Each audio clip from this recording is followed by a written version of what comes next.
A very good morning to all. Welcome to International Liver Cancer Course 2023. Namaste. Respected Director ILBS Dr. S.K. Sareen, International Faculty and Delegates, National Faculty and Delegates, ILBS faculty and students. We welcome you all to the International Liver Cancer Course 2023, a unique multidisciplinary course for knowing all about liver cancers. We are pleased to announce that we have more than 600 delegates attending this course, and definitely today's sessions are going to be more interesting than the India-Pakistan match today. So welcome all the delegates. We start with our first session, Changing Landscape for HCC. May I please call upon the chairpersons, Professor Masao Omata, Department of Gastroenterology, Yamanashi Central Hospital, Yamanashi, Japan. Dr. Rakhi Maiwal, Department of Hepatology, ILBS. Dr. Veena Malhotra, Department of Pathology, BLK Hospital, New Delhi.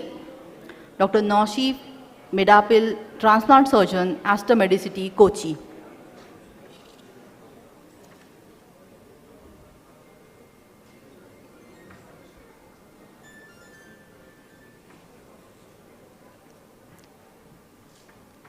Now may I please call upon the moderators for this session, Dr. Umesh Kapil, Department of Clinical Epidemiology, Dr. Prasenjit Das, Department of Pathology, AIMS, Dr. Archana Rastogi, Department of Pathology, ILBS, Dr. Rahul Jain, General Surgeon and General Physician, RR Hospital, New Delhi.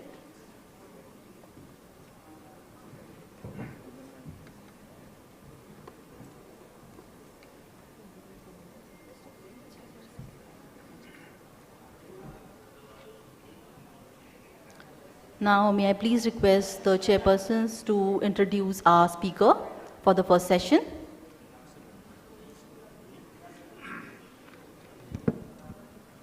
May I introduce Dr. Acharya, long-time friends. Maybe the first time I met him was, I don't know, 30, 40 years ago, for sure. But today, I think he will talk on the diagnosis of the surveillance protocol tailored for etiology and the disease speakers. I think I don't need to introduce him, but please, Acharya, give us a Thank you, lecture. sir. Yes. And thank you, Professor Sareen and Ashok, for inviting me. And it's an honor and privilege to speak in front of a chairman whom I have admired throughout my life. Thank you very much. Now, obviously, everybody knows, and to the august audience, that today curative treatment of HCC has advanced. And if you detect early HCC, which you know what is early HCC, BCLC 02A, and they can undergo curative treatment with a very improved 5-year survival. And that can be detected, they don't clinically manifest. And we know also the high-risk patients, and these are also well known and provided in many guidelines. I have 12 minutes, so I cannot speak in details. So, you know, the highest risk of cirrhosis, patients who develop HCC are cirrhotic patients, irrespective of etiology. Obviously, chronic hepatitis B, particularly in endemic region, particularly aging person.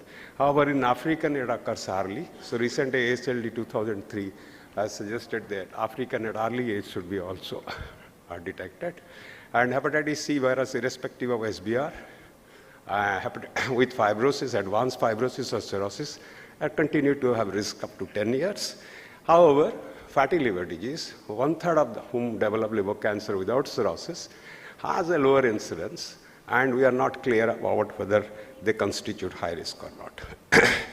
Now, all the guidelines, as you said, till date, suggest semiannual abdominal ultrasound with or without serum alpha-fetoprotein in high-risk patient, which I suggested. However, there are guidelines different, which I given in the bracket, and particularly in Japan, the combined, right, both DCP and alpha-fetoprotein 3 with alpha-fetoprotein.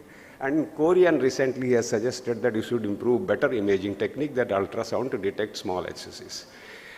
And evidence is now based on multiple cohort study Of course, the randomized controlled trials are limited, and it has been consistently demonstrated the screening significantly associated with early HCC detection, increased curative treatment, and therefore improve survival. If you see, this is a large meta-analysis of more than 1.5 lakh patients, right, and serotics, who have been screened with ultrasound, with or without alpha-beta protein.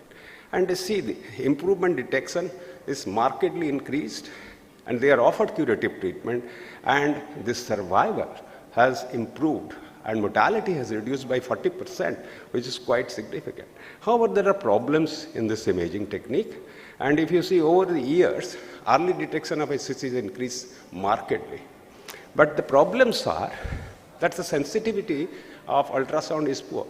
Even if you combine with alpha-beta protein, in this large meta-analysis, it's at best 60 to 65%. And this is affecting in certain setting where there are dedicated ultrasound, there is definited outreach call, and also state-backed. But sensitivity of ultrasound and visualization is compromised by many factors, depending upon the degree of cirrhosis, obesity, and the presence of even mild fluid. And most importantly, the adherence. And if you see, all this study, the adherence is 25%. 75% don't adhere to the protocol. And that is a big flaw. And there are also false positivity, potential harm, recall methods, CT, MR scan, liver biopsies. This has not been evaluated in many studies. Hardly I found 4 studies which is evaluated, which is necessary because it is patient acceptance and patient's risk. Now, the question is, can you improve the efficacy in detecting early HCC during surveillance? Now, a lot of efforts has been going on. I have just listed this aspect clearly. One is adherence, which I showed, because adherence is hardly quarter. And one must develop, at least in tertiary care center outreach program, to contact them and call them back. Combination of these biomarkers, which has been accepted, like AFE-L3 or DCP and alpha-beta protein, even though controversial, right, should be in large prospective studies should be included. And there are new biomarkers there are new kids on the block. And the risk doesn't develop cancer. Even among cirrhosis at best, right, annual incidence is 5%. And in 5 years, about 30% will develop cancer. So all are not at risk.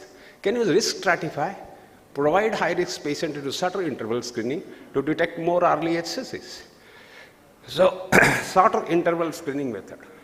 And this also are influenced by your standard existing method like ultrasound, where visualization score is a very important variable in detecting early HCC. I will give you an example, and also the size of lesions you are detecting.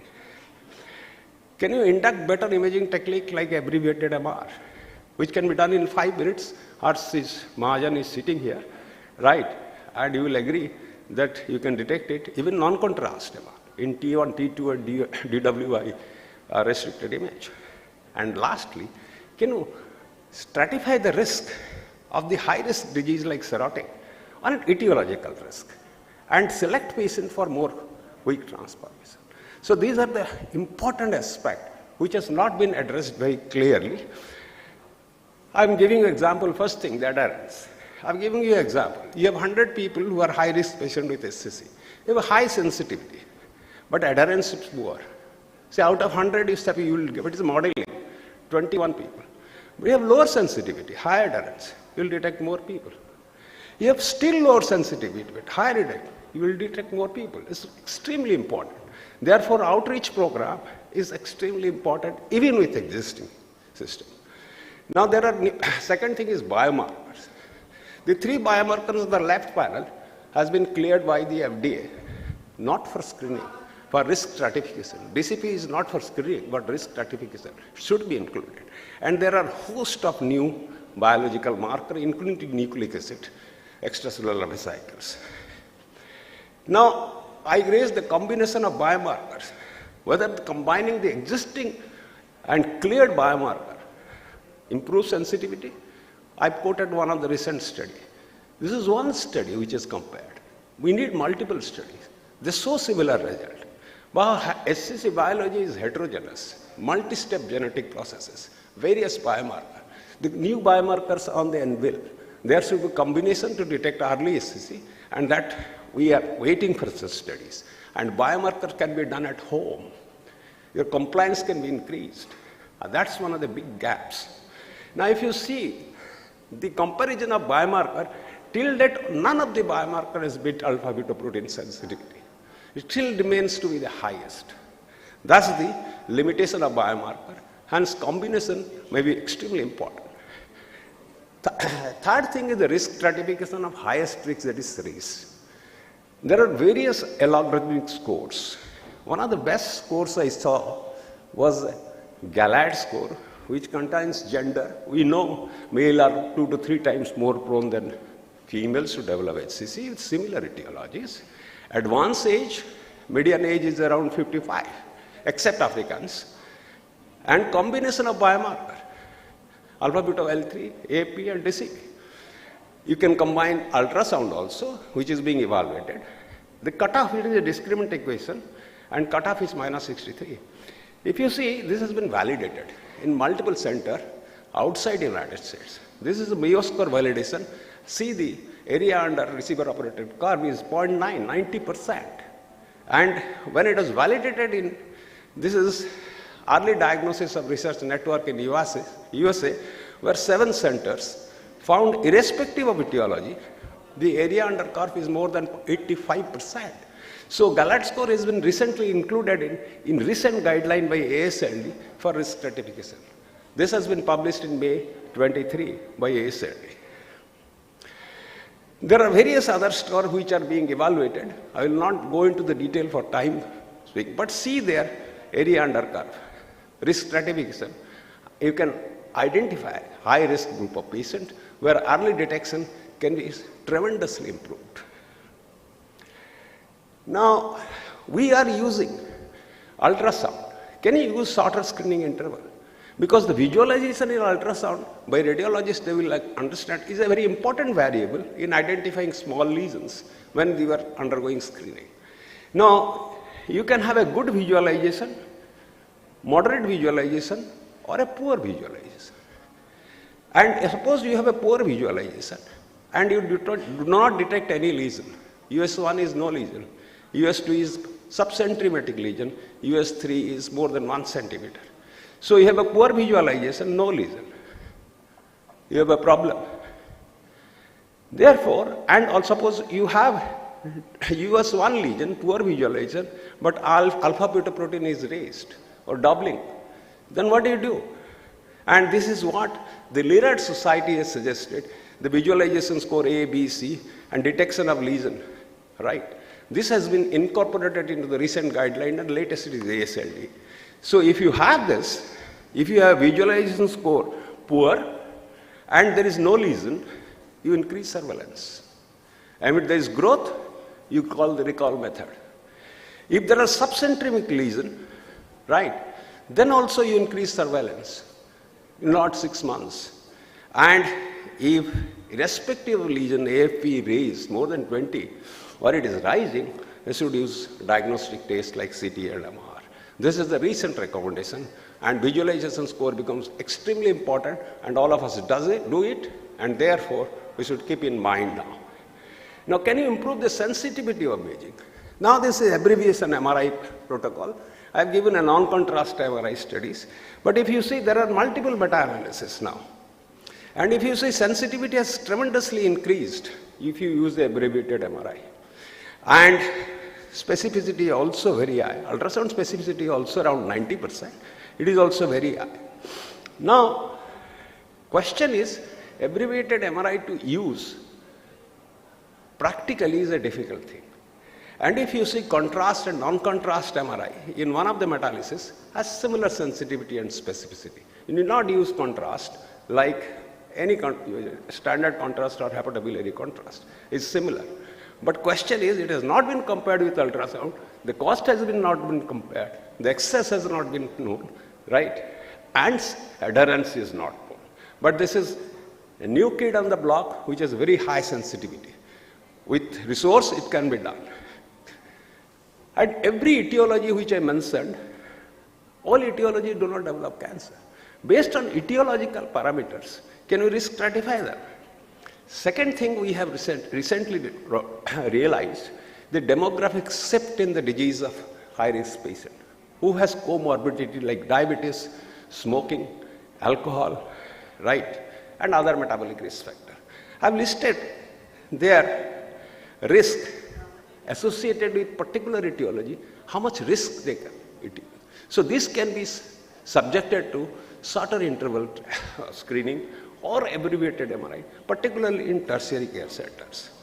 Now we know untreated chronic hepatitis B risk, it is no more valid because every chronic hepatitis B is now treated all over the world.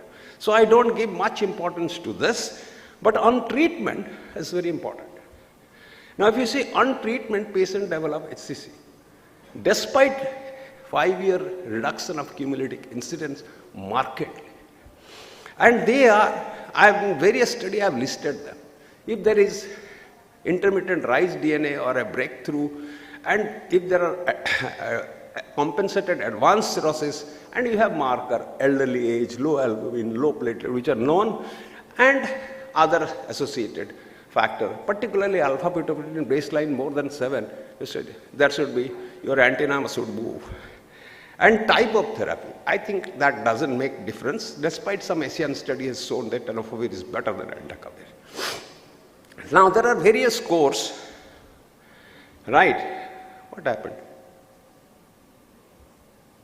Time is up. Okay. Is time up? Good Lord.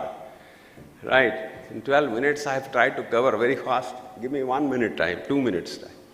Now this course, most of these scores except page B are patients on non-treatment. So that is not relevant. But if you see page B score, which is a multicentric score in Europe, excellent score, which is stratified age, gender, platelet, and given the scores and divided them into minimal risk, intermediate risk, and high risk depending upon the score. And I have shown the graph and see high score patients. Actually, you can select them. Now, in hepatitis B, quantitative HbSAg is another predictive marker which has been shown very clearly, and I need not go into the. In SCB, it is liver stiffness or FIF4. With combination, you can stratify hepatitis C virus as well. And this is the last slide. I have picked up from recent ASLD guideline, which has incorporated the visual scores, right, as a variable. And visual score poor, you have shorter interval training. Visual score very poor, and ALP is more, even more than 7, you diagnostic test. These are the 4 modifications. And I have added adherence and outreach program is a very important variable. And in individual cases in tertiary care, you must risk stratify to select a group of patients for more close screening, like comorbid factor, severity of fibrosis. The Chinese is at an RB scores, and RB2 and 3 are called more often. And rising AFP with DCP, Gallard score has been included in the ASLD, right? And etiology-based risk stratification, and unclear group like NAFLD or HCV with less fibrosis. They can be risk stratified because based on cofactors and basic alpha-fetoprotein because you are unsure. Thank you very much. I'm sorry I exceeded 1 minute. Dr. Sareen told it is 11 minutes, 59 seconds.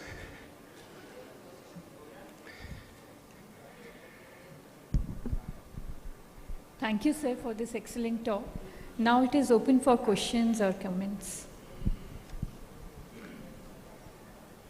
I think 12 minutes, nobody will ask question. Thank you.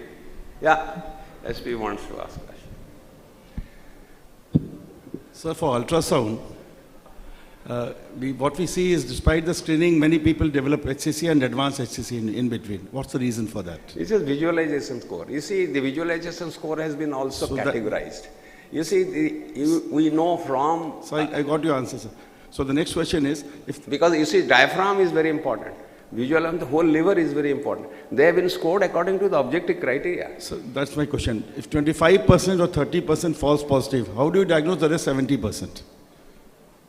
No, we miss in ultrasound 40%. No, false positive. False positive cases is a headache, and this false positive cases causes problem.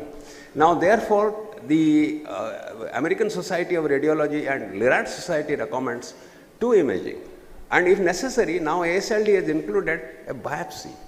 But biopsy, again, has its own problems, and it is controversial. Whether you will do biopsy or not, there is a session on biopsy, which is a controversial, and I found all the people who have suggested, there are controversy amongst them, whether to do biopsy or not biopsy. If you are listed for a transplant, there is no necessity of biopsy, or resection, there is no necessity for biopsy. But you have a doubt, we know we do biopsies. So as you know that in India, in most of the government hospitals, a radiologist has to do about 70, 80 ultrasounds in a day.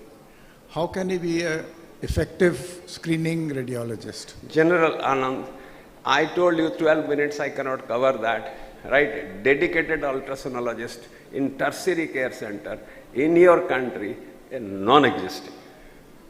I did one of the study taking a dedicated ultrasound, and we detected much higher treatable HCC, which has been published probably 10 years back, right? And that is very well-known fact. And you don't have it. You need resources, programs, right? Will of authorities to improve this. That is true for any medicine in general.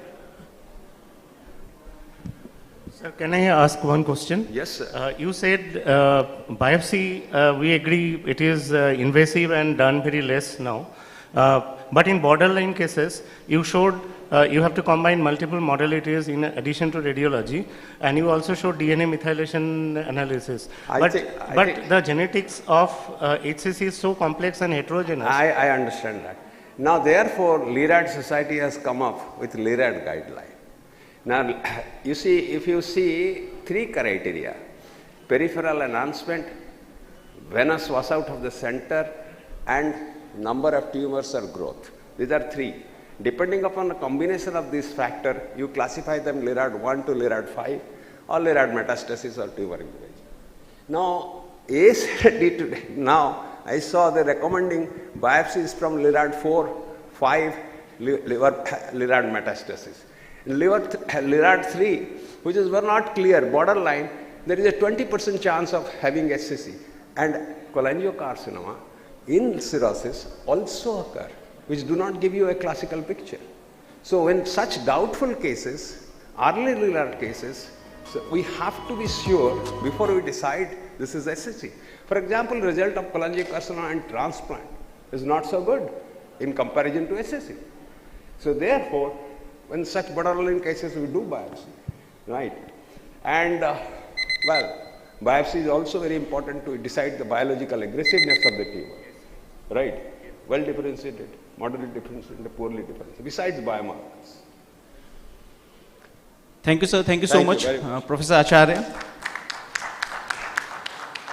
So it was a very insightful discussion on screening and surveillance for HCC. Yes, Pratibha. So I just want to make one announcement. I request all the speakers, the presentation time is 12 minutes and we have 3 minutes for discussion. Also, the speakers for the next session are requested to kindly submit their presentations in the preview room. Thank you, Pratibha. So next speaker is Professor Dhanpat Jain. He is a professor of Department of Pathology from Yale University School of Medicine from USA, and he is speaking on HCC update on morphomolecular classification. Is he here? Can you hear me? Yeah, you're audible, sir. Good. I'm speaking from far, far away, and I hope everyone can hear me in the audience. So if there is an issue, just let me know. Sure. Thank you very much. I'd like to thank Dr. Sareen and the organizers for this opportunity and to participate in this very educational event, and I'm looking forward to learn a lot. Can you see my screen now? Yes, sir, visible. Yeah, okay, thank you. So in next 12 or so minutes, I'll try to very quickly cover the morphomolecular classification of hepatocellular carcinoma. I don't have to explain that what you see in any tumor or anything else is eventually the expression of alterations in the genes, either directly or through epigenetic control, that eventually leads to altered expression of proteins or abscess of certain proteins. And this phenomena can be used for making diagnosis, prognostication, as well as therapy. So people have been working on characterizing the molecular phenotype of hepatocellular carcinoma for a long time. The most initial comprehensive study is shown here that resulted in the TCGA Atlas of hepatocellular carcinoma, included a large number of cases of hepatocellular carcinoma that was analyzed based on genetic analysis, and led to some very important findings and subgroupings of various types of cancers. Subsequently, people use many different kinds of techniques to further this knowledge, and this is one study that used proteomics and genomics combined together in largely patients with hepatitis B associated hepatocellular carcinoma, and sort of showed a similar kind of grouping of various hepatocellular carcinoma phenotypes. And this was further advanced by the French group that used, again, genomic analysis in a large number of hepatocellular cancer cases to define the molecular landscape of hepatocellular carcinoma. And it became clear that when you look at the various genetic alterations, there are certain subgroups that emerge that have clear genetic sort of profile, as well as certain clinical and morphologic associations. So in this French study, one of the things which came out very clear is that a large proportion of hepatocellular carcinoma can be grouped under two major subtypes, which either are called the CTNNB or beta-catenin mutation associated hepatocellular carcinoma, which is the larger group, and P53 mutated or altered hepatocellular carcinoma. And these together constitute almost about 60% of all hepatocellular carcinomas. And while many things came out from this analysis, certain things sort of emerged, and I highlight two of the things that sort of were key features. So among these tumors that were associated with the CTNNB1 mutations, many features were sort of evident.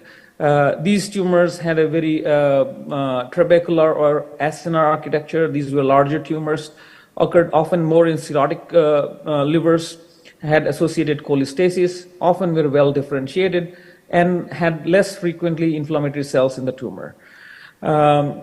In contrast, the P53 mutated tumors had often macrotrabecular architecture, had more aggressive looking phenotype with pleomorphic cells or sarcomatoid features. They were moderate to poorly differentiated tumors with epithelial to mesenchymal transition, and higher proliferation rates, more vascular invasion, but less cholestasis. And their sort of grouping of other genetic alterations sort of fell as shown here in this subgroup. So based on all these kind of grouping of various genetic alterations, the French group came up with a classification that was based on combination of molecular features as well as certain morphologic findings into G1 to G6 categories. However, this classification has a lot of limitations, as not ready for prime time clinical use. And this particular study and other molecular studies have using different approaches have shown that there are key genetic alteration in many important cellular pathways that are involved in the hepatocellular carcinomas. And based on various groupings, one can try or attempt to classify these based on molecular features alone, but this is still not ready for prime time use. However, whatever came out of these studies have actually helped us to refine our morphology classification, which is now evolving rapidly and becoming a little more clinically meaningful. So this has also led to identification of certain targeted therapies, which I think will be discussed later. But one thing which became very clear with these studies is that hepatocellular carcinoma is a very heterogeneous group, both at molecular level and morphological levels, and which makes this sort of classification very challenging and difficult. So then the question becomes, how do you make a subtype of hepatocellular carcinoma, or how do you constitute, or what constitutes a subtype of hepatocellular carcinoma? So if you look at very simplistically, a distinct subtype of any tumor, including hepatocellular carcinoma, likely should have a distinct histology. It should have distinct clinical features. It should have specific molecular signature, and all this should be relevant to the patient's treatment. And because of the heterogeneity in hepatocellular carcinoma, defining subtypes has been very challenging over the time. And as you can see here, the WHO classification in 2010 had only limited number of hepatocellular carcinoma subtypes, but with the advances in molecular subtyping and phenotyping of tumors, the number of entities have increased tremendously by 2019 WHO classification. And many new subtypes, which are highlighted in bold, have been recognized. Now, due to shortage of time, I cannot go into details of those subtypes, but I'll briefly highlight some of the things. So one of the subtypes which now has been recognized, and it came out of the molecular analysis from the French group, is so-called macrotrabecular massive hepatocellular carcinoma. This is a hepatocellular carcinoma that is characterized by very thick hepatic cord plates, more than 10 cell thick. This is characterized often by very high alpha-fetoprotein levels in the serum. This often is higher stage cancer when by the time it's diagnosed. It has higher rate of vascular invasion, and it has poor prognosis. At molecular level, it has p53 mutations and the activation of the various angiogenic factors. Another type which is very typical on morphology but now has a very distinct molecular signature is fibrolamellar hepatocellular carcinoma. Morphologically, this is a tumor that is characterized by very oncocytic cells, prominent nucleoli in the nuclei, and a very characteristic lamellar fibrosis. As everybody knows, these occur typically in younger patients, often in non-cirrhotic livers, and the AFP levels are not elevated. This certainly has a good prognosis. But the key thing that has emerged in recent years is this fusion gene that is not only important from the point of view of diagnosis, but recently people have been targeting this fusion for both directed therapies as well as using it for immune activation against the tumor. So these are the advantages of the molecular phenotyping that has been going on for last few decades. Another subtype that is emerging is so-called steatohepatitic hepatocellular carcinoma, which is characterized by all the features of steatohepatitis in the liver, characterized by presence of steatosis, hepatocytic ballooning, Mallory's hyaline. However, this subtype suffers from poorly defined criteria, and its clinical significance is not entirely clear as of yet. It appears that it might be occurring in cirrhotic and non-cirrhotic livers, but when it occurs in non-cirrhotic livers, probably it has a good prognosis. However, at a molecular level, it shows activation of IL-6 JAK-STAT signaling pathway, and often shows lack of CTNNB1 or beta-catenin mutations. Loss of 9q12 is also seen in a subset of these tumors. Another phenotype is so-called serous hepatocellular carcinoma, which, as the name suggests, has a tremendous degree of sclerosis in the tumor. This is a tumor that has many atypical features. It is atypical on imaging. Histology appears many times atypical. Its immunophenotype is sometimes atypical, overlapping with cholangiocarcinomas. It is an aggressive tumor with poor prognosis. And at a molecular level, it has mutations in the TSC1 and TSC2 gene, and also lacks beta-catenin alterations. Lymphocyte-rich hepatocellular carcinoma is a unique tumor that is characterized by infiltration of tremendous degrees of immune cells. Although it does not have a specific genetic abnormality identified to date, but this group is very interesting because it has it shows a good prognosis because of probably immune cell infiltration. A subset of these tumors are associated with EBV, and this is probably one of the tumors that is of interest to tumor biologists these days because of the interaction with the immune cell and the microenvironment. A lot of work is being done in this regard, and I think more information will be forthcoming soon. Chromophobe hepatocellular carcinoma is a distinct tumor by morphology and also by molecular finding of alternating lengthening of the telomeres. However, its prognosis is similar to conventional hepatocellular carcinoma, and it's certainly very uncommon. So these are all the hepatocellular carcinoma subtypes that have been identified that have a clinical correlation. They have a distinct morphology. Many of them have distinct molecular findings as well. However, if you see that these are still uncommon, and the vast majority of the hepatocellular carcinoma are still the conventional hepatocellular carcinoma that is a very heterogeneous tumor with very mixed molecular signatures. So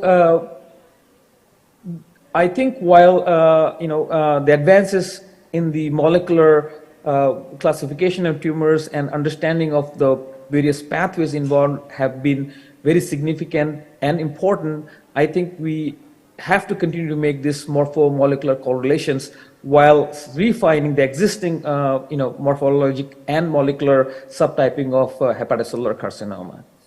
And I think as our knowledge advances in this area, I'm sure that we will find real targets for therapy based on specific molecular alteration. The fibrolamellar carcinoma being one such example where this thing is already happening. I'm pretty sure that there are other biomarkers and targeted molecules that are under investigation and part of clinical trials. I think we are still at this stage of gathering information in this regard, where I'm sure as time goes by, we will find use for many of the things that we already know or will find in next few years. So with that, I would like to thank again the organizers and hope I have finished in time so that we can have some questions and comments. So thank you very much, Professor Jain, for that educative talk. Is there any question from the house? I also have. Okay, you ask first. Hello, it was excellent talk, sir. So for this morphomolecular classification, we have most of the papers 2017, 18, 19. Therapeutic targets, or for targeted therapy, definitely there has a role. But looking at the heterogeneity, so even with a case with CTNNB type like cholestasis with pseudoeosinophil, there would be other areas where there would be macrotrabecular also present. Similarly, steatohepatitic can be in combination with compact, or it can be just microtrabecular. And percentage is not defined, there's a lot of heterogeneity. So for prognostication, does it really have any value, or any such studies are there?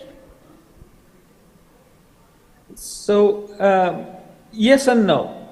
I think all the studies that have looked at extensive genomic profiling of the tumors and other methodologies, for example, proteomics, they certainly show grouping of these tumors based on the molecular signatures, even taking all the heterogeneity into account.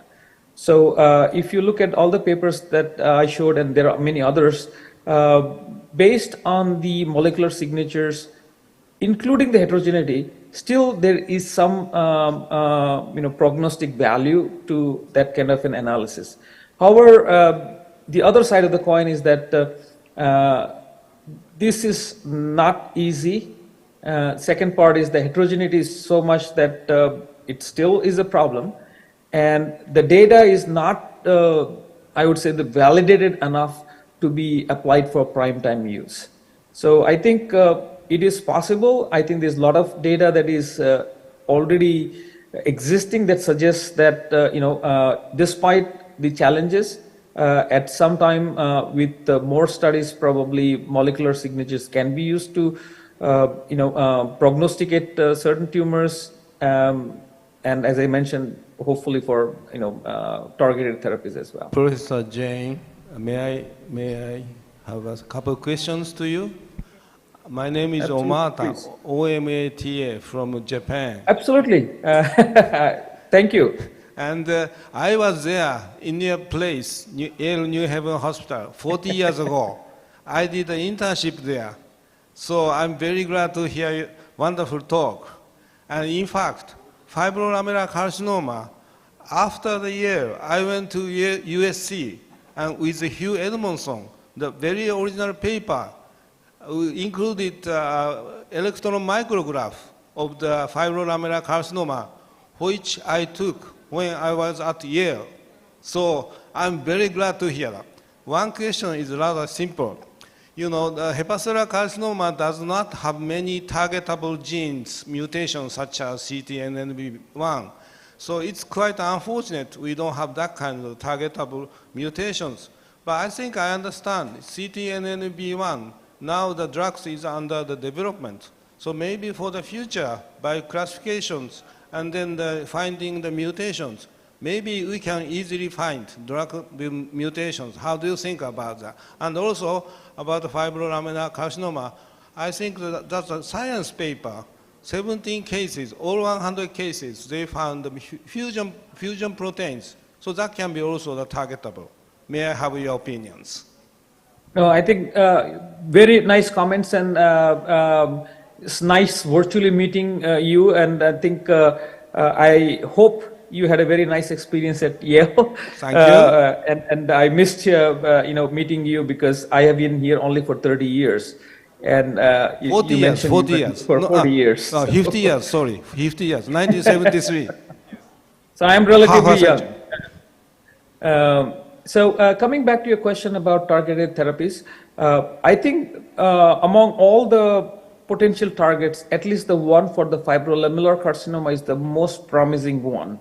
And I understand some of the clinical trials are underway, both targeting the fusion protein directly, also using immune activated cells against the expression of protein in the tumor. So I think those trials are apparently promising and may see clinical use soon. The other genes that are involved in various tumor subgroups, among those, as you mentioned, CTNNB1 is also one of the potential targets, and there are 4 and 5 other molecules that are currently under clinical trials. I think it's very challenging. Some of these are very ubiquitous mutations and proteins, so it is difficult to predict at this point in time which is the more likely candidate. But it's true that many of these molecules, at least the 5 to 6 molecules, are in clinical trials, and some of them apparently are promising. I don't have the direct information of the clinical trials. Okay. Best regards to you from the half a century ago, seniors. Professor Jan, I have so a very straight question. So we already got your point, it is very heterogeneous, but practically, what is your recommendation? Because we have we get only a very small core of tissue from the tumor, and it is not possible to do so much expansive molecular panels. So in current practice, is there any surrogate panel you will suggest, or we have to classify the tumors as proliferative and non-proliferative? Any such recommendation you will suggest at clinical scenario which will be clinically relevant at present?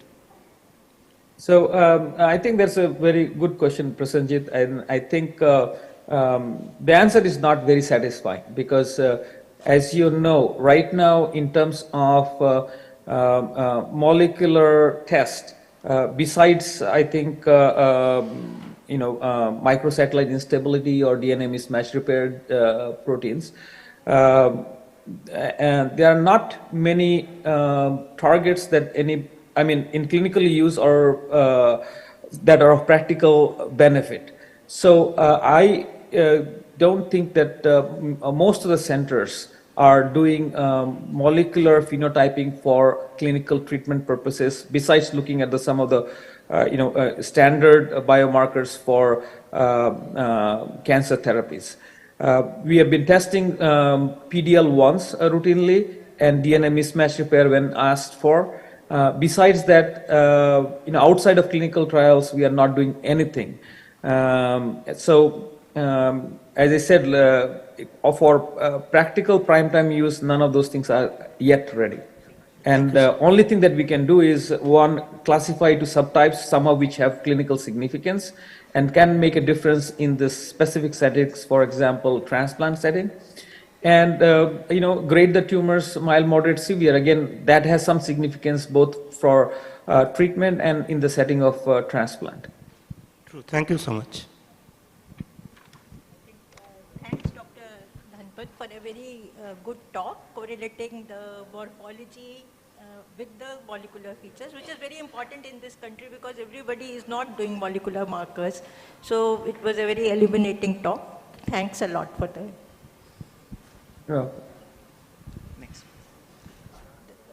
The next talk is on changing landscape of HCC, need of biopsy and role of histology as a guide to therapy and prognostication. Speaker is Dr. Akash Shukla. He is Assistant Professor, Department of Medical Oncology, National Cancer Institute, AIMS, Jhajjar, Haryana. Dr. Akash Shukla. Good morning, everybody. At the outset, I must thank Professor Sareen and Ashok for having me here. Just one correction. I'm not from Haryana. I'm representing greetings from Department of Gastroenterology, State GS Medical College and KEM Hospital, Mumbai, and from Sir H.N. Reliance Foundation Hospital, Mumbai. So, in 2017, APASL proposed the diagnostic algorithm for the HCC when you are using multiple modalities, and there biopsy was recommended for those patients who were hypervascular without any washout, and on MRI, EOB, they were ISO or hyperintense. It was also recommended if it was a non-hypervascular tumor and there was no defect in the Kupffer face and the size of the nodule was more than 1 centimeter. If using CT or MRI alone, then biopsy was recommended if it was hypervascular tumor without washout or non-hypervascular tumor and the size of the lesion was more than 1 centimeter. The EASL subsequently gave a slightly different algorithm, but the principle remained the same, that if it was indeterminate using multiple modalities, especially if there was one positive technique with some features suggestive, then you would think of biopsy. The ASLD this year has again recommended the use of LARIDES in selected situations. So if there is a history of HCC, you would use LARIDES. If it is cirrhosis because of vascular etiologies, you would not use LARIDES. If it is cirrhosis and a SOL, you would use LARIDES. And if it is a chronic HBV infection with a PHB score of more than equal to 10, you would apply LARIDES. But if it is equal to or less than 9, then you would not use LARIDES.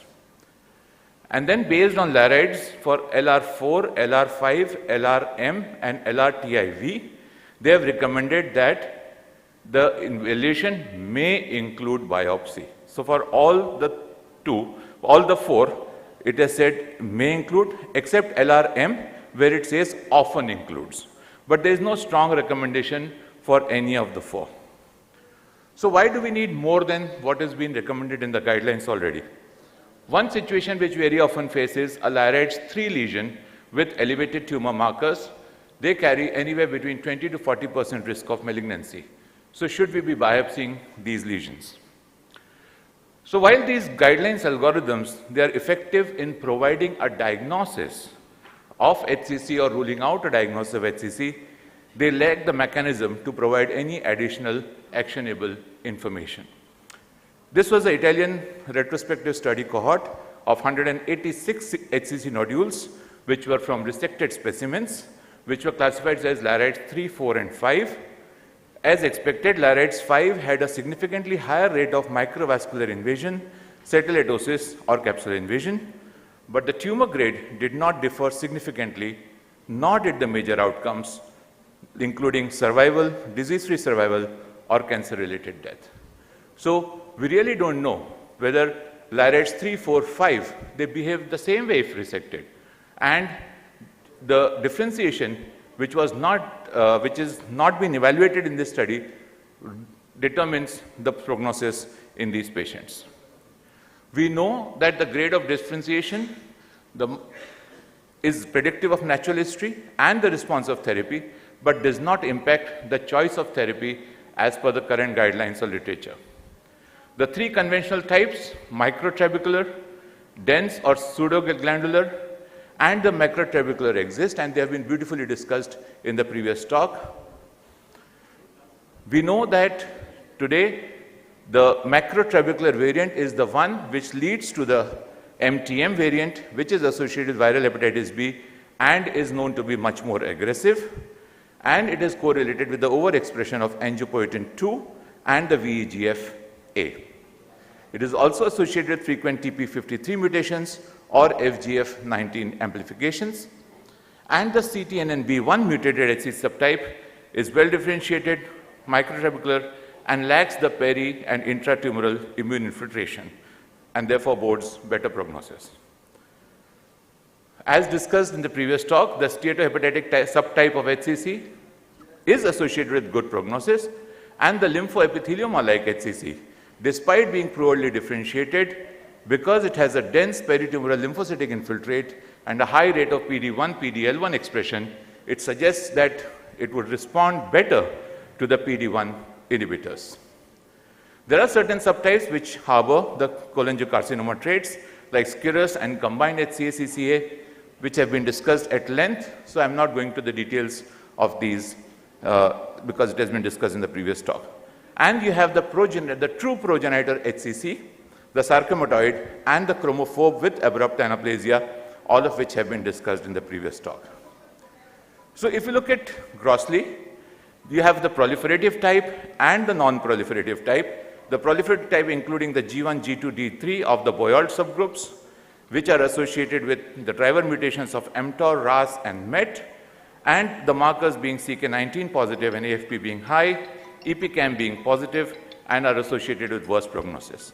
While the non-proliferative, which are more associated with Hep C, alcohol, and NASH, they have the steatohepatic variant and the beta-catenin mutated, the driver mutations being JAK-STAT, IL-6, or WNT, beta-catenin GOF, the markers being CK19, GPC3, HSP70, and low AFP, and GS+, and the prognosis being better. Now we know that precision medicine has evolved very rapidly. For want of space, I could show the number of molecules which have come in this 2-year period only, from April 2019 to April 2021. And you can see all these new molecules got US FDA approval in the 2-year period. Similar things can we expect in the HCC. So the genetic alterations that are there are the microRNA changes, the gene amplification, gene deletions, epigenetic changes, somatic mutation, and methylation changes. Which of these can be expected to have therapeutic relevance? What we already know, the TP53, which is associated with the P53 MVA vaccine, plus pembrolizumab, the TERT promoter, which has got its own therapeutic potential, the trials are already on the way, the CTNNB1 mutation, which has got a therapeutic DK1 antibody, the STAT3 mutation, the JAK-STAT pathway, which has got the STAT inhibitors. You have the KEAP1, which is known to have acquired resistance to sorafenib, lenvatinib, and regorafenib. The FGF19, which is known to have complete response after sorafenib treatment, and the DNA methylation, which has got its own therapeutic implications. The MIR 221, 222, for which there is miravirsin already in phase 2, and the hot air, which is associated with resistant to the TKIs. HDAC3 and HDAC12, for which there are specific drugs which are available, like panabinostat, etc., and the regulation of doxorubicin sensitivity, respectively. So there are several drugs which are already approved. For the first line, we have the etizobev and the durvalumab, along with the lenvatinib. And similarly, you have second-line drugs targeting these specific pathways. So does it really translate into the trials? And for this, the first concept which came was whether it's an inflamed HCC or a non-inflamed HCC. So almost 25% of patients have a high immune infiltration and molecular features resembling melanoma, and they respond well to the immune checkpoint inhibitors. Similarly, mutations in the beta-catenin and the WNT beta-catenin pathway, they drive an excluded phenotype which responds poorly. And although there are discordant results, its predictive potential in HCC suggests need for further analysis. So why are we not really doing all these things when it is so fascinating? The negative data from IM-BRAVE, where there was no correlation between the tissue PD-L1 and the treatment response. The Himalaya trial didn't even look at the molecular signatures or histopathology for characterization or response. And this meta-analysis did not show any correlation with the histology or the genetic expressions. Another problem is sufficient samples are required for genetic, proteomic, and metabolic profiling. The sample adequacy is only 41.1% if you are doing all these, even in the research protocol where 8 cores per procedure were taken. So for one patient, despite taking 8 cores, the sample adequacy was just 41.1%, and that is because the malignant tissue within each core varies from 10% to 75% with a median of 40%. Also, the HCC subtype itself influences the biopsy quality, as the clear cell HCC has almost 75% tumor load per core versus only 20% for a steatohepatic HCC. There is a variation in the need of the tissue according to the technique that you are using. If you are using NGS, even if there is 10% tumoral tissue, you can successfully do it. But if you are doing proteomic and metabolic profiling, the tumor burden has to be more than 50% of the total tissue that you have obtained. As discussed previously, there is also high intratumoral heterogeneity, and therefore one core may not provide the entire picture. So a potential solution would be to combine liquid biopsy with liver biopsy, and the standardization has to be redefined. Another problem is feasibility of obtaining liver biopsy in atypical liver nodules, which is actually below 50% according to this study, because of the small size, difficult location, lack of arterial enhancement, and poor inter-observer agreement based on experience. Now, this study, published this year, has actually combined whatever we have discussed. They have used a 20-gene signature. This is my second last slide, so I'll just request to continue for 30 seconds more. The 20-gene signature, which is classified into inflamed class, intermediate class, and excluded class, combining the histological examination, genomic analysis, immunophenotyping, and then validated it in a prospective cohort using the heat map that is shown.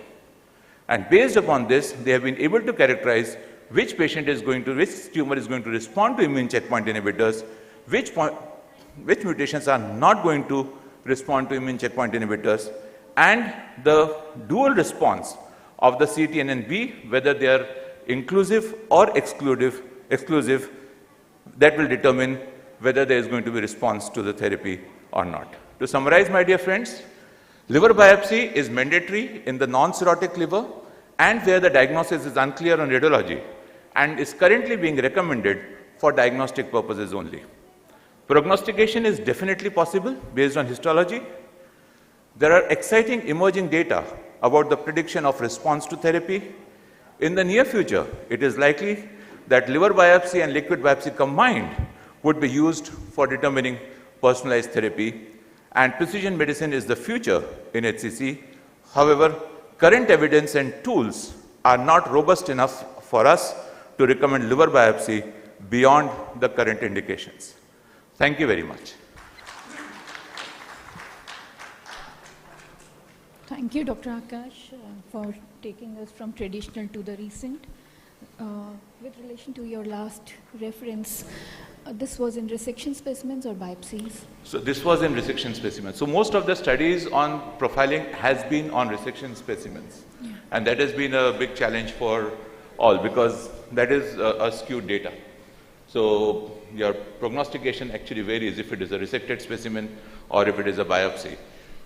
The biopsies have been traditionally inadequate in almost 50 to 60% when you try to do everything that is there to be done.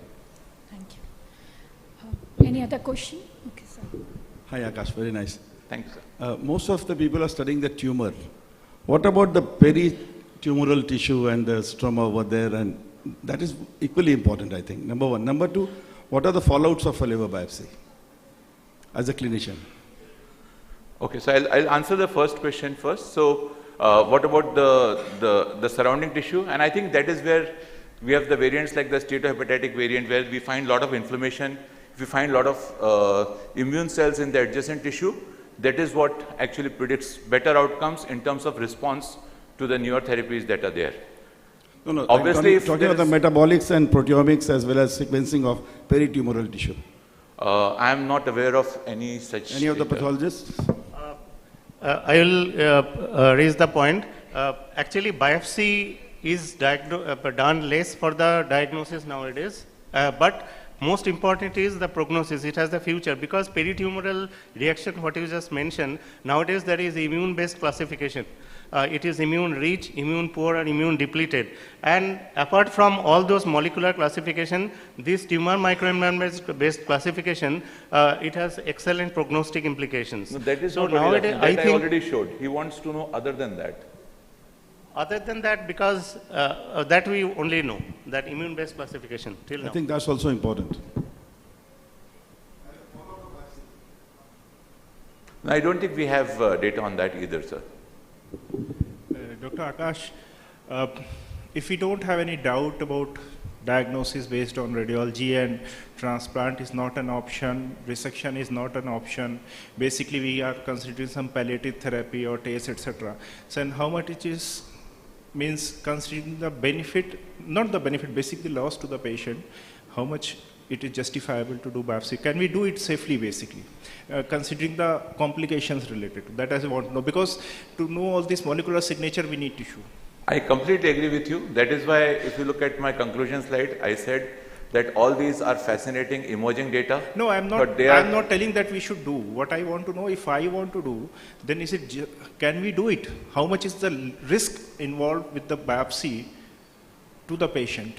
Okay, so the standard seeding, complication basically risk, bleeding and seeding. So yes, so I think that is an important question. So the risk of seeding and the complication are to the tune of 2 to 3%. But if you look at all the data which are there, prospective data, they have demonstrated that that seeding or the complication does not impact the overall outcomes of the cohort. So it can safely be considered in a research protocol. But I think it is important that we consider that we do these only under strict research protocols and not as a routine clinical practice.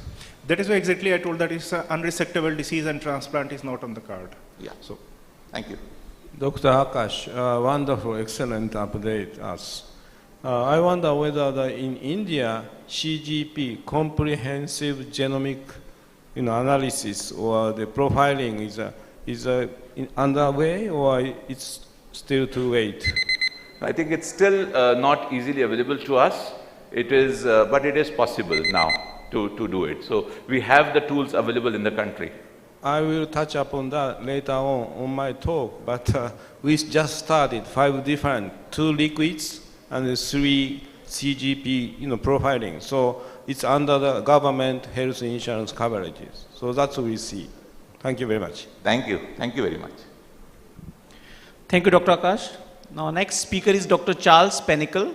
He is Senior Consultant, Hepatology and Liver Transplantation from Esther Integrated Liver Care, Esther MedCity, Kochi, Kerala, India. And he'll be speaking on HEPA-scope, what's new in literature. Over to you, sir. Thank you, and thank you, Sarin sir and Dr. Ashok for the kind invite. Good morning, all, and this is something new, the HEPA-scope that ILBS has coined. So when you talk about surveillance and the recent ESL and the ILCA position statements, they talk about transitioning from a surveillance, that's a universal surveillance for all cirrhotics, to a risk-based or personalized surveillance, where you classify your cirrhotics into a low risk, an intermediate risk, or a high risk population. And the low risk may constitute about 20% of your population, and they don't need any surveillance. And a high risk would constitute about 10% who would need a more aggressive surveillance other than the 6-monthly ultrasound and AFP. And if you look at Japan and Taiwan, they have a personalized surveillance program where they divided the population into high risk and extremely high risk. And extremely high risk means patients with chronic cirrhosis due to hepatitis B or C. And Japan, they do ultrasound every 3 to 4 months for extremely high risk group and tumor markers every 3 to 4 months. And they do a cross-section imaging annually, and a similar protocol in Taiwan. And this has translated to better clinical outcomes. And if you see the number of patients in the early and very early group, about 60 to 70% of your cirrhotics in Japan and Taiwan, they are detected in the early and very early group, compared to 40% in the rest of the world. And it has translated to a better clinical outcomes there. So, but we currently know that our population of cirrhotics, most of the chronic HCV cirrhotics, they have received DA treatment and they are cured of, or they have sustained virological response. And most of the HPV have got potent antivirals and the HPV remains suppressed. And we have more of NASH-related cirrhotics. And the risk here is not similar to the risk in the untreated HPV or HCV population. So we need to have better risk scores, HCV risk scores in our cirrhotics that takes into account the demographics, the comorbidities, the genetic profiling of the patient. And we need to have more better risk scorings.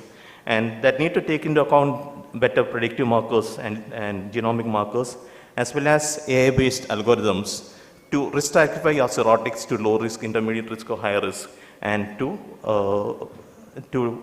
subclassify the patient into a high risk group to have a more aggressive screening.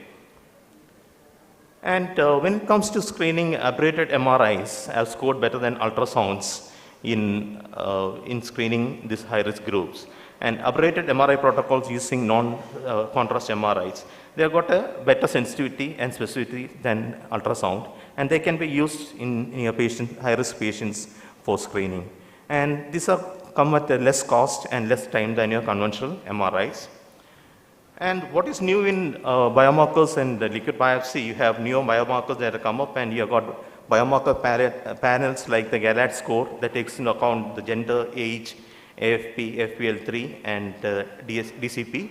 And this has been completed in the phase 3 trials and approved by the FDA and the ASLD. And newer liquid biopsy panels, you have cell-free DNA-based panels like the Helio test that has shown better sensitivity and specificity compared to GALAD. And you have the multi-panel HCC, the multi-target HCC panel that combines the methylated DNA markers with AFP and FPL3. And when compared to GALAD, it has got better sensitivity and specificity for screening your patients. The future of screening looks good, and you should have better markers and better algorithms, AI-based or serum-based algorithms to risk stratify your patients so that you can risk stratify them to low risk, intermediate risk, or high risk, and have better outcome for your hepatocellular carcinoma patients. And today is an era of molecular therapies and precision medicine. And when you look at the landscape of molecular therapies, the HCC has been lagging behind the other solid tumors like the breast, the lung, or you have the melanomas. And this mainly because the common driver mutations in HCV that have been found so far are not actionable. And some of the actionable mutations like the MET or FGFR or the mTOR pathways or the RAS pathways, they are found only in 25% of your HCC patients. And the practice of not biopsying your HCCs again contributes to not detecting newer actionable mutations. And we have seen that HCC is a heterogeneous group, and we have classified them into proliferatory class with high AFPs with TP53 mutations, and they correlate with your prognosis. They correlate with prognosis. These are patients who have got poorly differentiated tumors with microvascular invasion and increased chance of recurrence. And you have the non-proliferatory class with the beta-catenin 1 mutation and got good differentiation, and they do better. But if you see the non-proliferative class, they got beta-catenin mutations, and these are people who do not respond to your immune checkpoint inhibitors or your immunotherapy. And immunotherapy is the first-line treatment in your patients. So you need to have a molecular classification of your patients, and if you can find out that your patient expresses higher beta-catenin 1, then these are patients whom you should not be treating with your immunotherapies. And further, the immune phenotype of the patient, there you've got the inflamed and non-inflamed class of HCCs. And we know that the PD-1 or PD-L1 expression doesn't translate to response to immune checkpoint inhibitors, but on a biopsy, there are other features like excess expression of immune phenotype, that's excess of CD8 plus T cells, excess of CD3 plus T cells, and increased expression of immune markers like interferon gamma. If you have all this in your tumor microenvironment, then these are the patients, this is the inflamed class, and these are the patients that respond to your immune checkpoint inhibitors. And these constitute only 35% of your patients, and doing a biopsy helps you to identify this 35% of your patients who will respond to immune therapy, and you can avoid unnecessary high-cost treatment in the rest of the 65%. So to summarize on biopsy, the trial design endpoint consensus conference on ASLD, they recommend doing biopsies in your patients with, or they suggest that you do biopsies under a trial protocol. Also, they suggest that after having a multidisciplinary team meeting or multidisciplinary assessment, to do biopsies in your patients who have got an intermediate or advanced HCC, whom are candidates for systemic therapy or whom you expect them to have systemic therapy in future, so that you can have better information about the molecular immune class of HCC.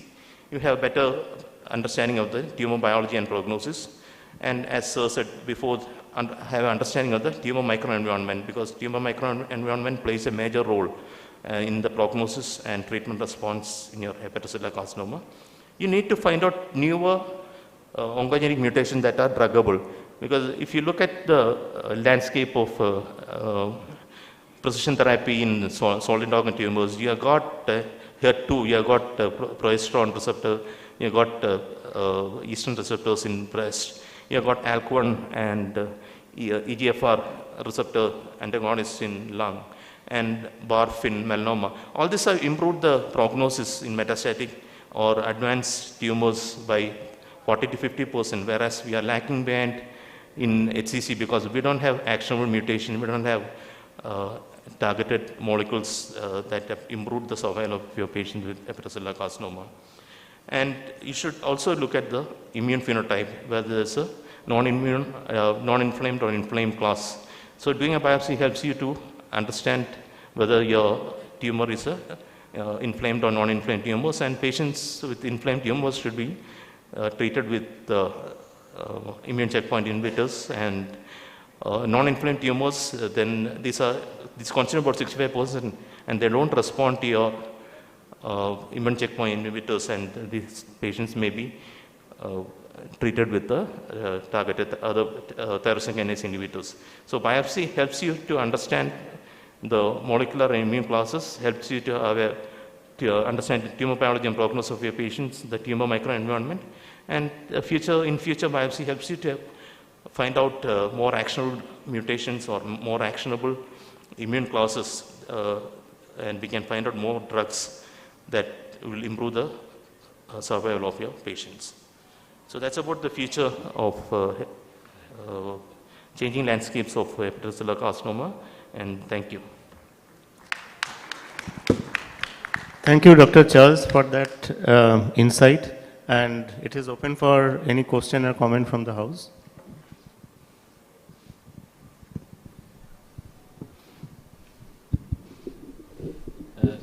Very nice, and the first whole session. I just want to say and re-emphasize what you said. You will never treat a patient of breast cancer, lung cancer, prostate cancer without a biopsy. And we still debate today that whether we should do a biopsy or should not do a biopsy. So I reaffirm what you and Dr. Dhanpat and others and Akash have said. I would unequivocally say we should biopsy, we should get the tissue. Until the time we have liquid biopsy, we should all agree on this. Yes, thanks. Hello, Omata. Yes. Wonderful talk, Charles. Thank you, sir. Wonderful, great. You know, I'm telling my doctors in my hospital that when you make a diagnosis of the cancer by imaging, pathology, but from now on, without knowing the driver genes, how can you treat the patient? That's what I'm saying. But unfortunately, hepatocellular carcinoma does not have much of the driver mutation or actionable mutation comparing to the breast cancer or lung cancers. But in the meantime, I think we are different types of the tactics like antibody conjugate, payload treatment, such as. So I think the future is bright. I believe, I want to be like that. But still, we got to go through all those checking things, just as Shiv Sarin said. You know, not just confirming the diagnosis of hepatocellular carcinoma. We got to see what's going on inside the tumor. Expressions, fusions, amplifications, and hotspot mutations. So all those things can be done. In fact, we are doing 770 different genes, amplification, messenger RNA analysis, liquid biopsies in the clinical practice, so-called precision medicine. Japanese government supported that. I'll touch upon that later. But I think future is bright, and as he indicated, we got to get histology and then make not just a diagnosis, but the genetic diagnosis. That's what we need. That's my opinion. Thank you very much. Thank you, sir. Thank you. Now we move on to the quiz. Next speaker is Dr. Ajay Mishra, and the topic is liver quiz and carry home messages.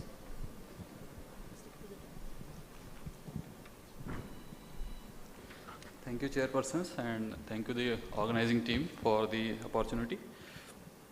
So now is the time for assessing the alertness of the audience. Starting our first session's liver quiz. So first question of this session, correct about the tumor markers. First option is AFP is highly sensitive for SCC surveillance. Second, PIVCA2 is more specific for SCC than AFP. AFP can be elevated in cholangiocarcinoma. Elevated AFP is diagnostic of SCC. So only one option is correct among all the four. Audience polls, please.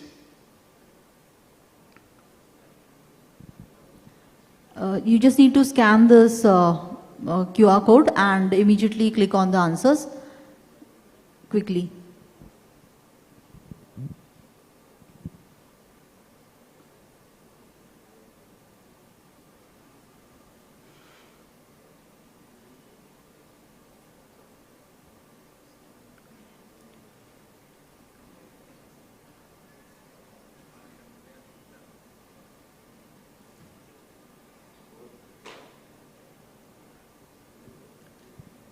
You have to be really quick in giving the answers. So I think majority have given the correct answer. Moving to the second question, which of the following is correct about the LIRADS? Option A is LIRADS 3 lesions are malignant in more than 2/3 cases. LIRADS 4 and 5 are always malignant. LIRADS TIV includes LIRADS 5 lesion with vascular invasion. And last option is LIRADS M lesion often needs to be biopsied. Audience polls, please.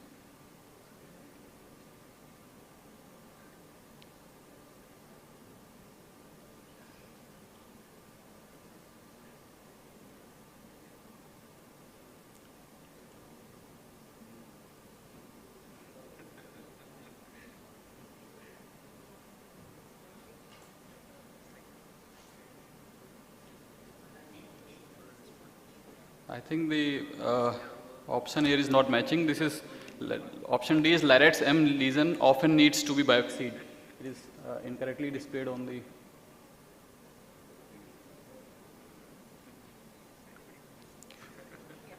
So the LIRADS TIV not always includes LIRADS 5 lesion. Correct answer was option D, that is LIRADS M lesion often needs to be biopsied. Coming to the next question, which of the following is correct about SCC imaging? Threshold growth is defined by more than 30% in less than 6 months. RIM APHE is strongly suggestive of SCC. LIRAD M categorization takes account of radiologist judgment.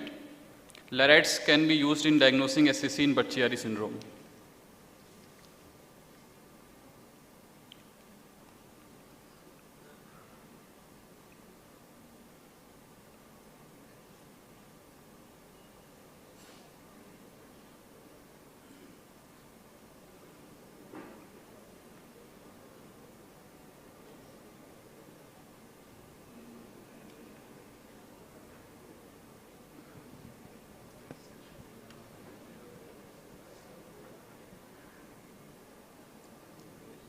So most of the audience have given the correct answer.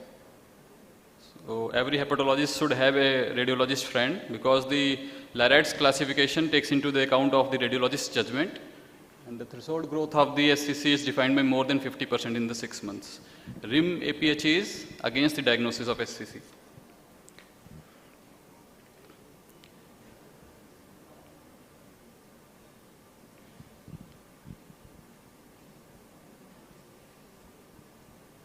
Coming to the carry-home message for this session. This is the summarized protocol for the liver biopsy in suspected SOL, which is suspected SCC. Any lesion which is non-cirrhotic, in the background of non-cirrhotic liver or liver disease secondary to the vascular etiology needs to be considered for the SOL biopsy, because the vascular etiology has not been considered in the LIRADS classification. And also the non-cirrhotic SCC is also not considered under the LIRADS classification.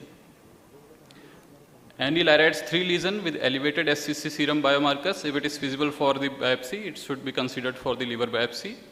And if the lesions are LIRADS 4 or 5, the LIRADS 5 is definite SCC, and currently there are no evidences to say that it needs to be biopsied.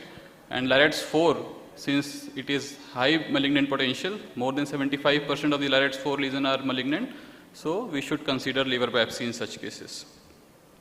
All those lesions who are LIRADS M, showing the atypical features like the targetoid features, that is rim hyperenhancement, peripheral washout, delayed central enhancement, or targetoid appearance on the DWI or hepatobiliary phase of the MRI, should be considered for the SOL biopsy. Also some non-targetoid features like infiltrative mass without invasion into the vein, necrotic lesions, lesions with the marked diffusion restriction, lesion with the capsular retraction or biliary dilatation should be considered for the biopsy before the diagnosis of SCC is made. Thank you. Thank you, Dr. Chen. We thank all the chairpersons and the moderators for this session. Thank you again. Thank you, and now I'm pleased to begin the session 2 of the conference entitled HCC Diagnosis, What is New? And I would like to invite the esteemed chairpersons for this session, Dr. Harsh Mahajan, Founder and Chief Radiologist of Mahajan Imaging, New Delhi, Dr. Manoj Sharma from Department of Hepatology, G.V. Pant Hospital, New Delhi. Dr. Virendra Malik from R.R. Hospital, New Delhi. Dr. Manya Prasad from Department of Clinical Research and Epidemiology, ILBS, New Delhi. A big round of applause for the chairpersons, please.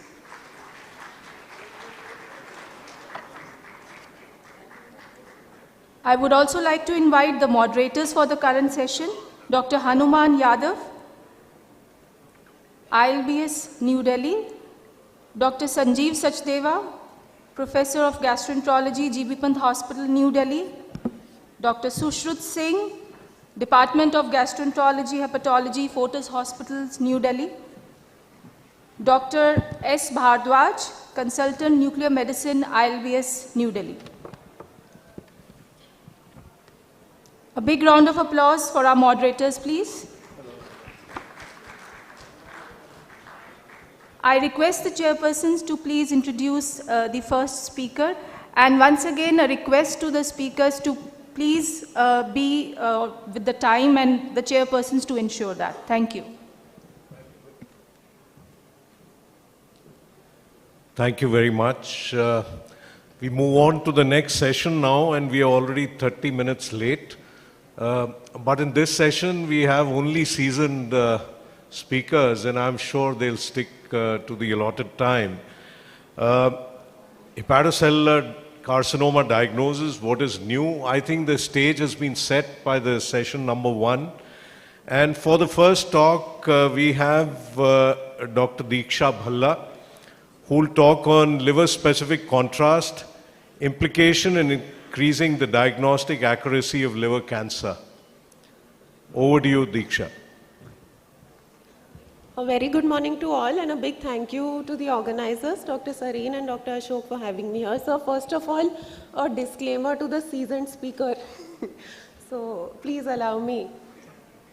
So this talk is intended as a primer on liver-specific contrast agents for gastroenterologists as well as practicing radiologists. So in the next 12 minutes or so, I'll try to cover what the indications are and what the current evidence is on liver-specific contrast. So as we have been discussing, the non-invasive diagnosis of HCC is currently the way to go. And so there are varying guidelines. There are Eastern guidelines, which include the Japanese, Chinese, Korean guidelines, and there are the Western guidelines, which include the American guidelines and the European guidelines. So there are a host of these, and they all recommend different imaging modalities. But so some say that CT and MR are equally good. Some say contrast-enhanced ultrasound can be used. But the main focus among all of these has been in recent years multi-phase MRI and its uses, which is what we will be discussing. So just coming to the basics of technique first of all. So there are two types of contrast agents in MR which we are aware of. One is the extracellular agents, which we use routinely for all indications, which will circulate in the blood pool and stay in the blood pool and eventually diffuse into the interstitial space. Then there are the hepatobiliary agents, which will be taken up from the blood pool by the hepatocytes and then display different imaging features that we will just be seeing. So among the hepatobiliary agents which are currently in use are gadobenate and gadoxetate, and among these as well we have only gadobenate currently available in India. So just an example of what MR with ECA looks like and what MR with a hepatobiliary agent looks like. So this is your non-contrast image of the MR, and when you give the contrast on the ECA, you will see well-defined phases. That is the arterial phase, the portal venous phase. Then there is a delayed phase where we can see that there is decreasing liver enhancement, and then eventually a further delayed phase where the liver enhancement progressively decreases from the portal venous to the delayed phases. When we come on to the hepatobiliary agents, this landscape changes. So the arterial phase and the portal venous phase will resemble the ECA agents, that is the extracellular agents. But what happens, instead of the delayed phase, we have something called a transitional phase, where there is transition between the extracellular and the hepatocyte distribution of contrast. And eventually you see the liver shines up because the hepatocytes actively take up contrast, and this is what we call the hepatobiliary phase. So just a comparison between gadobenate and gadoxetate, there is a significant difference in the degree of hepatocyte uptake. So gadobenate is only taken up to the order of 5%, while gadoxetate is taken up to the order of 50%. So what this offers us is that gadobenate has a longer extracellular phase while it remains in the blood pool, while the hepatobiliary phase is at a very delayed time, about 1 hour. And whereas for gadoxetate, it stays in the blood pool for only about 5 minutes, and then it is taken up by hepatocytes. So the hepatobiliary phase is at a much more convenient time of about 20 minutes post-contrast injection. So that is reflected in the imaging protocol as well. How you would image a patient when gadobenate has been administered is that you acquire the entire pre-contrast imaging, including the T2 weight, diffusion weight, T1 weight images. Then you give the patient contrast, acquire the 3 phases, which are the arterial phase, the portal venous phase, the transitional phase. Then the patient goes off the table and comes back after 1 hour for the delayed phase.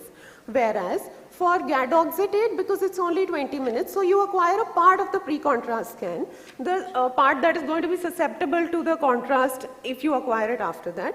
Then you give the contrast to the patient, acquire the dynamic phases, again which are the arterial, the portal venous and the transitional phases. Then you acquire the diffusion weight and your T2 fat side images, which are not affected by contrast, and in the same sitting you acquire the delayed phase and send the patient. So just examples of how HCC would look like when we administer hepatobiliary agents. So this is a typical example of a poorly differentiated HCC. That is, it would be hyperintense on the T2 weight images, hyperintense and restricting on diffusion. On arterial, it would show the typical APHE, which is the arterial phase hyperenhancement. There would be washout in the portal venous phase, that is reduced enhancement. And this is the transitional and hepatobiliary phase, where because HCC does not have functioning hepatocytes, it appears hypointense on the hepatocyte images. In contrast, a well-differentiated HCC does have functioning hepatocytes. So what happens is that although it is hyperintense on the arterial phase and minimally minimal washout on the portal venous phase, there is actual hyperintensity on the transitional as well as the hepatocyte images, because the hepatocytes in the HCC also take up the contrast. So a word on image interpretation with these agents. This is the Lyrat's diagnostic algorithm, which we are all ad nauseum aware of, and we use it in our day-to-day practice. So this is what a typical HCC would look like, an LR5 lesion. That is, it would be hyperenhancing on the arterial phase, which is non-rim type. There is portal venous washout, and then in the delayed phase there is an enhancing capsule. But unfortunately for radiologists, life is not so simple. HCC does not always show up like this. So what happens is that we have all sorts of variants. So this is a patient with a grade 1 tumor, which is a well-differentiated tumor. On this we can see the arterial phase enhancement did show up, but then there was no washout. And again there was this some sort of a delayed capsule which was seen on the delayed images. Then this was also compared with the administration of a gadolinium based agent. So what happened at this point of time? Again there was this arterial phase enhancement. On the portal venous phase it was iso-intense. There was no difference which was seen with the background liver. And then on the hepatobiliary phase it became hypo-intense. So what happens? Do we categorize this as washout? Do we not? Again, there is a differing approach between the Eastern literature and the Western literature. In Eastern literature, in Asia, we tend to go for higher sensitivity. So we would like to detect all HCCs because we offer all patients local regional therapy. So again, APSL guidelines and the Korean guidelines, which I quote, are more lenient. So they will allow you to categorize washout either in the portal venous phase or even in the transitional or hepatobiliary phases. But the Western guidelines are more stringent on this. They will allow you to categorize washout only which is seen in the portal venous phase. So not using the hepatobiliary phase. Again, what does Lyrat say on this? Even Lyrat says that the transitional phase washout lacks specificity because it is dependent on non-functioning hepatocytes, so which can be seen in any other tumor, not just in HCC. Similarly, now there has been literature to quantify the exact difference in the sensitivity and specificity when using this washout criteria as well. So here we see when we use only portal venous phase washout, there is very high specificity, but at the cost of sensitivity. As we become more lenient with our criteria, there is a dramatic fall in sensitivity to the order of 50%, but the sensitivity goes up a lot. This is again another study which documented the same, that when you're using an extracellular contrast and you place the criteria as portal venous or delayed phase washout, you get high sensitivity but also very high specificity. When you use a hepatobiliary agent and you allow for the washout to be seen in the transitional or hepatobiliary phase, there is a higher sensitivity but at the cost of specificity. So just a word on differential diagnosis, that cholangiocarcinomas, this is a cholangiocarcinoma on gadobenate. Here these can also show up as these can also show up with arterial phase hyperenhancement, but there is no typical washout which is seen on these, and they progressively accumulate contrast because of the extracellular matrix which is seen, the fibrotic extracellular matrix which is seen in them. I'll just bring a word on post-treatment imaging. So this is one of our patients who underwent a TACE, and this was the post-treatment cavity of the tumor, which again showed this this rim kind of arterial phase enhancement. But cranial to that, there was this other lesion which was also showing arterial phase enhancement, portal venous washout, and the hepatobiliary phase hypointensity. Just a point to note that there is another small nodule over here which is also showing the arterial phase enhancement and the hypointensity on the hepatobiliary phase, but this was categorized as an LR4 lesion and not treated, whereas this lesion which was showing the portal venous washout was treated as categorized as LR5 and treated. Now just coming to, so similarly, what does LIRAD say on monitoring treatment response? It says that for patients post-TACE, MR must be done because CT has decreased sensitivity, and they also say that if detecting new lesions is the criteria, then gadoxetate is to be used, but if you want to look at the rim of older lesions, then extracellular agents are to be preferred.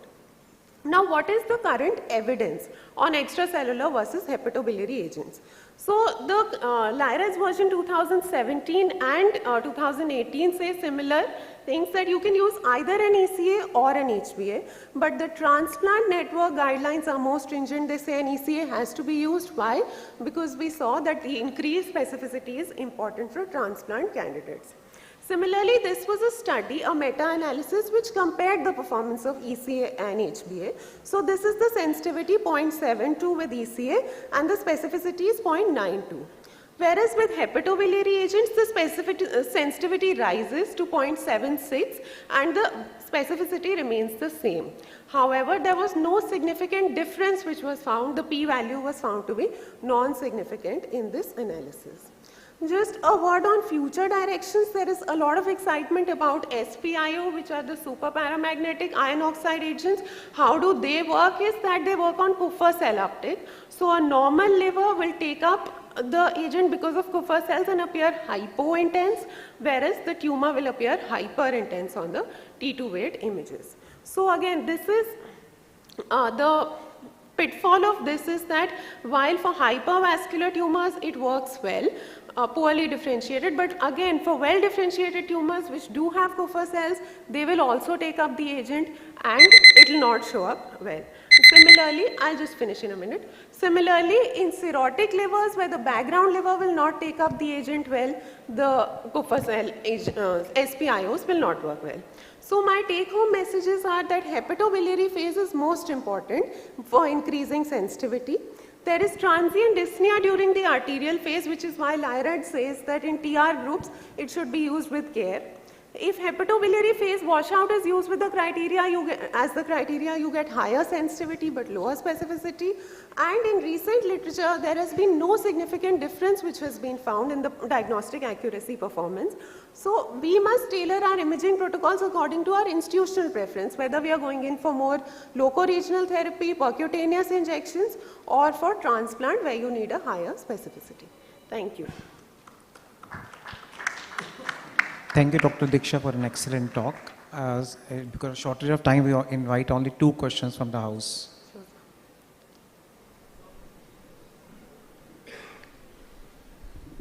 So Diksha, wonderful lecture. Thank so you. You recommend ECA as well as hepatobiliary agents differentially. That's for the transplant, you recommend the other agent, and for non-transplant, you recommend the other agent. Or should we do both? No, sir. So the hepatobiliary gives us both actually, because in India we have a unique situation where we have only gadobenate. We do not have gadoxetate. So while that gave us FOMO for a long time that the West is using this agent and we don't have this agent.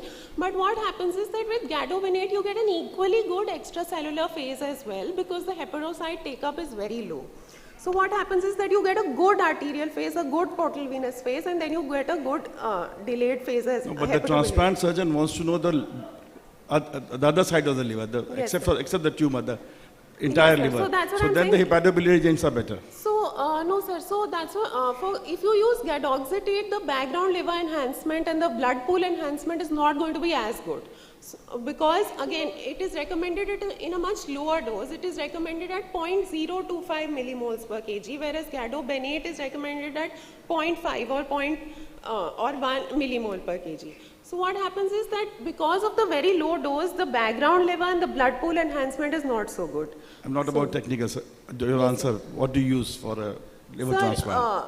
So we currently at our institute where I was, we were using gadobenate, which was giving us good images for both the ECA phase as well as the hepatobiliary phase. So I've got a small question, like the sensitivity of these new contrasts, is it same for cirrhotic versus non-cirrhotic livers? So sir, most of our HCC screening is going on in cirrhotic livers. So theoretically, yes, for cirrhotic livers, the sensitivity does decrease because there are a lot of other things going on. There are 200 regenerative nodules, there are dysplastic nodules, but these values which are quoted in literature are all in cirrhotic livers with HBV positive, with HCV positive, and we have good values for them. So sir, dose reduction is permitted only in hepatobiliary agents because they say that the hepatobiliary phase is good enough even with lower dose. For extracellular agents which are routinely being used at most of the institutes, it's not permitted. So for those we can reduce the dose to half, yes, but not the extracellular agents. One quick one. Yes, How sir. does a fast non-contrast MRI with diffusion compare with use of contrast? So sir, there is one study which we have all been quoting, which was by Dr. Pankaj at PGI, that abbreviated MRI with diffusion is doing very well.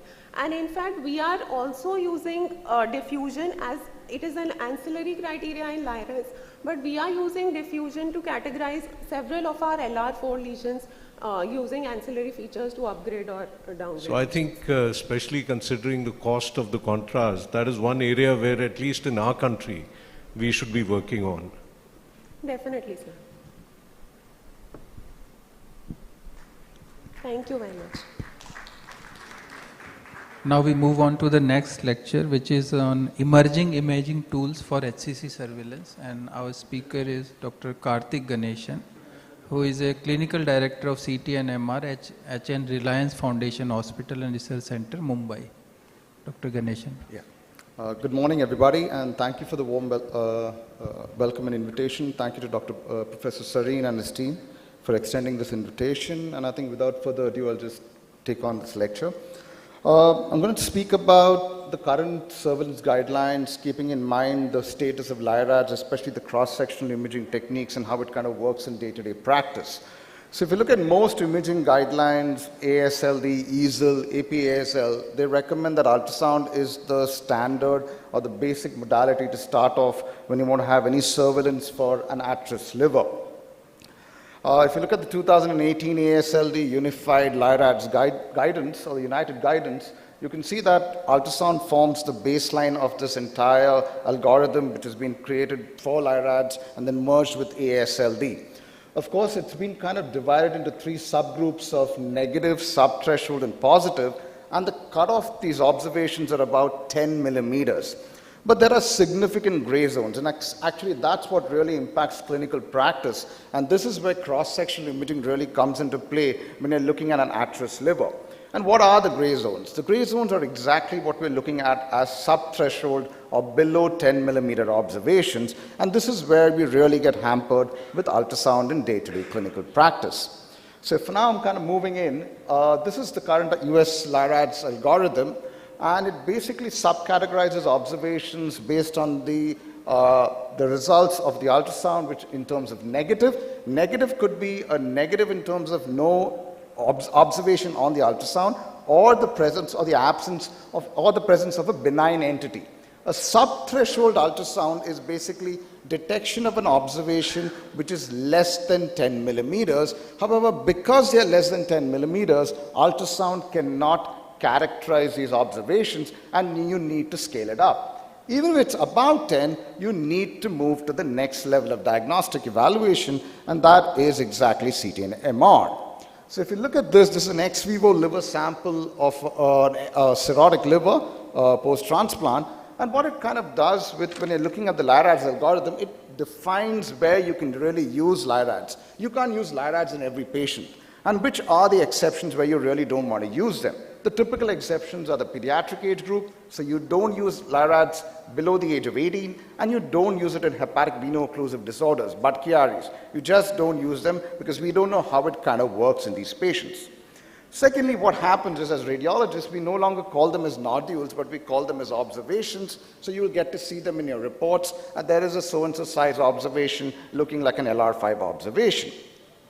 The premise of LIRADS is this broad categorization, or what we call a stepwise scaling up of progression from an LR1 to an LR5 observation. LR1 meaning completely benign, LR5 meaning definitely malignant, or HCC. Again, please remember, there's a 1 to 2% error even in bile reporting LR5 observations. They can turn out to be differentials in terms of cholangios or hepatocholangios or collision tumors. We, of course, know the criteria based on the size of the observation, which was initially 20 millimeters, but now has been scaled down to 10 millimeters. And, of course, the vascular criteria, which is the non-rem-affy, the washout, and the capsule. The ancillary criteria, that was where the abbreviated protocols come into play. Ancillary criteria cannot be used in isolation to scale up an observation to a definitive HCC. So what is the premise of this LIRADS categorization? Is this temporal change in vascularity from a portal dominant to an arterial dominant observation. And my job as a radiologist, or our job as radiologists out here, is to be able to pick up this subtle change in milieu and what we call as subthreshold observations, which are LR3 to LR4 observations. And this is where cross-sectional imaging with contrast really plays a little better than standard ultrasound. I'm not talking about contrast enhanced ultrasound, just routine ultrasound. So what are the key predictors of temporal kinetics? And this is where your surveillance programs will get kind of moved towards as soon as you know that when you're looking at sub-threshold observations less than 10 millimeters, the two major diagnostic determinants are observation size and biology. For example, if you're looking at the classic features of a non-rem-affy with washout, you're looking at a moderately differentiated HCC. But as you go to the well-differentiated pattern of HCCs, washout is not seen in all of these patients very easily. And if you go towards the poorly differentiated subtypes, arterial phase hyperenhancement is far less often seen as compared to moderately differentiated HCCs. So the key predictors are the biology and the size. So let's look at a case out here, which I've been kind of following up for quite some time. Ultrasound was negative. The US score was 1. We took the patient definitely for an MR, and we picked up a 4 millimeter LR3 observation in segment 6. Now, what would you do with this observation? Would you do an ultrasound to follow it up, or would you do an MR? We prefer to do an MR in our situation, and we have had 2 serial follow-ups at 6 months interval. And what you have is the stability of that observation. So you know that this chance of this observation moving to an HCC is far less than any other observation, which I see here. The important thing to remember is, if I were to have 100 LR3 observations in a month, probably about 1/3 of them have a potential chance to move up to an LR4 observation, and about 10 to 11% go up to an HCC in about 1 year. So your standard surveillance is perfect, it's about 6 months. But can you treat every LR3 the same way? You can't. So here's a classic example of that. So we have a large LR5 observation which has been treated with TACE. And if you look carefully, in the caudate lobe where the arrow is coming up, there is a hypervascular observation which is about 8 millimeters in size. So if you use the diagnostic algorithm, 8 millimeters subthreshold arterial enhancement, no washout, you would call this an LR3, and you would say that you need to follow this patient in 6 months. But we don't do that. As soon as you have an LR3 in conjunction with an LR5 or an LR4, it's absolutely pertinent that you need to have an accelerated surveillance program, and you can no longer wait for 6 months. And this is why. So this was done exactly a month later, and this observation from 8 millimeters has gone up to 9.5 millimeters, and now you can see definitive washout. Now, I still can't call this an HCC or an LR5. I'll call this an LR4, which is a probable HCC, meaning I have about an 80 to 85% chance that this is going to become an LR5 in a couple of months. So what would I do? Now, this patient, of course, underwent a resection of the right lobe HCC, and then we did a follow-up MR in a couple of months, and voila, that 8 millimeter observation within 4 months has now become 24, showing the classical features of an LR5, and this patient was actually RFA'd ablated. So what is important to remember is, though you have threshold growth as an important criteria, whenever you have an LR3 in conjunction with an LR5 or an LR4, the surveillance has to be no longer 6 months, but it has to be individualized, and you need to pull it a little shorter to about probably 3 months or even less, and that's what we call as an accelerated surveillance program in these observations. And what is the basis of this accelerated surveillance is simply that there's a change in the pattern of enhancement, the change in the pattern of capillarization from a sinusoidal to a diffuse capillarization, where the angiogenesis moves from an incomplete to a complete angiogenesis, and that's where you have the sudden change in the dynamics and the size itself. And what we call as active angiogenesis and vascular permeation, allowing us to see the change in these observations on the dynamic studies. Let's go to LR5. So now we think that LR5 means it's 100% HCC. No, it's a near 100%. In our own database over the last 14 years, you've got about a 1 to 2% chance that an LR5 observation does not turn out to be a pure HCC, either turns out to be a cholangio or a combination of these two. And that's why we need to be very careful to look at each component.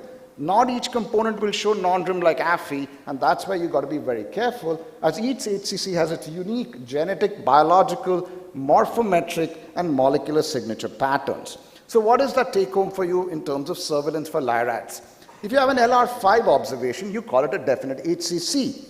But not all HCCs are LR5 observations, and this is very important when you're having a surveillance program which is run based on imaging. And this is simply because a lot of people have spoken on this, the different types of the subclassifications of HCCs, and each have their own morphometric appearance on imaging itself. So let's look at one for an example. So the previous case was a classic non-rim-like AFI. Now here we have a case with a rim-like AFI. So what happens in these cases? When you have a rim-like AFI, I can't call this an LR5, this is an LRM. Using LIRADs, just give me a minute. Using LIRADs, you could probably, or you would afford to do a biopsy in this patient. Not in every case, but you would want to do a biopsy in this case. So here we do a PET, it's non-FDG avid, and we do the biopsy. This turned out to be an intrahepatic cholangio. What's important?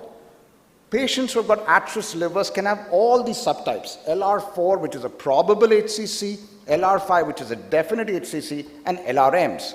The important thing to remember is, as you move from LR4 to LRM, the certainty that you have HCC is going to start going down, and this is where you need to start biopsying more and more of these observations to get more molecular as well as histological findings, so that it kind of allows you to manage your treatment accordingly in these patients. So what we do at our patients, or in our patients, is LR4, we generally don't try to biopsy because they're too small. We wait till they change to an LR5 or an LRM, but if we get an LRM, we always try to biopsy these observations. So if I'm going to kind of summarize this entire thing, and I'll just go through the last one, Ultrasound is the so-called baseline of all of surveillance imaging techniques in HCC. But when it comes to the real humdingers, which are the sub-threshold observations and the LRMs, which really change management, you want to move towards a contrast-enhanced technique. And again, abbreviated protocols are good, but they still need to get validated because you can't scale up observations as LR5 using non-contrast imaging techniques. Also, one take-home message, imaging is no longer just about diagnosing now. It's moved towards characterization, gradation, a significant amount of rat path correlation, and of course, prediction of outcomes of these observations as well. Thank you so much for your time.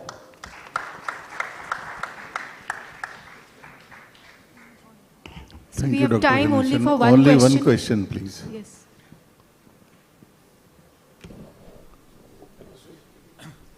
Thank you for Fabio Piscaglia, Italy. Thank you for the nice presentation.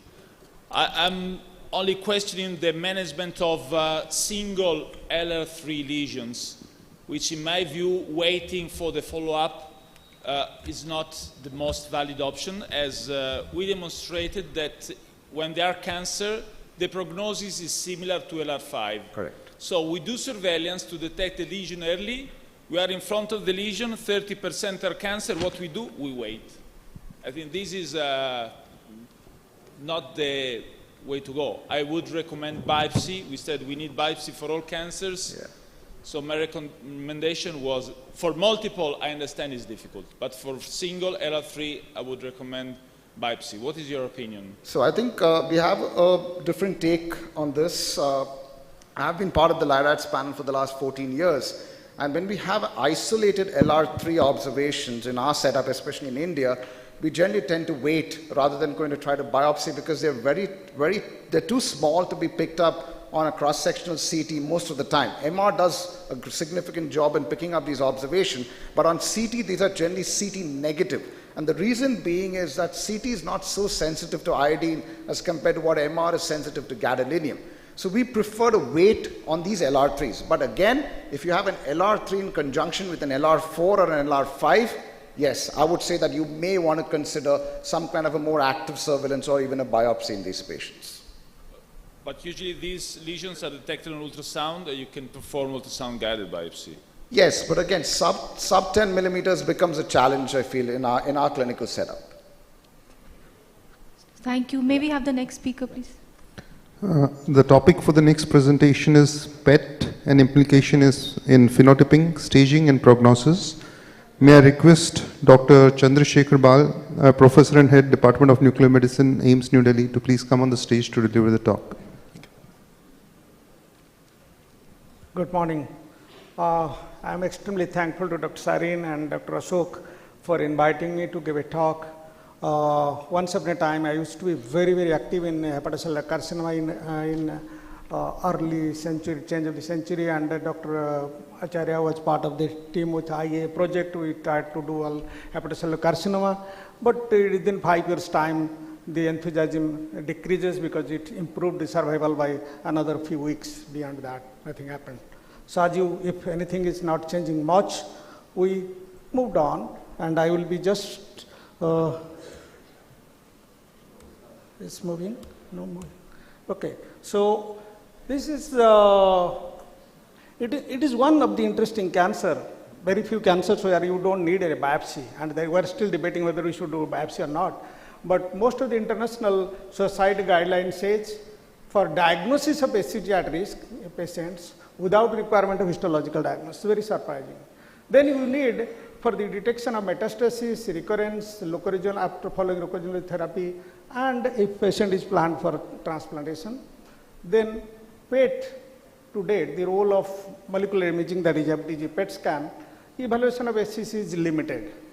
However, new agents and techniques show promise, and I will be just talking about that. So we have interesting, you can see the connatorial phase CT, you have got fats at T2-weighted image, you have got hepatobiliary phase MR, and the PET scan. Beautifully seen, well differentiated HCC, the FDG doesn't show the lesion. And in moderately differentiated, you can see very nicely the lesion. You can see here. Okay, it's not, you have any. marker pen, okay. So these marks are there, you can see that. And in poorly differentiated HCC, FDG does very intense uptake. So what does it mean? If you are in the early phase of diagnosing hepatocellular carcinoma, FDG is not the way to go.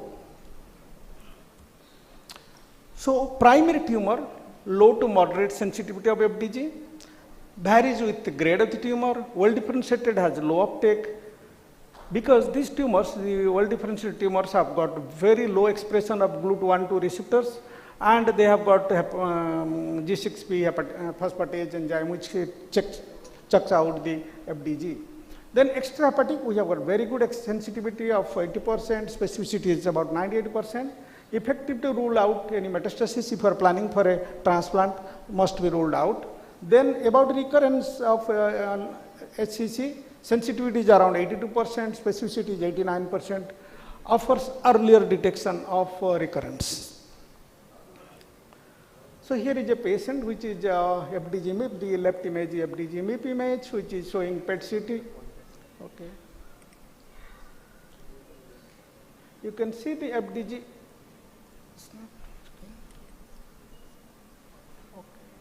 Not working. Okay. Not moving at all. Anyway, doesn't matter. So here you can see there is on FDG PET scan, there are multiple mediastinal nodes and there is a cardiophrenic node. And if you do specs on the sectional, cross-sectional image, you can see there is already metastasis there. This is the Hep B positive cases. So can you use other modality than FDG? We can use choline. Choline is a precursor for the synthesis of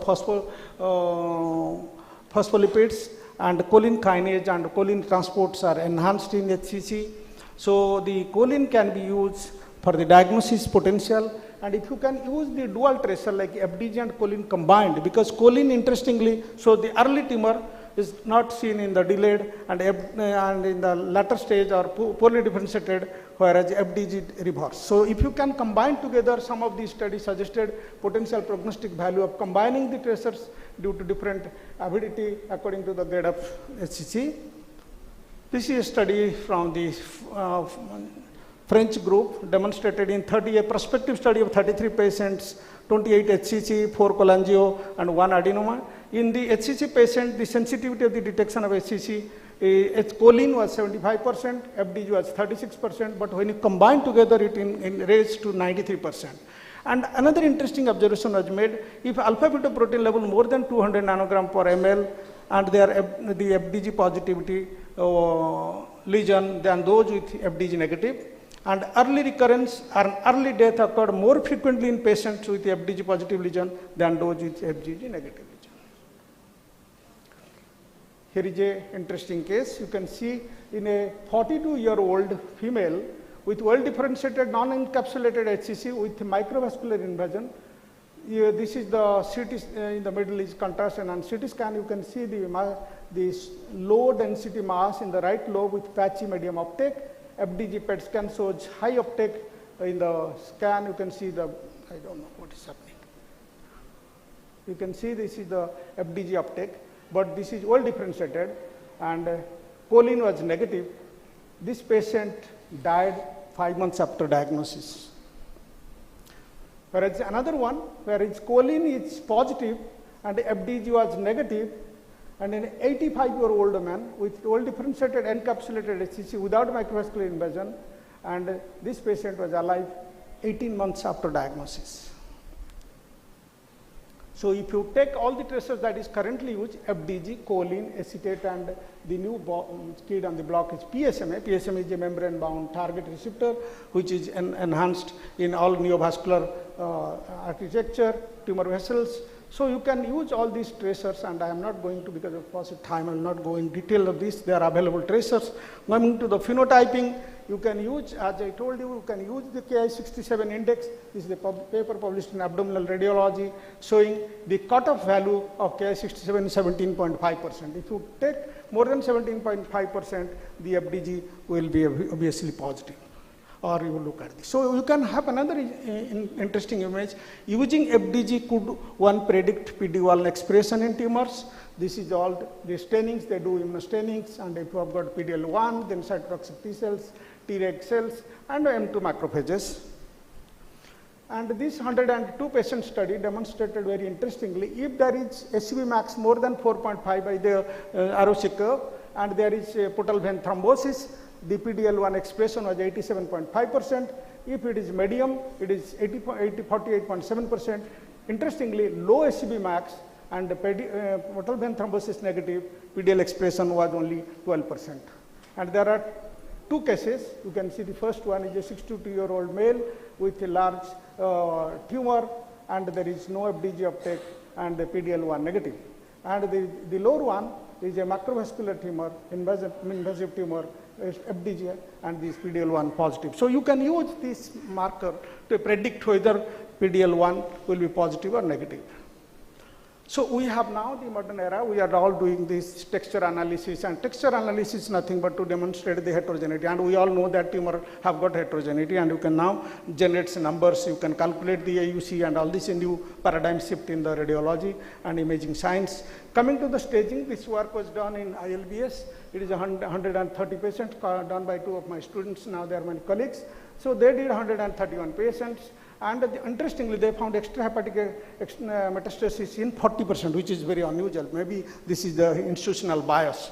All the advanced stage cases, they come to Dr. Sarin. That's why these people, they did this study, and they found 40% of patients they presented with extrahepatic metastasis, and 42.7% patient had hypermetabolic macrovascular invasion, and AP was more than 93.7, SUV max 3.5, maximum tumor size. So these are the independent predictor of hypermetabolic, MVI, and extrahepatic extraction, extrahepatic metastasis. And they go ahead and they published all the details. They are 67-year-old male, chronic liver disease with CKD, AP 77,000, FDG PET CT done, showing extensive disease in the liver and even in the bone metastasis already. So there, this patient has interesting. When there is, this is a 42-year-old male with hep C related modality differentiated HCC. AP was 92, but you can see there is bilateral cervical node. You can think there could be second malignancy, but when you did the FNAC, it turns out to be tuberculosis.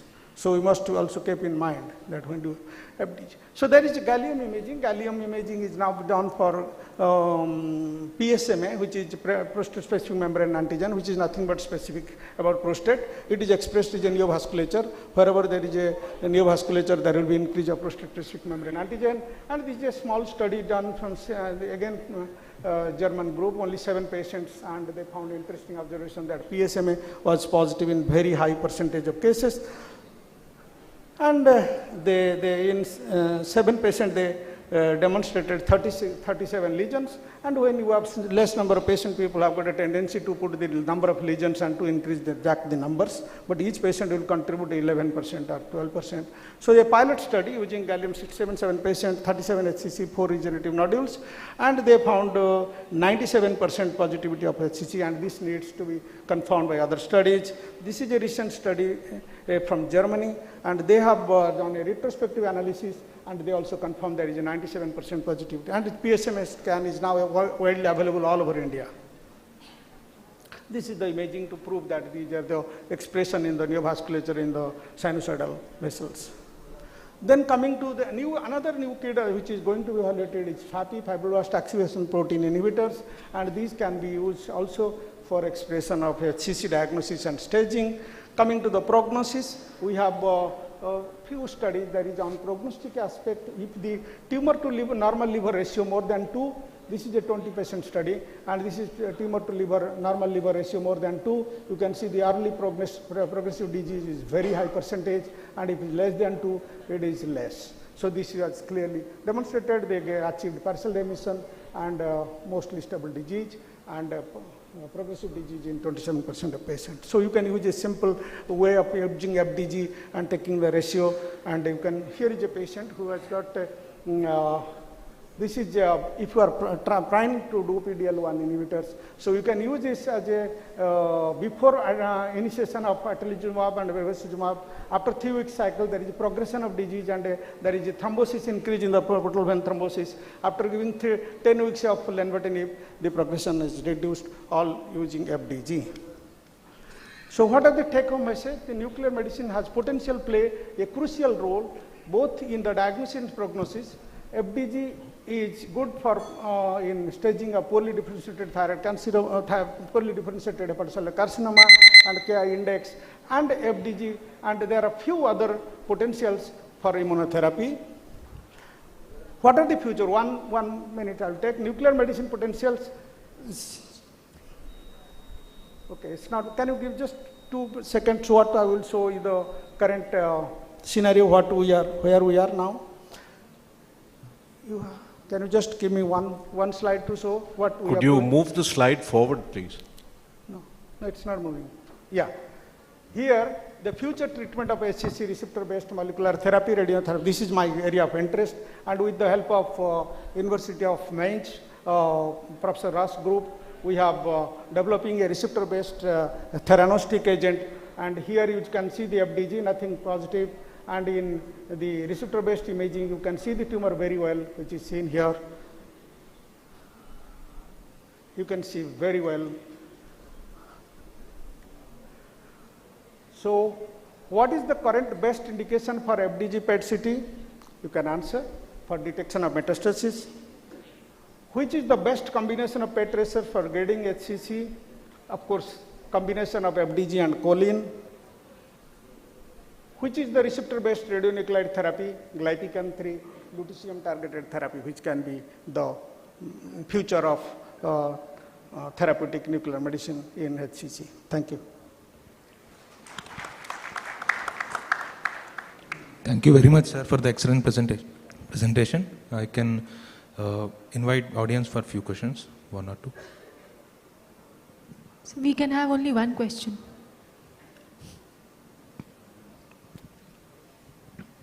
In how many percent of the cases dual tracer studies required?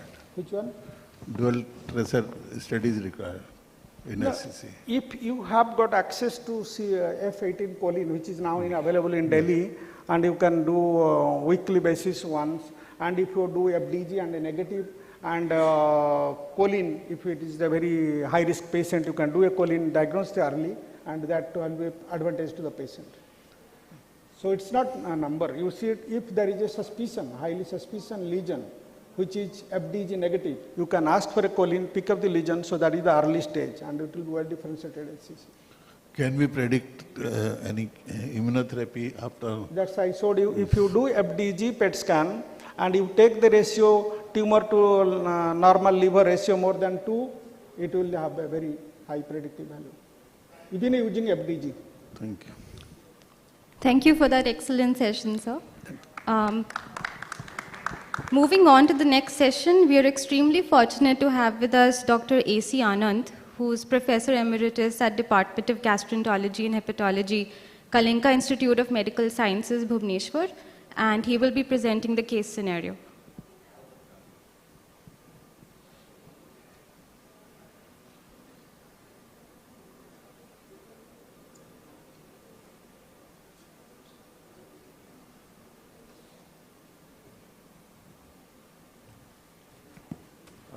The case is from ILBS and will be presented by Dr. Garvit.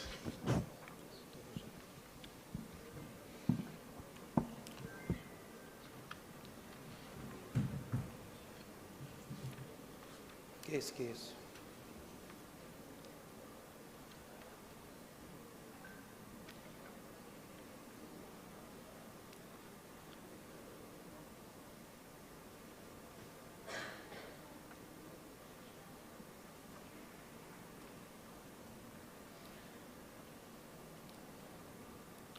Good morning all. Presenting a case, 54-year-old male, diabetic hypertensive, presented with nausea, vomiting, generalized weakness.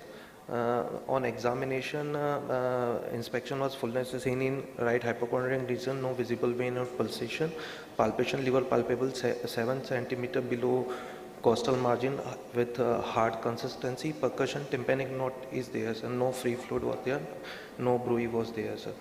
On further evaluation, ultrasonography was done. Liver was mildly enlarged in size, 17 centimeter with increased echogenicity, with 47 into 33 mm rounded hypoechoic lesion seen in segment 7, with bilateral hypoechoic lesion on adrenal right and left, 66 into 35 and 58 into 35 mm. On investigation, further hemoglobin was 10, INR is 1.32, bilirubin was 1.03, 0.24 to 0.79, with tumor marker AFP is 2.1, PIVCA is 24.6, CA is 1, CA 19.9 is 31, with viral marker negative. On PET-CT, further evaluation, there is a well-defined hypodense lesion in segment 7 and 6. Size is 38.7 into 47.3 into 47.6 mm, showing intense arterial phase hyperenhancement with washout in the portal venous phase with capsular enhancements. LR5 lesion was there, suggestive of SCC, and necrotic deposit in bilateral adrenal gland in right and left side. Query TB and histoplasmosis, query infective metastasis was there. For further FNSE was done, liver and adrenal. Liver is inconclusive was there, and adrenal necrotic material are present, no malignancy. Further liver biopsy was done, showing diffuse sheets, atypical epithelial cell, moderate pleural pleomorphism, irregular nuclear membrane, vesicular nuclei, prominent nuclei, and evident granular eosinophilic cytoplasm with occasional pale bodies and foci of extra medullary hematopoiesis seen. CD68 diffuse positivity, USG guided liver as well biopsy, fibrolaminar hepatocellular carcinoma was there. This is the timeline of the patient in July 23 to persistent vomiting, CT abdomen showing SCC with bilateral adrenal deposit, referred to ILBS with evaluated tumor marker is normal. With PET-CT there is a fibrolaminar SCC with CD68 positive, underwent test plus MWA, again persistent hyponatremia was there, ACTH is 555. This is the diagnosis with portal hypertension, non-bendable, grade 1 esophageal varices with cirrhosis, NASH, compensated, fibronemal SCC with 6 and 7, status post test plus MWA with tumor marker normal with primary adrenal insufficiency. LSM 21, CAP is 244 and SSM is 96.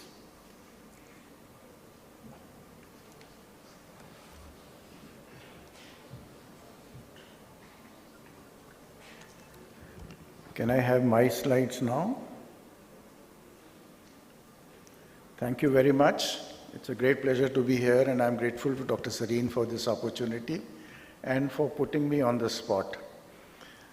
The reason is, organizers have given me these 3 questions to answer, and then I'm supposed to raise questions about the case with the chairpersons and moderators, and then invite discussion from the audience, all in the span of 7 minutes. Can my time start now? So I'll take first 2-3 minutes just to answer these questions. Fortunately, how the diagnosis is made has been adequately answered, and therefore I'm going to skip my slides concerning that. Early diagnosis, typical imaging findings has already been discussed, LIRADS has been discussed, algorithm to diagnose has already been discussed. A word about biomarkers. We all know that ideal biomarker would be that which is highly sensitive and specific, inexpensive, easy to do, widely available, and less operator dependent. And there have been a deluge of biomarkers in last few decades, indicating that we still do not have an ideal biomarker. This is the partial list of biomarkers that are being tried these days, and some of them, the sensitivity and specificity has been shown, and surprisingly, they have very high sensitivity and specificity in some of these cases. The details of these biomarkers will be discussed by Dr. Chaudhary, I think in one of the coming talks. A word about liquid biopsy. Liquid biopsy is basically a molecular test which is done on the circulating tumor cells, cell-free DNA, looking at somatic mutations, cell-free DNA methylations, cell-free RNAs, microRNAs, and non-coding RNAs. And there is one study which has shown that these 41 tests, the quantitative proteomics is done on these 41 proteins, and some of them show upregulation as indicated by these blue bars, and some of them show downregulation as shown by the orange highlights, but none of them can qualify as a biomarker so far. A word about fibrolamellar carcinoma, which has been found in this case. The imaging is not always typical in fibrolamellar carcinoma. It is variable with heterogeneous arterial enhancement, and sometimes there is a central scar with or without calcification. There may or may not be any early venous washout. Occasionally one can see multiple lesions with cystic appearance, and FDG PET also uptake is variable. Histopathology therefore remains the gold standard. Biomarkers are of little use in this case. However, there are small studies which mention the role of DCP, vitamin B binding capacity, hepatocorin, and neurotensin, and some institutions use the periodic assay of serum levels of B12 binding capacity as a component of post-treatment surveillance. A recurrent unique fusion protein, which Dr. Amata also mentioned in the morning, has been described with FLC, but it does not have so far any diagnostic or pathological significance. The treatment of choice remains resection, because most of the fibrolamellar carcinomas occur in non-cirrhotic liver. And if we do regional lymphadenopathy, it improves the 5-year survival from 58 to 82%. The common sites of recurrence include liver, regional lymph nodes, peritoneum, bone, lungs, and median time to relapse is between 10 to 33 months. 20% are unresectable due to multifocal metastasis, extensive nodal spread, and or major vessel involvement. Liver transplant can be considered for locally limited disease if resection is not possible, and one considers TACE if neither is feasible. Systemic therapy for advanced disease, several regimes have been tried using gemcitabine, cisplatin, 5-fluorouracil, interferon, and oxyplatin. The more targeted therapies and immunotherapy so far has not worked out for them. Let's now come back to the case that has been presented. First thing I would like to ask the chairpersons and the moderators who are present here, how many of you agree that the diagnosis of cirrhosis can be established on the basis of data that has been presented? The imaging that was presented did not show classical features. Grade 1 varices, which many people call it as doubtful varices, liver functions were normal. Should a biopsy from non-tumor area also have been done? Yeah, I think, sir, biopsy from the new non-tumor area is very important in every case, unless you have unequivocal evidence of cirrhosis. So most likely this patient, the diagnosis of cirrhosis was just a conjecture and not really confirmed diagnosis. And what is the significance in your mind of the adrenal masses that were there in this case? There are bilateral adrenal involvement, sir, and the features are necrotic changes are present, and PET was showing little higher uptake. But adrenal mets in an HCC is rare compared to lungs or lymph nodes. So if there is a lung lesion somewhere and we are finding adrenal, then that can be accountable. But within necrotic deposits in bilateral adrenal mets, straight shot mets cannot be made unless a biopsy is required. Tuberculosis should also have been considered in this case.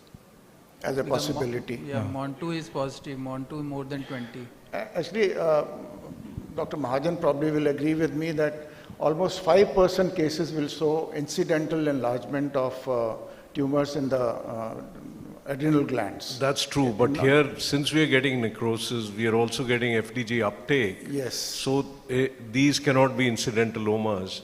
But tuberculosis, we have to always keep in mind. Keep in mind. Considering that HCC mets to adrenals are so rare. And that too bilateral. I like to add here that even when the tumors are present, metastatic tumors are present, half of the adrenal swellings still turn out to be incidentalomas. That's very true. And That's very true. if FDG PET positivity is present, even the benign adenomas can show FDG PET positivity.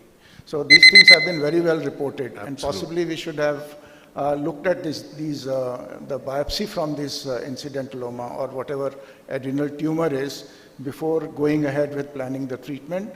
Although it was done and only necrotic tissue was found, and it has also been well shown that if you target the necrotic area, the false negativity rates are going to be very high.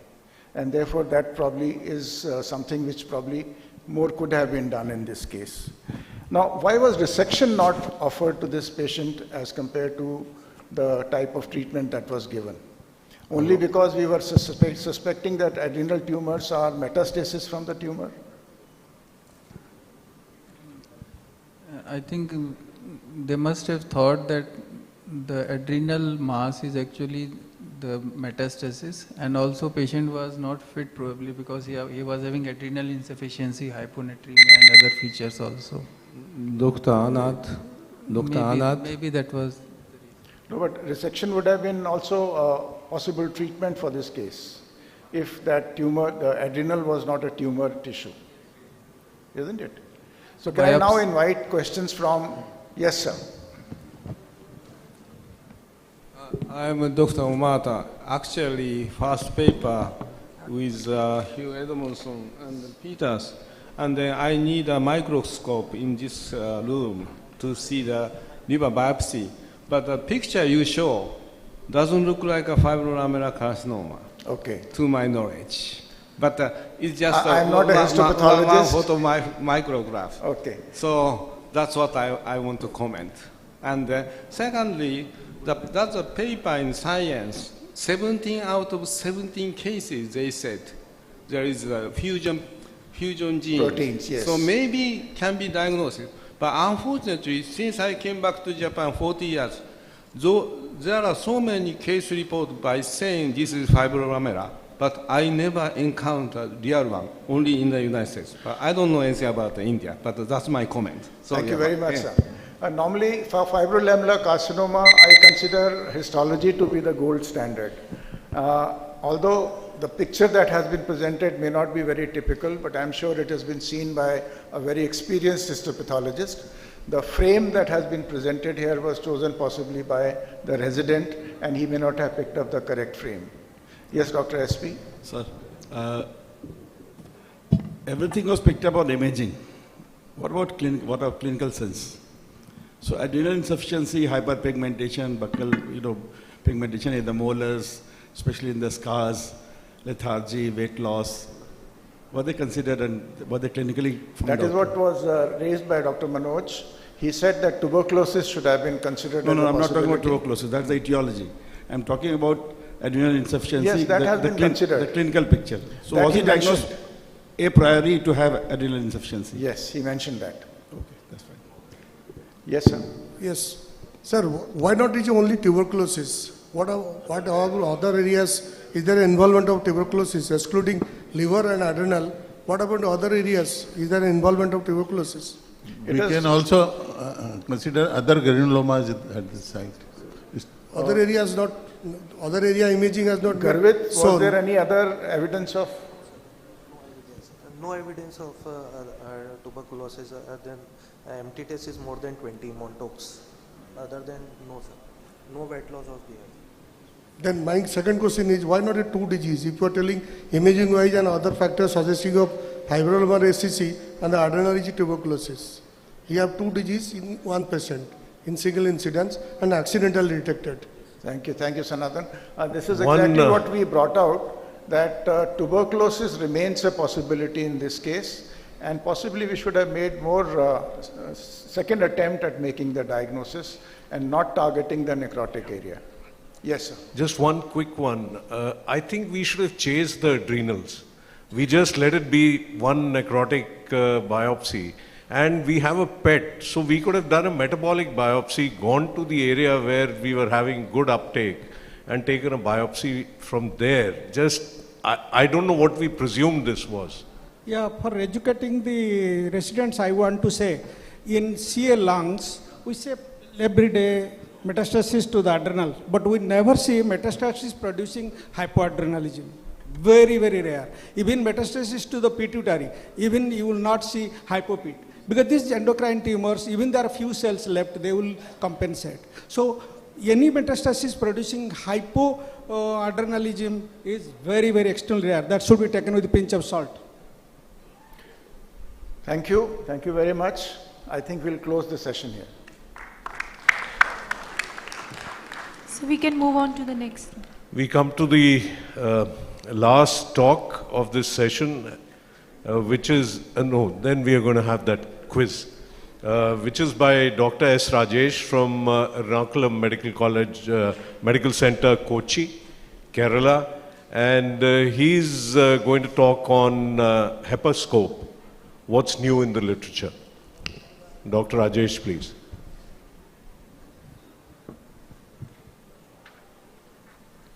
Good morning. I'll be talking about what's new in literature regarding the imaging diagnosis of HCC. Now, the issues with the conventional hepatocyte-specific contrast media that we are using currently is that they are liver-specific. They will get concentrated in the liver parenchyma, and whatever doesn't take up the contrast is assumed to be HCC. So there is obviously a problem with specificity of these agents, and that is the first thing. Secondly, it has very limited efficacy in diagnosing very small HCCs. So we need an agent which has better contrast ability first, and secondly, which ideally gets concentrated in the tumor rather than the liver.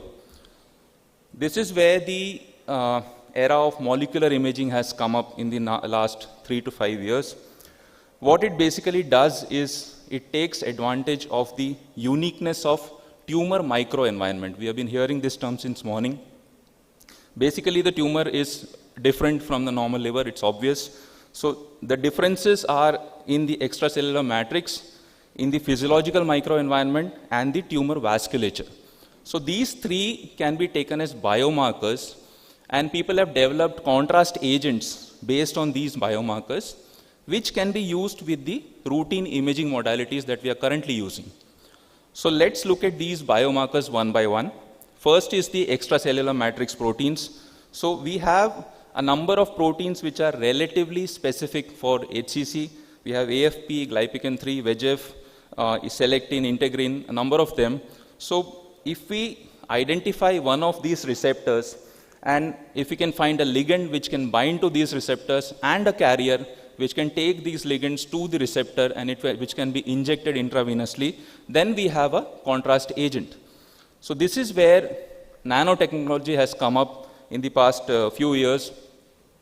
So what they've done is they've taken the SPIO, the superparamagnetic ion oxide particles, then they've tailored it by combining it with aptamers, peptides, and antibodies, and now we have what are called as molecular imaging probes.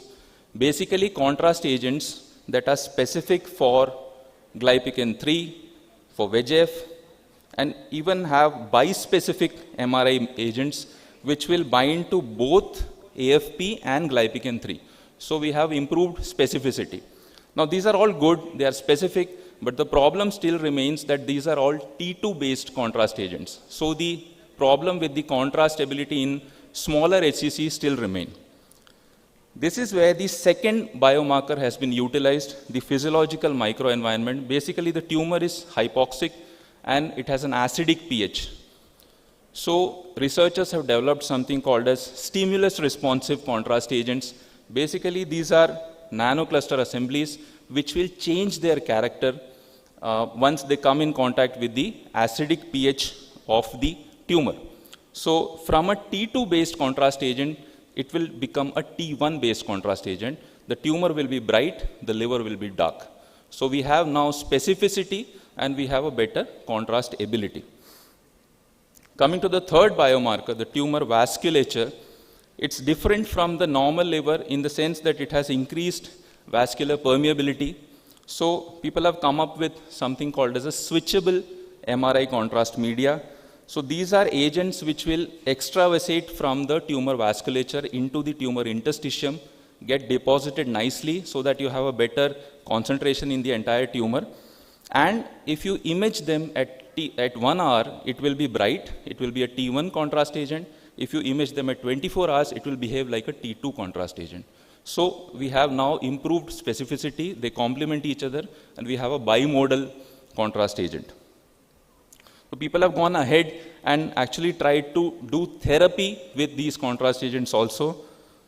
So we have now nano grenades. Basically, these are small nanocluster assemblies which will get triggered by the acidic pH of the tumor. You can diagnose the tumor as well as do therapy by applying photodynamic therapy, which will trigger these nano assemblies, and they will release heat, and you can actually ablate these tumors. So these are all the studies that have come up recently in animal models. The problem with these therapies is obviously it's still experimental. We've not had any human data. So what can we do with the available modalities that we have now? So that is where the quantitative imaging has come in. The imaging that we are doing right now is a lot subjective. So there will be a lot of inter-observer variation when two radiologists are reading the same scan. So how can you make it unbiased, reproducible, and more objective? So that is where the diffusion sequence has come in. It's something that can be quantified. So people have used AI to create a histogram analysis of HCC and the other tumors. So this was a study which used this histogram with LIRADs. So they showed that HCC is a lot more homogeneous, while the cholangio and the combined tumors are more heterogeneous. So if you take the 5th and 10th percentile of this ADC map and combine it with LIRADs, you can actually differentiate these tumors. So it's more quantitative rather than subjective. Another thing that's coming up is intravoxel incoherent motion. So this basically uses pseudo-diffusion. So pseudo-diffusion is something that is the movement of molecules in the microvasculature. It's very different in a tumor compared to normal liver. So if you can actually quantify this pseudo-diffusion, you will be able to differentiate an HCC from the benign tumors. A word about radiomics. There is another session on this, so I will not go into details.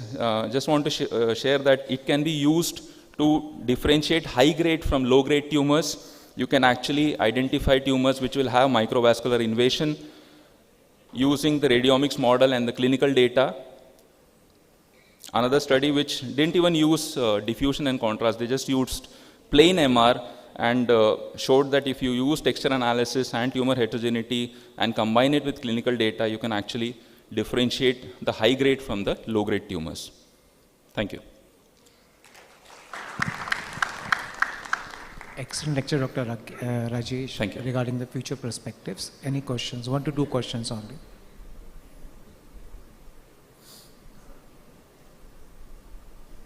So we thank you very much. In case there are no questions, thank you.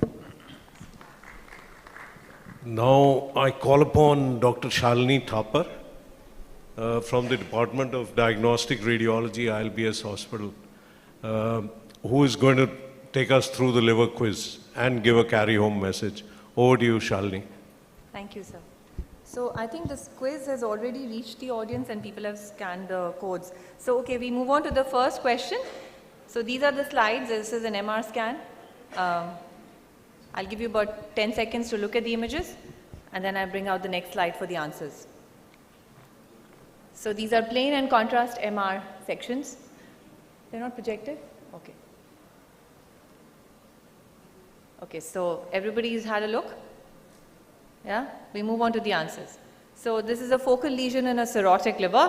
So what do you think the above lesion is? A, cholangiocarcinoma, B, a fibronodular hyperplasia, C, focal confluent fibrosis, or D, transient hepatic intensity difference? So the slash is not a clue to the answer.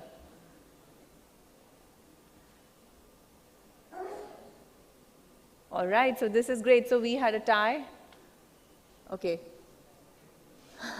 So a lot of indecisiveness happening between A, B, and C. So yeah, the obvious answer would be a cholangiocarcinoma, but since this is a quiz, it's not going to be the obvious. So the answer is the least but 2 is Its answer is the option C. So this is a focal confluent fibrosis. I'll just go back to the slide, please, just for a quick second. Could you go back to the slide? Yes, thank you. So here we have, so this does look like a cholangiocarcinoma. Just use the pointer. This area looks like a cholangiocarcinoma, and I know why you said cholangio, because there is a capsular retraction here, right? That was the reason. But capsular retraction can be seen in various other lesions as well. And most importantly, there was no biliary dilatation along the lesion. So if you don't see any biliary dilatation, there is no involvement of bile ducts, and you're not seeing any actual hypervascularity, which is sometimes you will see vascularity in cholangiocarcinomas along the periphery, and I think one of the speakers showed us that. You will have a certain diagnosis of cholangio, but there is no such hypervascularity. There is only enhancement in the portal phase. You see nice vessels coursing through it. So this is pretty much a benign condition you see in cirrhotics. This is a focal area of confluent fibrosis, and why it's enhancing so much in the delayed phase, because that also has a fibrotic component which is enhancing a lot. So moving on to the next case, we again have a focal lesion in a cirrhotic liver. There are plain and contrast images. Ready for your answers. So about 10 seconds for this. All right, here is your screen. So awesome. I think this was an easy one. I should have kept a more difficult one for next time. So this is definitely a nodule and nodule. I'll just come back to the slide and show you. Could you project the last slide, please? Yes. So I think this is pretty clear. A T1 hyperintense large nodule, which is a dysplastic nodule. And here it didn't enhance on the arterial phase, whereas the internal area, which is restricting on diffusion, is enhancing. And so this is a beautiful HCC forming within a dysplastic nodule. All right. So this is the third case. And again, another focal lesion in the liver.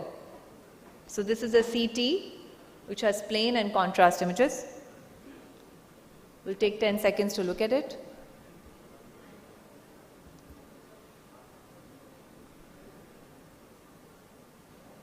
So I think we are ready for the answers.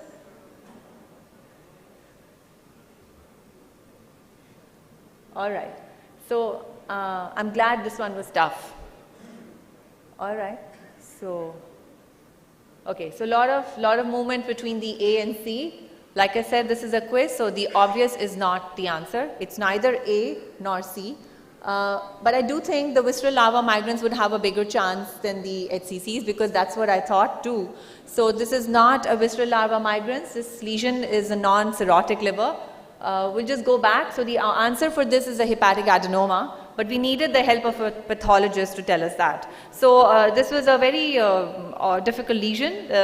We all see a hypodense area here, and we are seeing hypervascularity. So visceral larva migrans typically does not show so much of hypervascularity, and usually they are not peripherally placed. They're usually somewhere in the center of the liver. They're less common in the subcapsular region. There is a lot of hypervascularity, internal areas of liquefaction. But as you go ahead, the key was in this slide that the delayed phase shows almost complete enhancement of the lesion except a small area. So this was a hepatic adenoma, because the lesion is enhancing hypervascularly. It's either an HCC or an FLCA or a FNH or an adenoma. So these are the four main options, and then you move on to the fact that it becomes iso to hypodense to the rest of the liver. So it was more like a adenoma more than a FNH. So that comes to an end of the quiz, and I have been given the task of giving the protocol slide for the entire session that we just heard. So what is the protocol that we would like to use for the imaging modality for diagnosis of HCC and an implication of PET scan in our patients? So what I would say would be, like already discussed by all the speakers, screening or surveillance using ultrasound or contrast enhanced ultrasound. Okay, so the slide is off, but I can just say it. Contrast enhanced ultrasound if available at the same sitting. We've already discussed the importance of the lesion size. So a lesion size less than 10 millimeters and a lesion size versus more than 10 millimeters. So that's where you need to understand what to do. If the patient is cirrhotic and the liver is a patient of CLD patient and the lesion is more than 10 millimeters, we have to go in for a CECT or a CEMR, and that study has to be a triple phase appropriate study with an appropriate contrast agent as has been described in the ASLD guidelines. For example, an MR specific, hepatobiliary specific contrast, or an extracellular agent, whatever is available to you. As you go on to the CET and MR, you must do an AFP analysis along with that, and then use the LIRADS to categorize the observation if it's a cirrhotic liver. We follow the guidelines for LR category as you use the LIRADS for your categorization. If the liver is non-cirrhotic or a non-CLD and you did a CECT or an MR for diagnosis, you can actually rule out the classical lesions, for example, hemangiomas or FNH or adenomas most of the times. If not, we have to go in for a biopsy to confirm either these non-obvious lesions or to confirm the LR non-categorizable or LRM lesions like we discussed, and de novo sols in the liver in a non-cirrhotic liver as well. The role of FDG dual tracer PET is a complementary and additional information modality for treatment selection as a major modality today, and it is definitely the most important modality for looking at extra hepatic disease. So that's the protocol that we propose, and you're welcome to send us your suggestions on email. Thank you so much. Thank you very much. With that, we conclude this session. Thank you. So thank you very much to all our esteemed speakers, moderators and chairpersons for this brainstorming session. And now we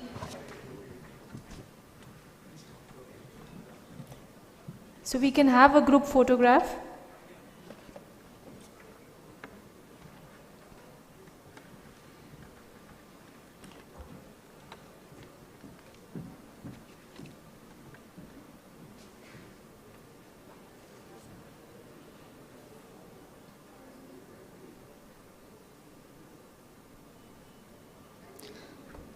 A big round of applause for all of them. And now we move on to the state-of-the-art lecture. I take the pleasure of first inviting the chairpersons for the current session, Dr. Rajesh Gupta, Asian Institute of Gastroenterology, Hyderabad, Dr. Manoj Sahu, Department of Gastroenterology and Hepatology, Apollo Hospitals, Bhubaneswar.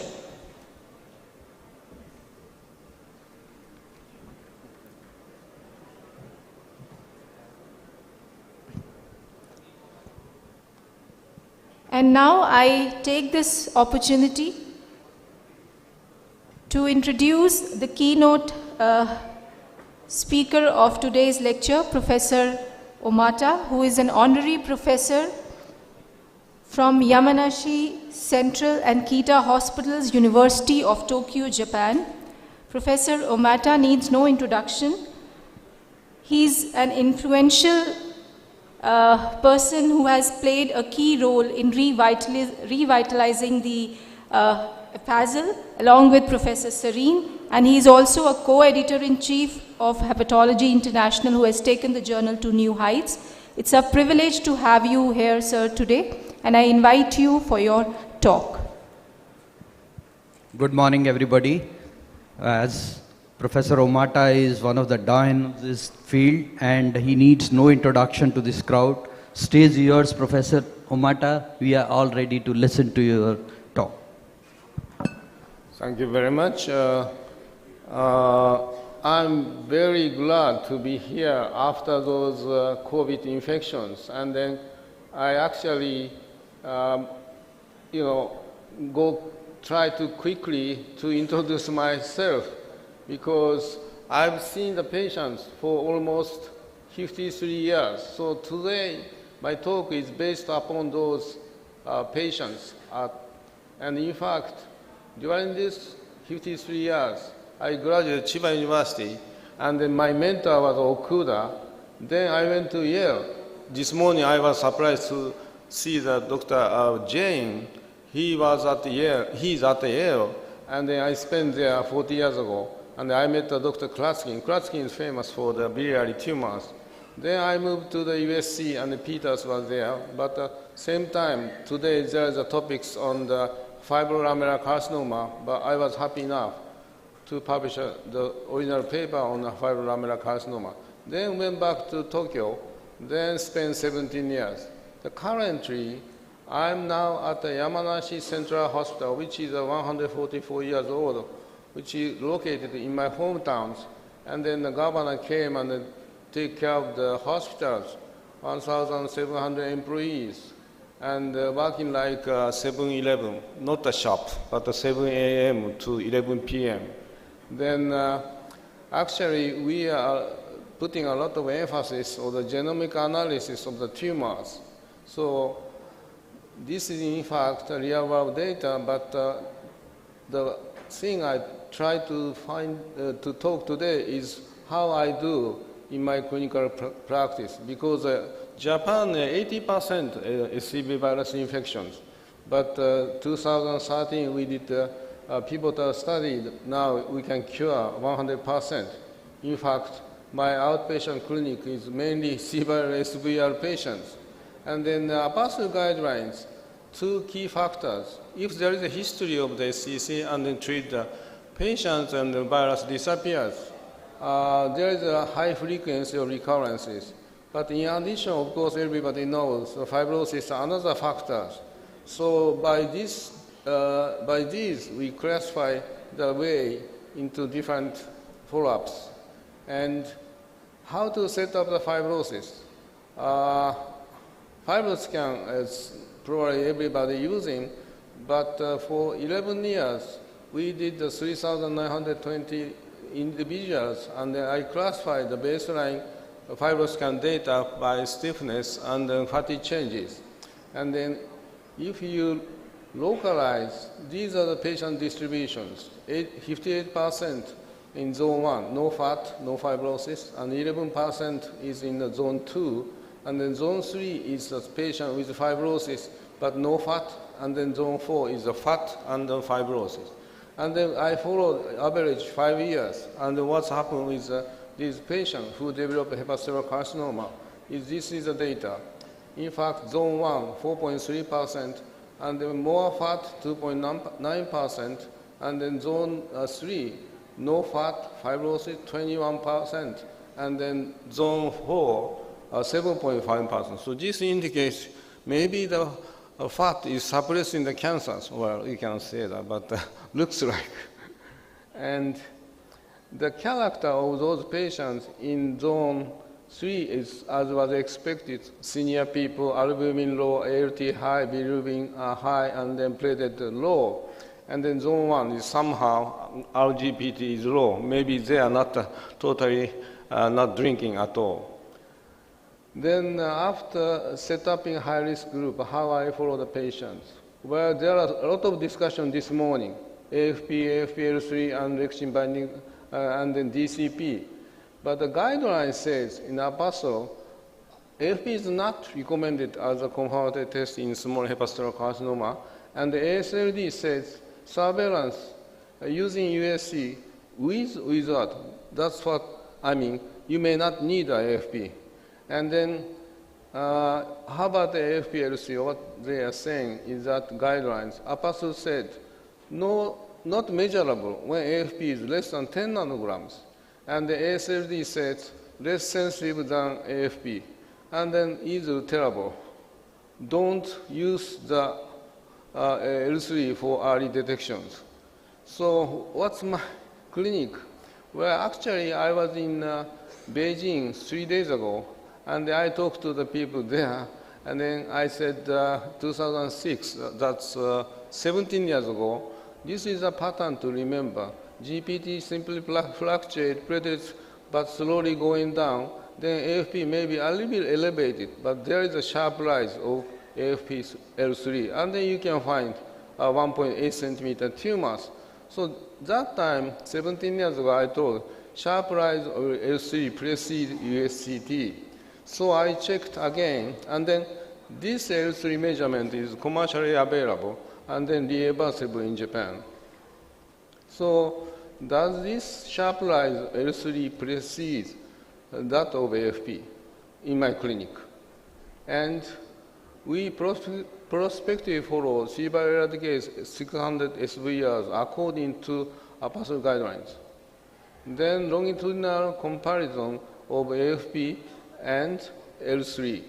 Actually, L3 almost always below 0.5%.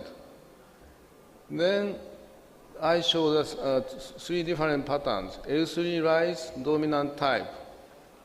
Actually, these are the follow-ups. Then LP below 10 nanograms, then going up like this. This is L3. Then treatment, laparoscopic surgery, and the tumor found 1.0 centimeters. No elevation of AFP at all. And this one, the same, exactly the same, 1.7 centimeter. No movement, no change of AFP at all, but AFP L3 went up above sky high. This is my patient. And this is also the very similar pattern. 2.2 centimeters. And this is a slight change, but no elevation of AFP at all, 5%, 3.0 centimeter. This is my clinic or the hospital, 4.0 centimeter. How about the both rising type? Well, this is AFP, but L3 precedes, looks like 1.4 centimeter.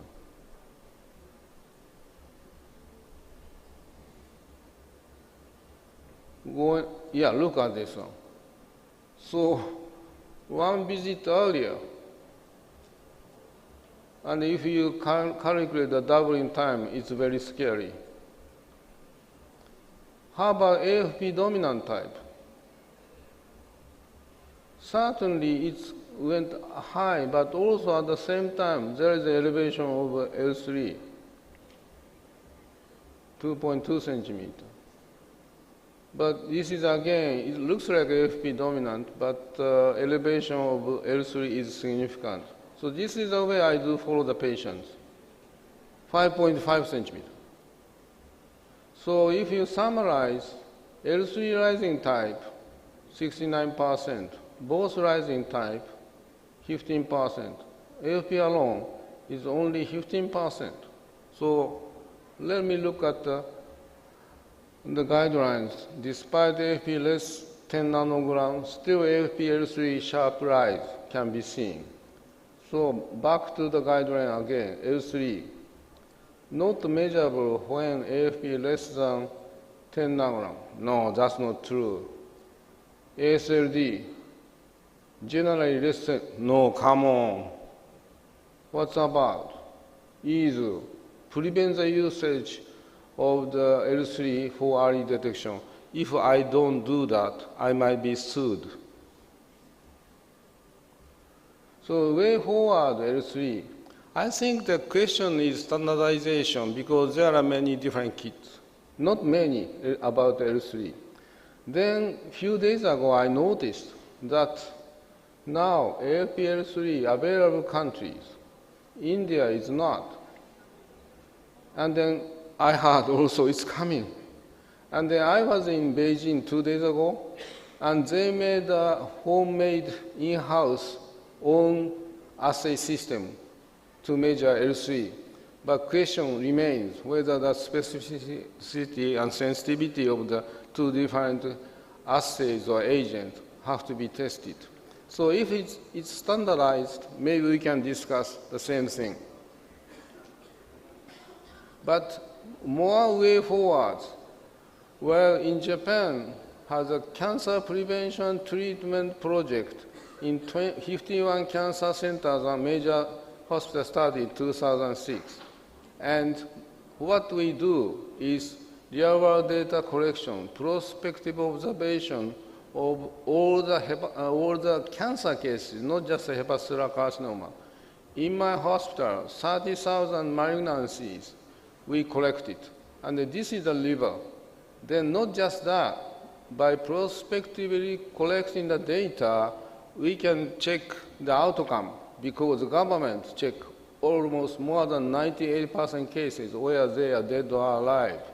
And then in the case of hepatocellular this is our hospital data. We know we can check overall survival for 15 years. The most recent data indicate that median survival time is obviously changing from almost maybe less than 20 months till now it's over 49 months to 73 months. So it's really improving. I think this is a way we should judge what kind of testing should be done, what kind of treatment should be done.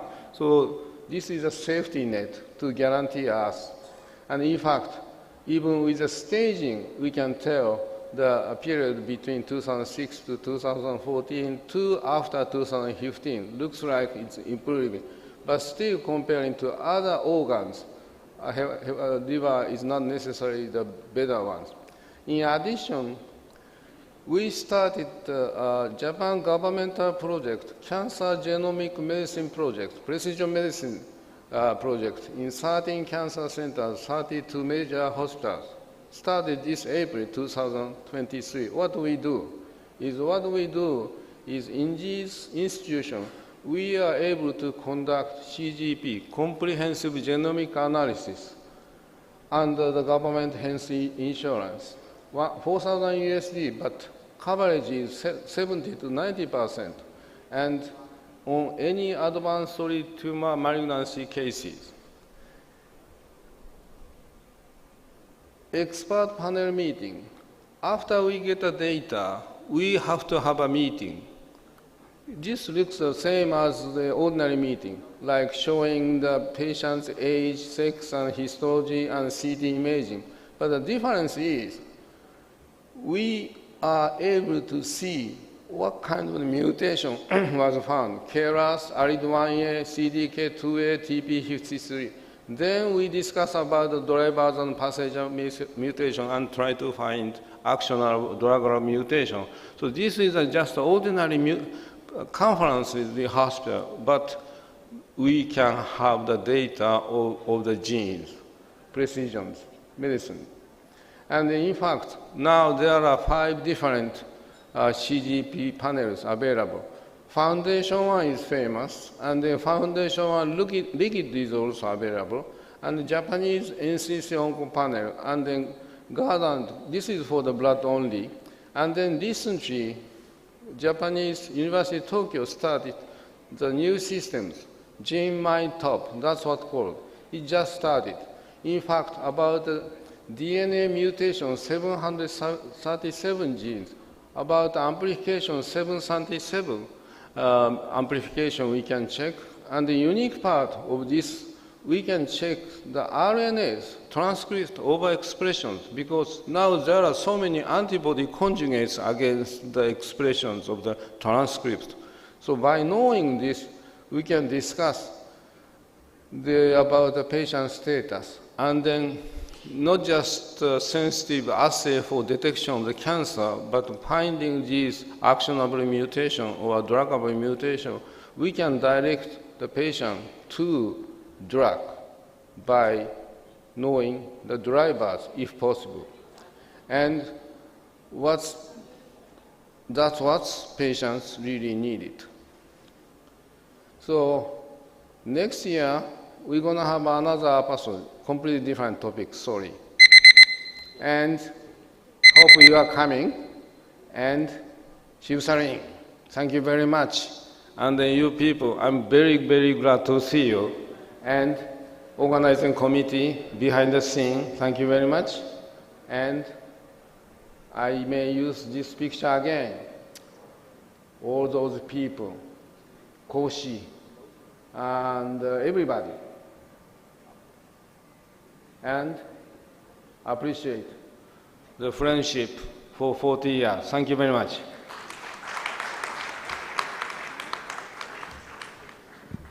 Thank you, Professor Omata, for giving this masterly talk. I think this is a state-of-art lecture. The questions are not allowed. Thank you, Professor Omata, for a wonderful talk, as usual, for giving us the future direction.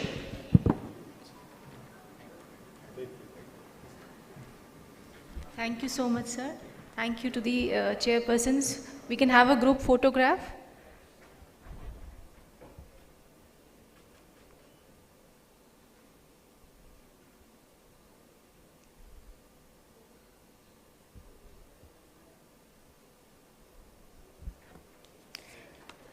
And now we take a very, very short break of 10 minutes for the tea and before we meet up for the next session. I request the audience to be please back within 10 minutes.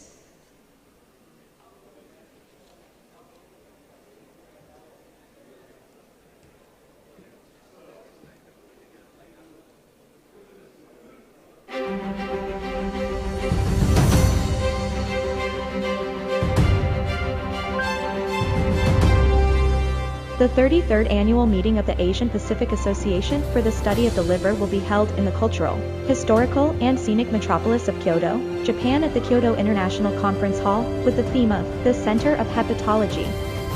On behalf of the organizing committee, it is a great pleasure for us to announce that APASL 2024 Kyoto, the Center of Hepatology, will be held on March 27th to 31st, 2024.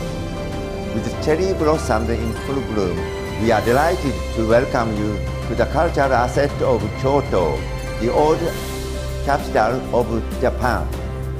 The president of APASL 2024 Kyoto, Professor Shuichiro Shina, belongs to the Department of Gastroenterology, Juntendo University Graduate School of Medicine. He is world-renowned as an expert in ablation treatments that are attracting attention. APASL 2024 Kyoto, the Center of Hepatology, is the second APASL annual meeting in Kyoto, since it was held in 2007.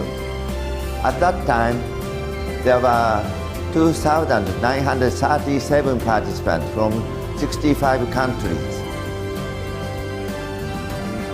The conference was an important milestone of APASL to show the prosperity of our society. The number of the participants increased rapidly. And as for this meeting, more than 6,000 participants from 80 countries are expected. With the theme of Center of Hepatology, the main meeting will not only focus on the latest updates regarding liver diseases, but also our mature, time-honored, well-established discourses on hepatology in order for their significance to be reconfirmed by scientists and clinicians, with the aim of achieving better clinical practices. Distinguished guest speakers and experts from around the globe will present, discuss, and share the latest developments in hepatology and related topics. As you know, the Asia-Pacific region has the world's largest population and 70% of the world's liver disease patients are concentrated in this region. APASL 2024 Kyoto, the Center of Hepatology, will provide a forum for the exchange of cutting-edge knowledge and experience in all aspects of the field of liver and biliary tract disease. And after work, it's time to relax. Kyoto has many attractions and venues to entertain you. A wide range of unique venues and World Heritage sites for post-convention programs are available. This city has beautifully blended ancient traditions and modern cityscapes. You can enjoy the mood of the bygone era it maintains. We encourage you to join the Asian Pacific largest river meeting and listen to the updates, improve your knowledge, and participate in educational activities. The latest information will be posted on our website www.apasl2024kyoto.org.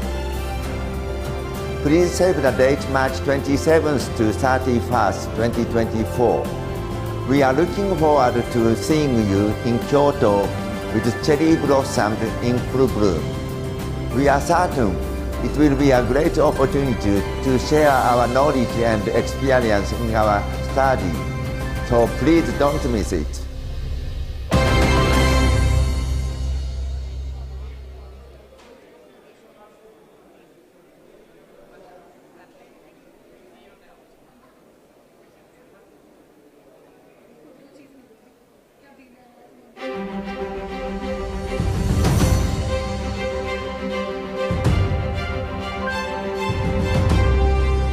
The 33rd annual meeting of the Asian Pacific Association for the Study of the Liver will be held in the cultural, historical, and scenic metropolis of Kyoto, Japan at the Kyoto International Conference Hall, with the theme of the Center of Hepatology. On behalf of the organizing committee, it is a great pleasure for us to announce that APASL 2024 Kyoto, the Center of Hepatology, will be held on March 27th to 31st, 2024. With cherry blossoms in full bloom, we are delighted to welcome you to the cultural asset of Kyoto, the old capital of Japan. The president of APASL 2024 Kyoto, Professor Shuichiro Shina, belongs to the Department of Gastroenterology, Juntendo University Graduate School of Medicine. He is world-renowned as an expert in ablation treatments that are attracting attention. APASL 2024 Kyoto, the Center of Hepatology, is the second APASL annual meeting in Kyoto, since it was held in 2007. At that time, there were 2,937 participants from 65 countries. The conference was an important milestone of APASL to show the prosperity of the society. The number of the participants increased rapidly. And as for this meeting, more than 6,000 participants from 80 countries are expected. With the theme of Center of Hepatology, the main meeting will not only focus on the latest updates regarding liver diseases, but also our mature, time-honored, well-established discourses on hepatology in order for their significance to be reconfirmed by scientists and clinicians, with the aim of achieving better clinical practices. Distinguished guest speakers and experts from around the globe will present, discuss, and share the latest developments in hepatology and related topics. As you know, the Asia-Pacific region has the world's largest population, and 70% of the world liver disease patients are concentrated in this region. APASL 2024 Kyoto, the Center of Hepatology, will provide a forum for the exchange of cutting-edge knowledge and experience in all aspects of the field of liver and biliary tract disease. And after work, it's time to relax. Kyoto has many attractions and venues to entertain you. A wide range of unique venues and World Heritage sites for post-convention programs are available. This city has beautifully blended ancient traditions and modern cityscapes. You can enjoy the mood of the bygone era it maintains. We encourage you to join the Asian Pacific largest river meeting and listen to the updates, improve your knowledge, and participate in educational activities. The latest information will be posted on our website www.apasl2024kyoto.org. Please save the date March 27th to 31st, 2024. We are looking forward to seeing you in Kyoto with cherry blossoms in full bloom. We are certain it will be a great opportunity to share our knowledge and experience in our study. So please don't miss it.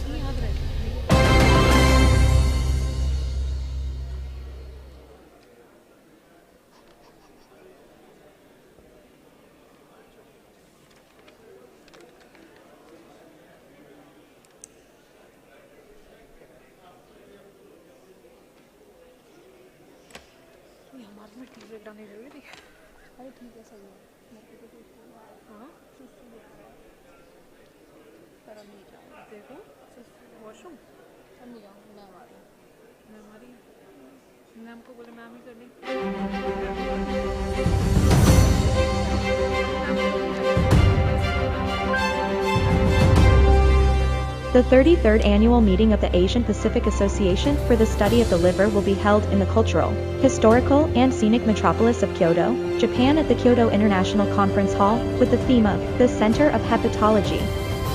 On behalf of the organizing committee, it is a great pleasure for us to announce that APASL 2024 Kyoto, the Center of Hepatology, will be held on March 27th to 31st, 2024.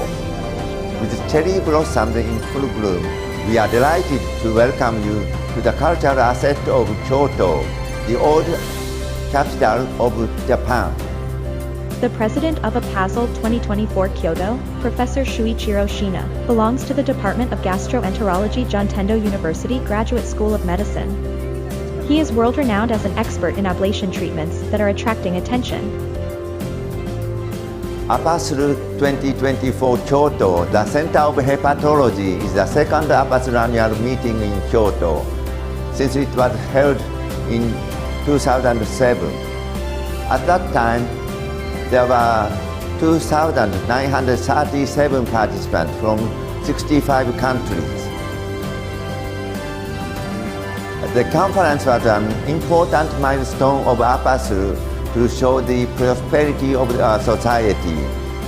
The number of the participants increased rapidly. And as for this meeting, more than 6,000 participants from 80 countries are expected. With the theme of Center of Hepatology, the main meeting will not only focus on the latest updates regarding liver diseases, but also our mature, time-honored, well-established discourses on hepatology in order for their significance to be reconfirmed by scientists and clinicians, with the aim of achieving better clinical practices. Distinguished guest speakers and experts from around the globe will present, discuss, and share the latest developments in hepatology and related topics. As you know, the Asia-Pacific region has the world's largest population and 70% of the world liver disease patients are concentrated in this region. APASL 2024 Kyoto, the Center of Hepatology, will provide a forum for the exchange of cutting-edge knowledge and experience in all aspects of the field of liver and biliary tract disease. And after work, it's time to relax.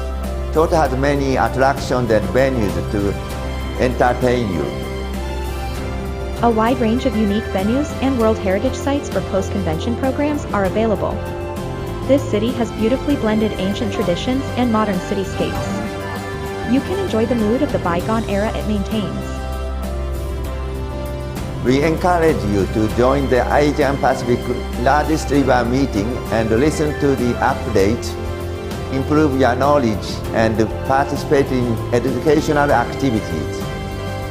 The latest information will be posted on our website www.apasl2024kyoto.org. Please save the date March 27th to 31st, 2024. We are looking forward to seeing you in Kyoto with cherry blossoms in full bloom. We are certain it will be a great opportunity to share our knowledge and experience in our study. So please don't miss it.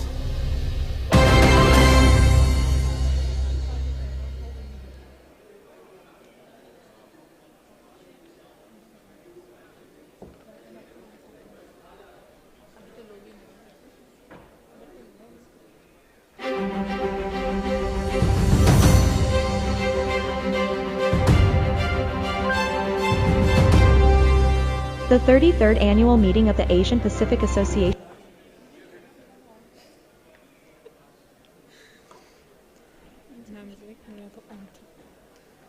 Okay, now the light is on us. And the mic is on, I think.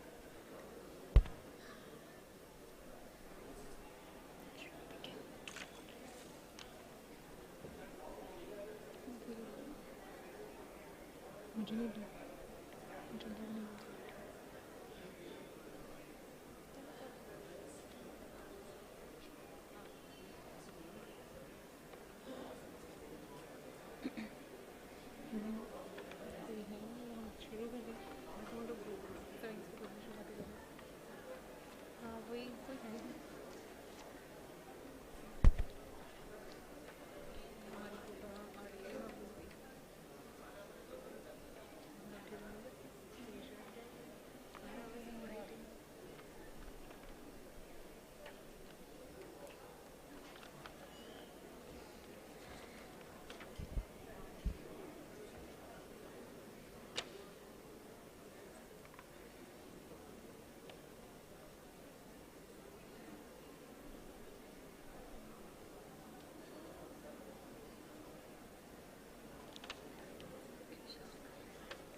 Welcome back, everyone. We are now pleased to begin the session 3 of the conference titled HCC, The Way Forward. For this session, we would like to introduce our chairpersons, Dr. G. N. Ramesh from Department of Gastroenterology and Hepatology, Aster Medicine, Kochi. Dr. Pooja Sakuja, Professor of Pathology from GB Pant Hospital, and Dr. Mukul Vij, Director of Clinical Laboratories and Senior Consultant Pathologist at Dr. Rilla Hospital.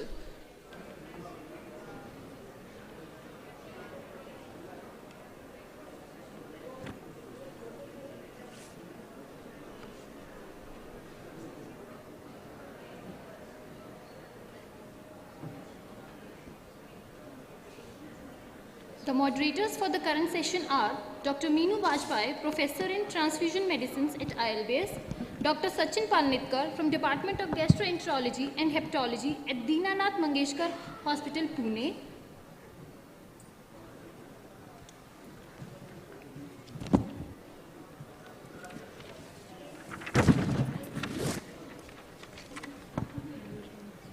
a big round of applause for everyone, please.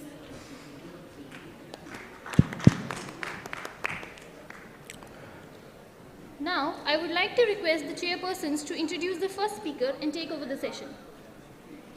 Good morning to you all, and it's my pleasure and privilege to welcome onto stage the first speaker, Dr. Ashok Chaudhary, Additional Professor of Hepatology and Liver Transplant, ILBS, New Delhi. Dr. Ashok Chaudhary will be speaking to us on new biomarkers and liquid biopsy for liver tumors. Over to you, Dr. Ashok Chaudhary. Good morning, everyone. Thanks everyone for joining us on this. So this is a way forward session. In few minutes I want to so we'll cover on this following few minutes. So I think I'm not going to, but SCC is a problem because poor screening, inadequate surveillance, late presentations leading to limited therapy and associated with high mortality. And we know screening and surveillance are two different entities which need a systematic approach for the surveillance. Screening is a public health issue. Both should be addressed. Till now, as morning since we are discussing about how to go for, and for this the biomarkers is non-existent. We go by the ultrasound mainly, AP plus minus. But there is no biomarkers for diagnosis, treatment, response or outcomes. So we need a magic chip how to go for this. But the problem for magic chip is this, the diversity. You can see a SCC tumor, see the different ways inside a tumor, and when go to the, you can see interpatient heterogeneity, inter-tumor heterogeneity, intra-tumor heterogeneity. So in such a biomarker, how to establish is not to be a customized one, it should be a default approach. So for this, you cannot that one single can fit for all. So at this, we based only on the proteins, that is AP, APL3, DCP. These three we are using currently, but we need these baskets. It should be a risk for biomarker, it should be diagnostic, it should be predictive, it should be monitoring one, it should develop response, safety and prognosis. So on this unmet need, we need to address. And in following, I want to go for liquid biopsy, how it can help. So what is liquid biopsy? There is biopsy, how you can do for a liquid. So this is what we do, the standard biopsy. Liquid biopsy is a misnomer. The term is used, and it is basically, you can see that it is a product released from the necrosis, apoptosis, immunologic alterations or the proteins secreted by the tumors. Hence liquid biopsy for liver is minimally invasive test that measures liver originated products and that precedes morphological changes during progression, regression of a disease tumor. So liquid biopsy is a product of the tumor rather than a direct of the tumors. So why we need to go for a liquid biopsy? You can see the tissue biopsy is invasive, takes longer time, low sensitivity, high cost, risk, clinical is needed. Liquid biopsy is minimally invasive, shorter time, however will come later, that how it can be. So friends, we have only these three are commonly used, that is circulating tumor cells, circulating tumor DNAs and extracellular vesicles. So, and this slide thanks to Sukriti, she is our people who is dealing with this liquid biopsy, and these are the products. First with the ctDNA, that is circulating tumor DNA, and we do routinely here in ILBS. The turnover is 2 to 3 days. It involves the procedures. I can see RT-PCR, whole genome sequencing, NGS, microarrays, and here they take the samples from the Wafi coat of the blood collected for this analysis of circulating tumors. Then comes the, after the DNA, it is circulating tumor cell in whole. This is get isolated, and this is we take the, for the EpiCam and other markers. As you can see here, I am going quickly because of this sort of time, but here you can see this is one of the earliest you can detect in 5 to 6 hours in ILBS as we are going through. And next important is the extracellular vesicles. What is this ABs? You can see this is a cell, this is an exosome which get extruded and they comes as apoptotic bodies, they circulate. And these are very much interesting to develop tumor microenvironment reflected and agenchemical transitions. You can say cell migration, angiogenesis or drug resistance. You can get reflections from these ABs. And these ABs can be from blood, can be from urine, can be saliva or from other bloods. And this is process to go for isolations, and you can do by the nanosite, electron microscopy, western blot or the flow cytometry. This is all we can go, and is one of the quickest. In ILBS we are able to go in 2 to 3 hours for the EVs. As we know the three procedures are there, how it is going to help. So this is a recently published one. You can see here, this is based on the surface proteins for a patient who have been treated for the HCB, and in subsequent follow-up how they detected. So this is a very interesting score. You can see here the CD63, CD19 was taken. You can see there is a distinct difference between the tumor or non-tumor tissues, and the accuracy is close to 95%. So early detection of SCC can be helped by this.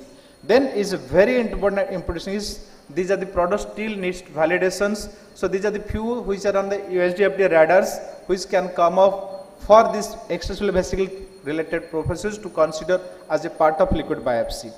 Then another interesting is, can you predict that your patient is going to develop SCC? Here the panel of 5 proteins, this is osteopontin, GDF, NSE, TRAP5 and OPs. These 5 proteins, if you use, you can predict patient is going to develop tumor 12 months, 9 months, 6 months, 3 months side. You can see the highest predict is for 3 months. That means if you are going for a liquid biopsy with these 5 proteins, you can tell this person in ahead of 3 months that you may be at the risk of cancers, so please be aware and helpful. So I think now this can be a cancer horoscope rather than a cancer horoscope for our aquarian science that can help you, that you can be put on high risk observations that you may be a risk group.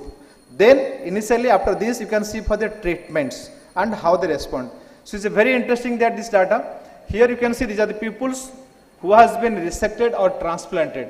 During resection or transplant, there is release of circulating tumor cells. And you can see in this study that in multivariates, highest prediction is coming for the circulating tumor cells. This can tell you post-transplant or post-surgery resection survivals as per the disease-free progression and overall survival. Overall survival is not much difference, but disease-free survival is better when you use these circulating tumor cells in a person. And then it says that if positive circulating tumor cells are there even after surgery or a transplant, these people are at high risk of develop recurrence. Then one is positivity. Then second important comes is the kinetics.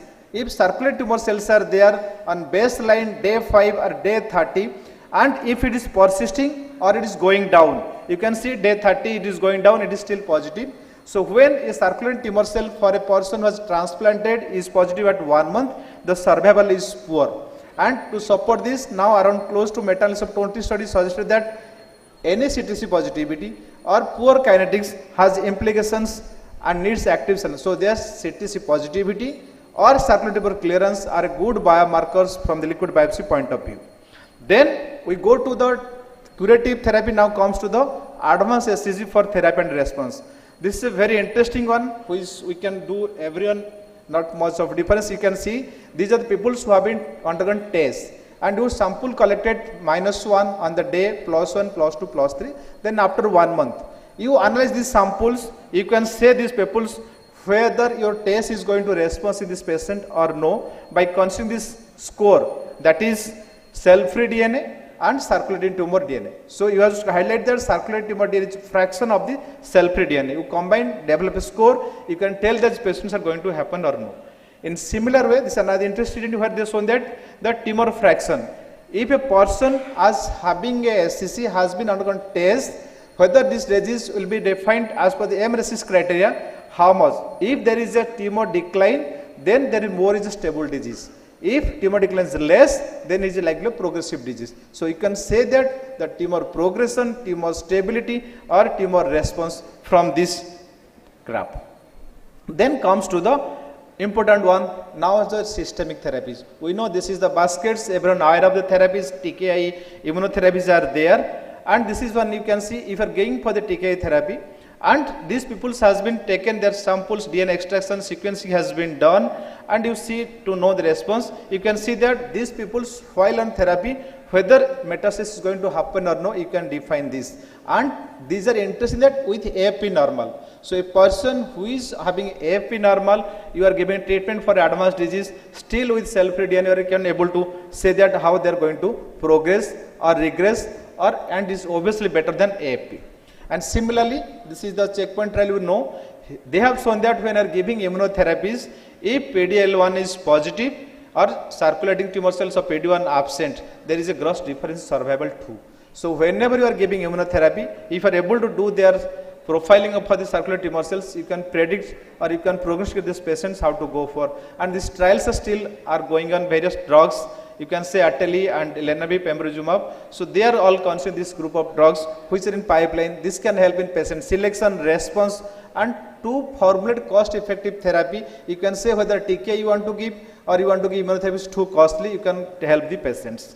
Then prognostication. You can see this is very interestingly. Here you can see circular tumor cell is closely correlating to BCLC stage wise. If circular tumor cell count is more than 5 or less than 5, the outcome is poor. If child A and B patients, the outcome is poor. And similarly from circular tumor, if present for the bimentin positivity and from the microarray, you can say that these people having a positive bimentin in CTC has a poor outcome than those having negativity. And just to highlight that, in this is from Dr.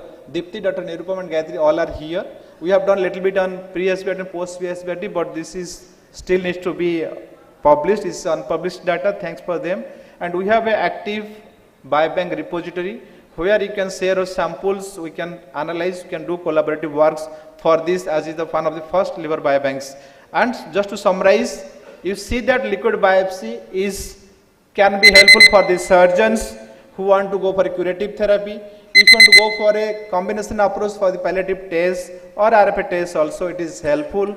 If you are going for the targeted therapy, it is helpful. If you are planning for a recurrent metastasis, it is helpful, and simply it is a blood sample only, and you can see the dynamics of CTC or cell-free DNAs or circulating tumor DNAs. And hence the liquid biopsy used is SCG is promising. However, this magic chip till now is on 3 samples, that is cell-free DNA, circulating DNA and EVs, but we faced with challenges in terms of poor isolation, characterization and also use in routine practice. Thank you.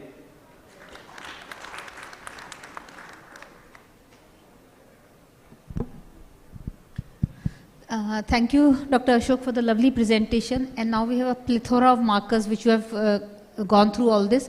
I just wanted to ask one question regarding this. The translational value, you're saying it could guide therapy. Could it also have a translational value for developing cellular therapy targeted against HCC?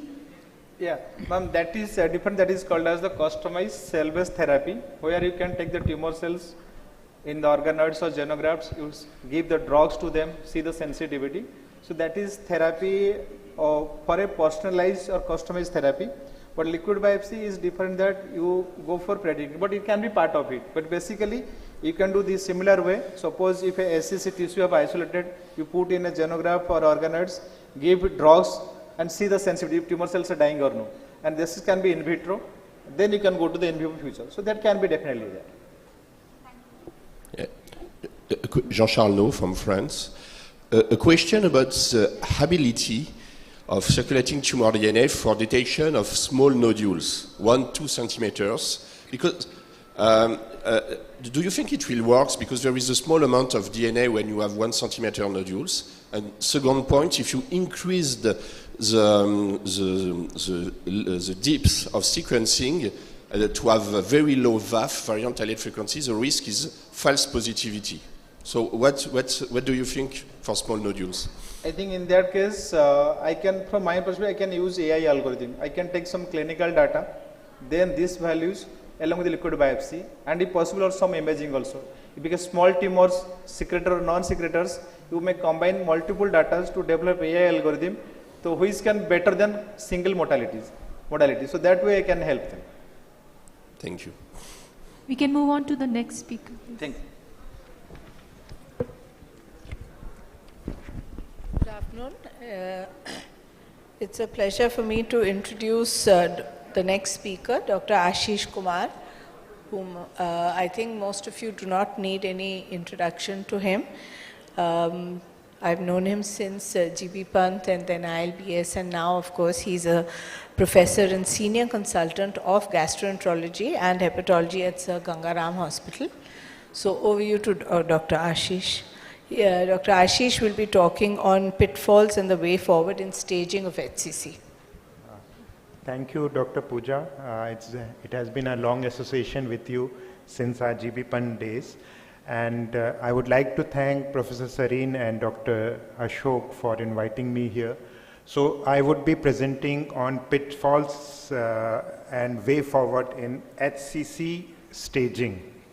So there have been various HCC staging for last couple of decades, starting with Okuda staging, clip staging, then came BCLC, and then many more. And of them, BCLC staging has been used most extensively. BCLC staging was developed by Professor Jordi Breuil and his group. And the first BCLC staging came in 1999, and which was slightly different from what we use today. And in that initial BCLC staging, as you can see, stage A was divided into 4 groups.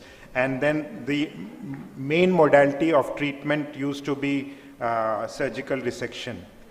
And subsequently, the next edition of BCLC staging came in 2002, where we can see that familiar algorithm where stage is given on the top and then treatment modalities are given below.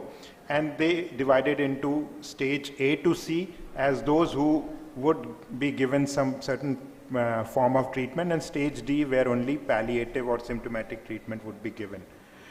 Subsequently, in 2010, the third edition of BCLC staging came, where a new stage that was introduced was stage 0, which was very early tumor stage, and where again they recommended resection. And also that was the time when the first drug which was successful that came, that is sorafenib, and they introduced sorafenib into the treatment algorithm. And subsequently, in 2012, the next edition of BCLC staging came, where they introduced ablation also as a form of treatment for the early cancer. And they also, instead of saying sorafenib as a treatment modality, because by that time many more drugs had come, so they started saying that systemic therapy for advanced stage C. And they also introduced the concept of, prognosis or the survival in that algorithm. The latest edition of BCLC staging came in 2022, where the one change that they have done, that they have subdivided the intermediate stage into 3 groups, and they also introduce a long line of drugs which would be given as systemic therapy from first line, second line, and third line. So there are many advantages of BCLC staging. That is why we use it so often. It is the most commonly used HCC staging system all over the world. It is adopted by EASL, ASLD, and many other societies. And the beauty of BCLC staging is that it incorporates tumor status, liver status, that means child's or liver function, and as well as performance status, that means how active the patient is. The treatment, the treatment options are also incorporated in the staging itself. So by just one figure, you can figure out what is the stage and what treatment he should be given.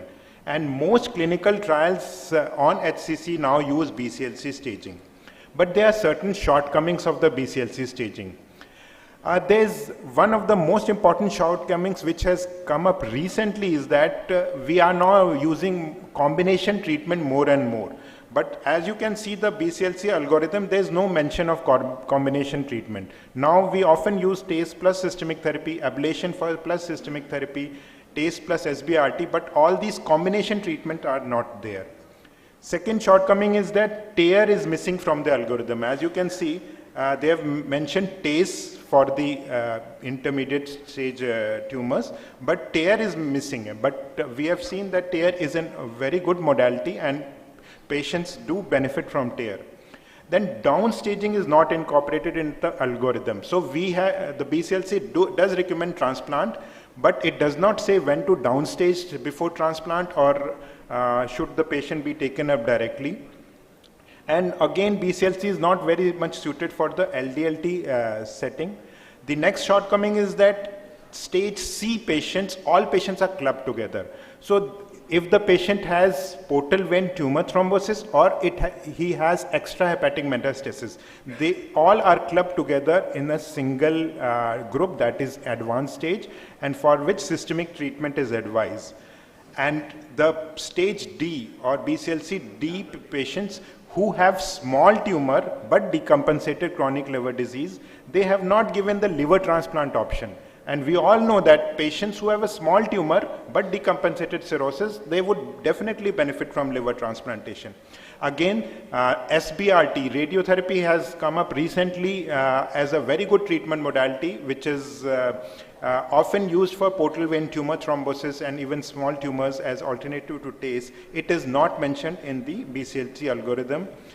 And the liver function assessment, as you can see in the BCLC, they have recommended that you can use either ILBS score, all child-put score, or MELD score. So this introduces a lot of heterogeneity. Some centers would be using MELD score, some will be using child-put score. So when we are doing trials on that, then there will be a lot of heterogeneity and they would not be comparable. So INASL has come up with certain modification of BCLC staging, which I'll be presenting. This is the INASL modification of BCLC. INASL, as you must be knowing, is the Indian National Association for Study of the Liver. So HCC guidelines, as you know, EASL and ASLD have been publishing. The INASL published its first HCC guidelines in 2014. Subsequently, its second edition came in 2019, and we recently published the third edition of INASL HCC guidelines, for which the meeting was done in Puri in 2022, and these guidelines were published just in August 2023, and would shortly be available in the PubMed also. So what we have changed in the INASL guidelines as per for the staging.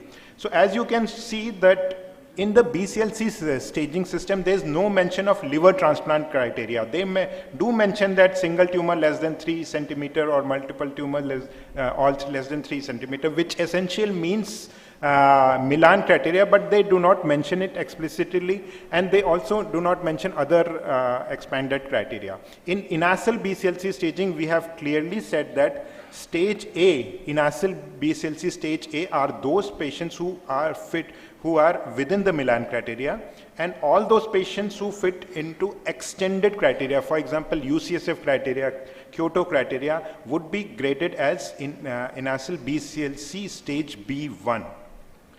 So, and when should we do downstaging? Again, BCLC does not say when we should do it, but in the INASL BCLC staging system, we say that if the patient fits into Milan criteria, he can be taken up for upfront liver transplantation.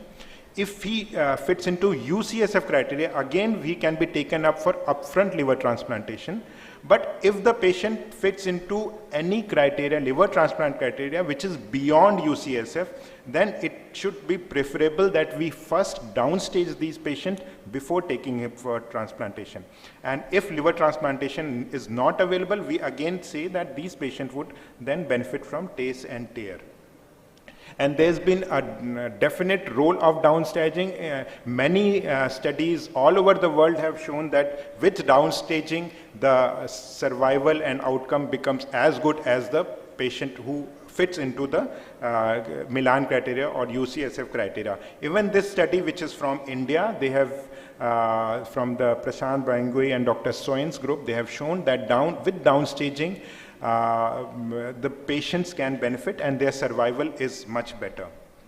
And when should we do TARE? Again, as I mentioned that in BCLC staging, TARE is not at all mentioned, but in INASL BCLC staging, we have said that in the stage B2, if the patient is eligible for TACE, he can also be taken up for TARE, although the cost would be high. But many studies have shown that with TARE, the response is better.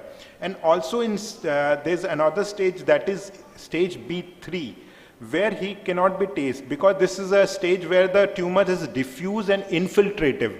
So it is not a nodular tumor. So here the TARE would be much more beneficial.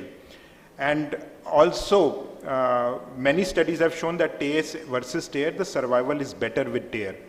And what about BCLC stage C? They have clubbed into one group, but in INASL BCLC staging, we have said that patients who have portal vein invasion but no extrahepatic extrahepatic spread should be labeled as stage C1. And these patients do benefit from TARE as well as SBRT, and in selective patients even resection can be done.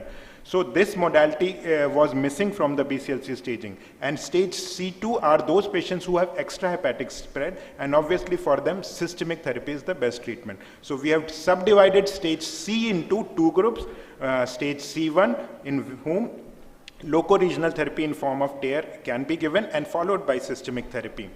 And what about liver transplantation in stage D patient, BCLC D? In the BCLC staging, these patients, they mentioned that only best supportive care should be given. So these patients, the prognosis is doomed. But in INASL BCLC staging, we have clearly divided them into D1 and D2. D1 are those patients whose tumor is within the transplant criteria, UCSF criteria. That means their tumor burden is small, but they have decompensated cirrhosis and performance status is less than 2. These patients would definitely merit from liver transplantation. But if the performance status is high, or if their tumor burden is beyond any transplant criteria, then these patients would be stage D2 and they would merit only best supportive care. So we, again, the prognosis in D1 would be definitely better than D2. And many studies have shown, just I'll take one more minute, many studies have shown that transplantation in decompensated CLD with small tumors is much better. What about combination therapy? Many studies have come up with the combination therapy, for example, loco-regional therapy plus immunotherapy. So combination therapy in form of adjuvant or neoadjuvant systemic therapy has been used many times. And so we have incorporated combination therapy in our BCLC staging. The slides are not moving.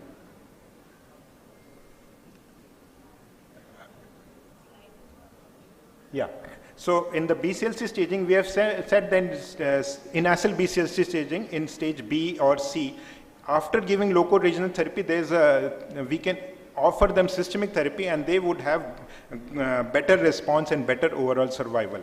Again, role of SBRT. Now, many studies have come up which have shown that with SBRT achieves good local control and overall survival in the tune of 84 to 90%. And we have incorporated, given the option of SBRT in patients who have either C1, that means portal vein tumor invasion, or even as an adjuvant therapy to TACE and tear if they have a small tumor burden. So the INASL BCLC staging system is a significant improvement over the existing updated BCLC staging system, and all modifications in the INASL BCLC staging system are evidence-based, and it is suitable for both LDLT as well as DDLT setting. And I urge all of you to use INASL BCLC staging for your research as well as your decision-making purpose. So I would encourage all of you to click a picture of this INASL BCLC staging system, which is there, so that it remains in your mobile and you can use it often. Also, if you can scan this QR code, you can download the entire the latest PURI 3 or INASL guidelines from the website. Thank you for your patient hearing. Thank you, Dr. Ashish. I think post-May, the INASL BCLC has cleared many things which were not resolved, and especially oncologists and IR guys were confused with the staging. I think we are now having a simplified view. Due to advert of time, I think we will go to the next speaker. Thank you. Thank you.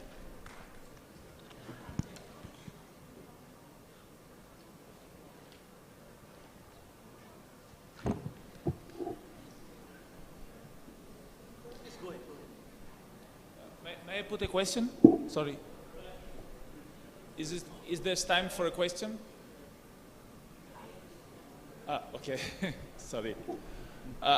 You mentioned that everything is evidence-based, and although I disagree partially with the BCLC approach, as I prefer the therapeutical hierarchy, in the guidelines of BCLC, patients with major cancer-related symptoms, impaired liver function without the option of liver transplantation belong the BCLC stage D. So it's already clear in the recommendation, if it's not in the figure. What I question is the BCLC B3 group.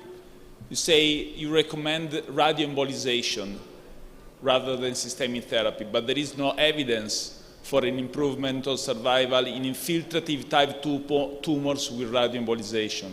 So BCLC stage B3 are those patients who have infiltrative tumor or diffuse tumor. Yes. So and you mentioned B-lobar. There is no evidence of survival benefit with radioembolization in these patients. So these patients would not benefit from TACE, and the only treatment that has been offered would be systemic therapy. And these patients are those, I agree with you, there's no randomized control trial between TARE and systemic therapy in them. But there's ample experience, and there are many observational studies have come which have shown that for infiltrative tumor, whom TACE is, those patients are non-TACEable. So with TARE they would be definitely benefit, but the randomized control trials are not there. Yeah, I agree the TACE is contraindicated, but there is no evidence to make a recommendation for radioembolization. These are some... It's based on observational studies. Okay, thank you. I don't think we can take one more question in the interest of time. He can come down and talk to you, please. Can I have the next speaker? Good afternoon, everyone. It's a pleasure to introduce Professor Mansoor Ahmed.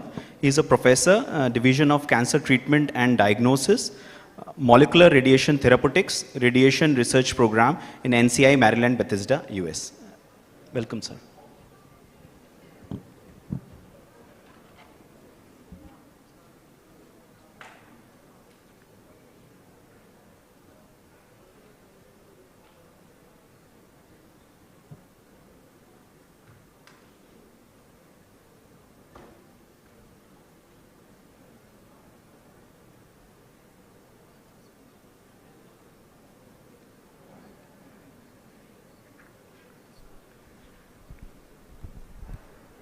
Thank you.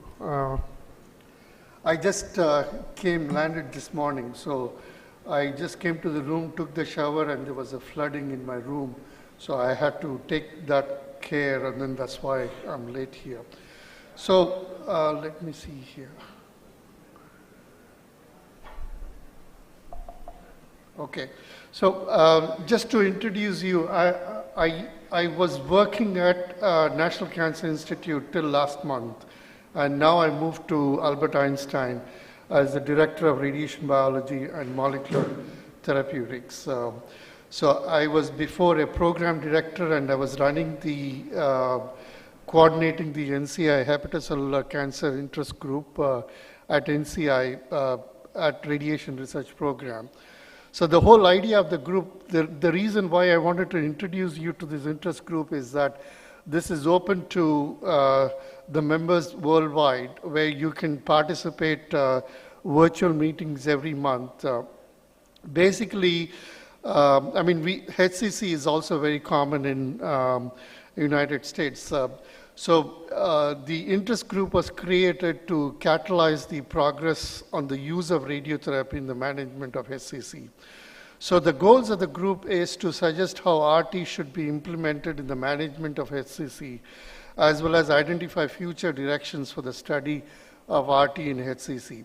So many experts worldwide, they share their experiences using RT for HCC, including the use of radiation sensitizers and immunotherapy, as well as in stereotactic radiation therapy.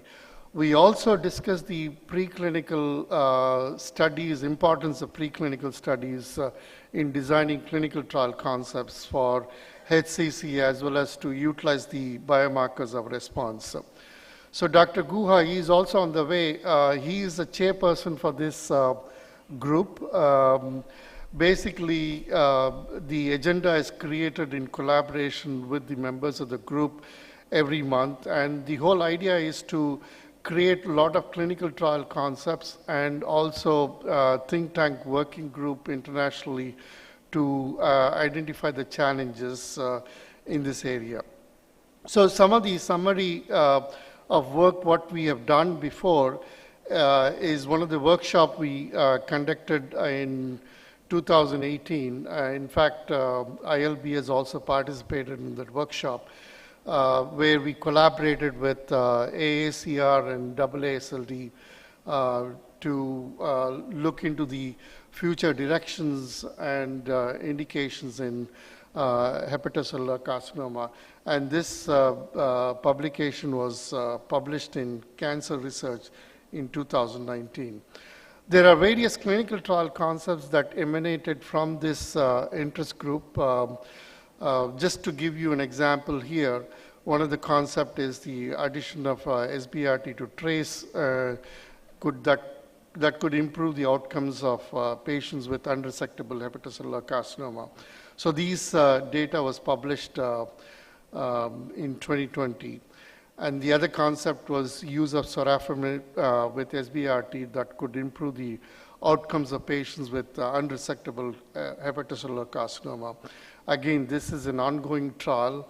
It is still open, I guess. I think this was done through IAEA. IAEA is the TRACE, and this is through NRG Oncology. And there's also a trial that is still opened up for proton therapy when compared to photons that could improve the outcomes of patients with unresectable HCC. There's also a radio-mitigated trial that is ongoing with liver SBRT, with liver dysfunction. And again, this is in the development there. And there are a lot of developing concepts for imaging biomarkers that are looking at the liver function. There's also a lot of preclinical data that is ongoing there. So I'm happy to give you more information if anybody is willing to be a part of this working group or interest group. I can put you in there. And we are also looking into stratifying patients at risk for RILD using metabolomics approach. So there are a lot of future directions being sort of strategized with this interest group. More importantly, I think there is a program within the NCI called Cancer Therapeutic Evaluation Program.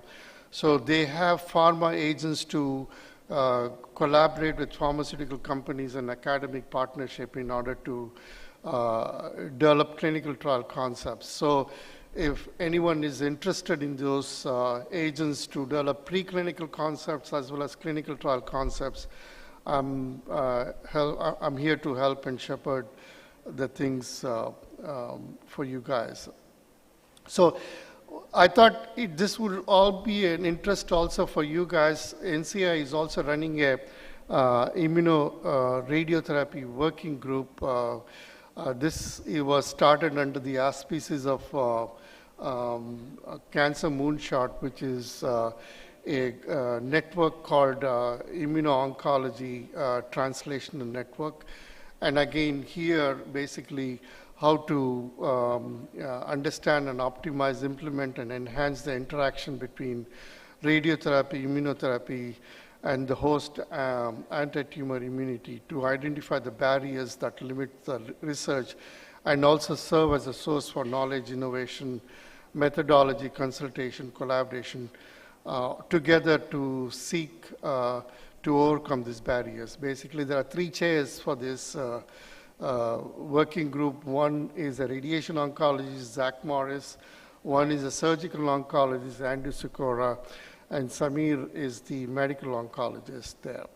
So again, this was a working group where we combined together within the radiation research program, where we had a immunoradiotherapy working group that was combined with the Cancer Moonshot working group together. So now, basically, we have a lot of trials are undergoing. One, we are doing this in pancreatic cancer and hepatocellular carcinoma with Dr. Khalif, looking at Durva with SBRT and TREMI together, dual checkpoint in HCC. The data, I'm not sure where the data stands, but I think this trial is still open. Now, this was already published, a trial with, I think this is a non-small cell carcinoma using low-dose radiation compared with the 8-grade 3 times with dual checkpoint inhibitor in both non-small cell as well as in metastatic colorectal. So basically, I'm just giving you a breadth of activities that were done under these working groups so that you have this resource where you can access and share your trial, get input from the experts, and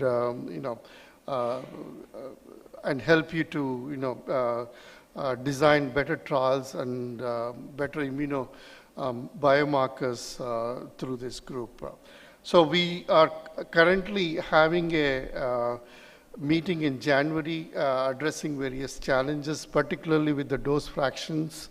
And that area, if anybody is interested in attending the meeting, this is in Bethesda, actually, through NCI. So I'm happy to provide more information on that. So I don't want to dwell more on this. This is, again, a resource for the working group focusing on education. Expertise is available. There is also certain funding that can be accessed to it, and then collaborative networks can be formed. Thank you. Thank you. Hello. Thank you very much, Dr. Mansoor Ahmed, for all this information that you've passed on to us. In the interest of time, of course, we won't. You have questions, sir? Okay. We will not have any questions. Any questions or any clarifications, Dr. Mansoor may be approached personally.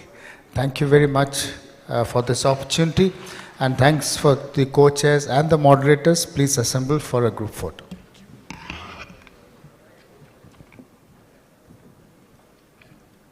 So we thank our esteemed speakers, moderators, and chairpersons. I think all of you can assemble for a group photograph.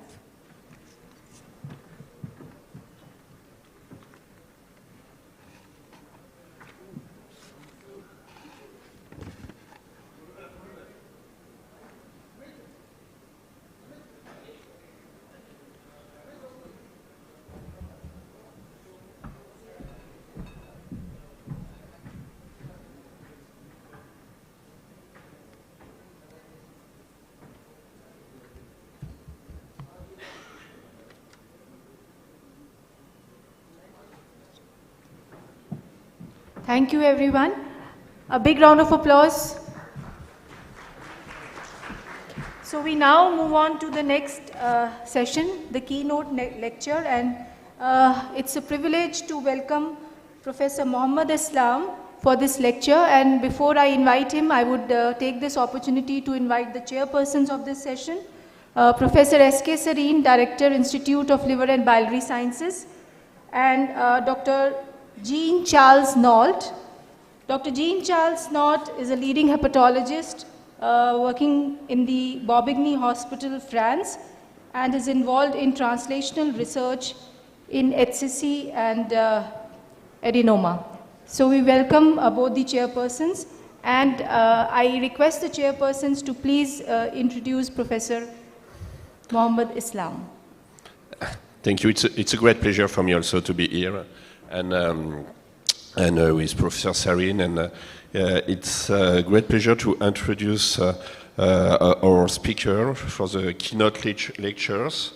That is Professor Islam from University of Sydney, that will talk about NAFLD and MAFLD in implication in primary liver cancer. Please, Professor Islam.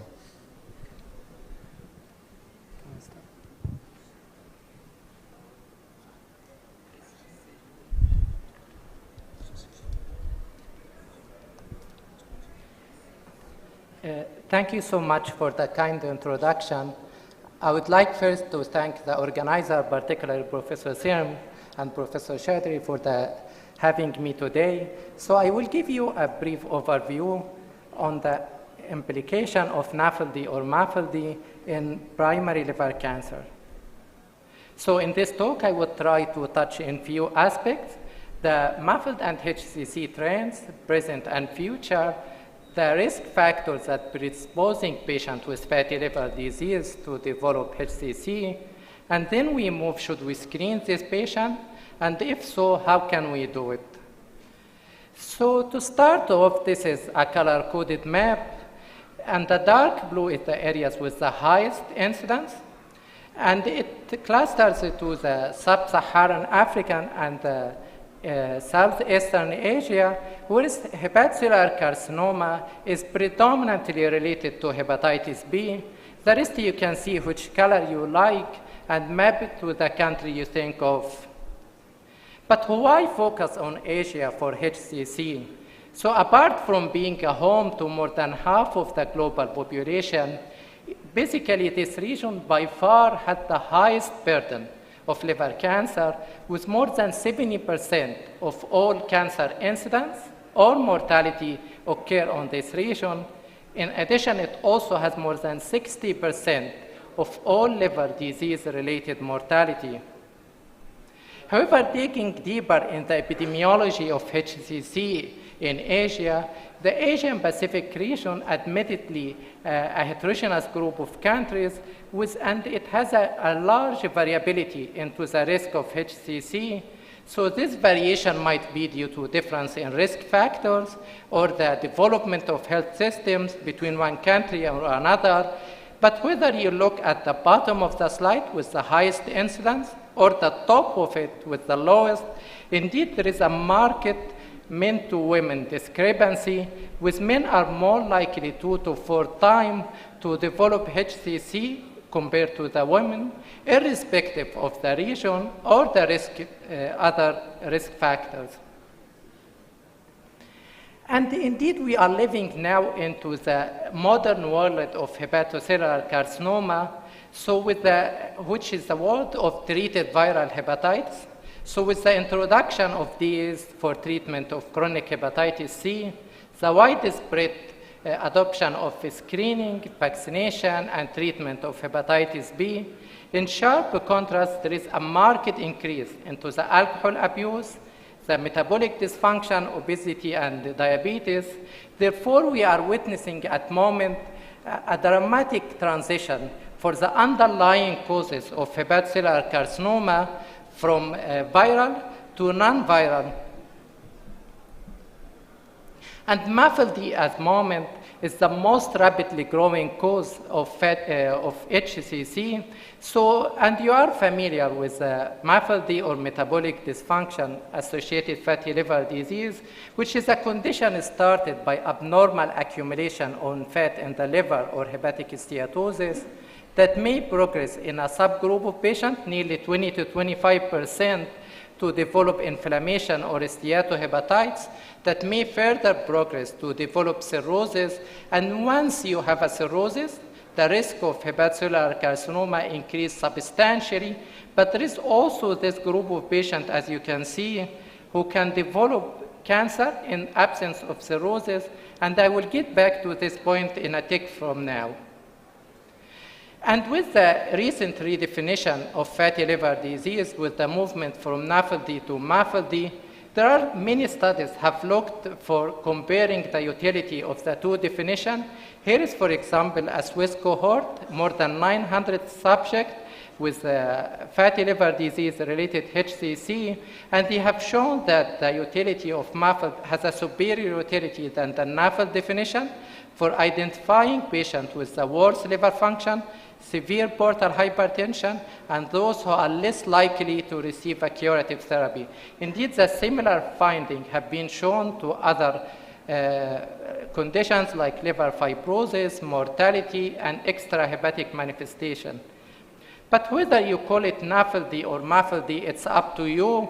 The important thing to remember that unfortunately the vast majority of these patients are discovered incidentally and at time of cirrhosis. Something might be related to the lack of awareness, absence of effective screening or case finding program. And the MAFLD-related HCC, the proportion is increasing substantially globally and including here in Asia. Here, for example, a couple of studies in two large countries.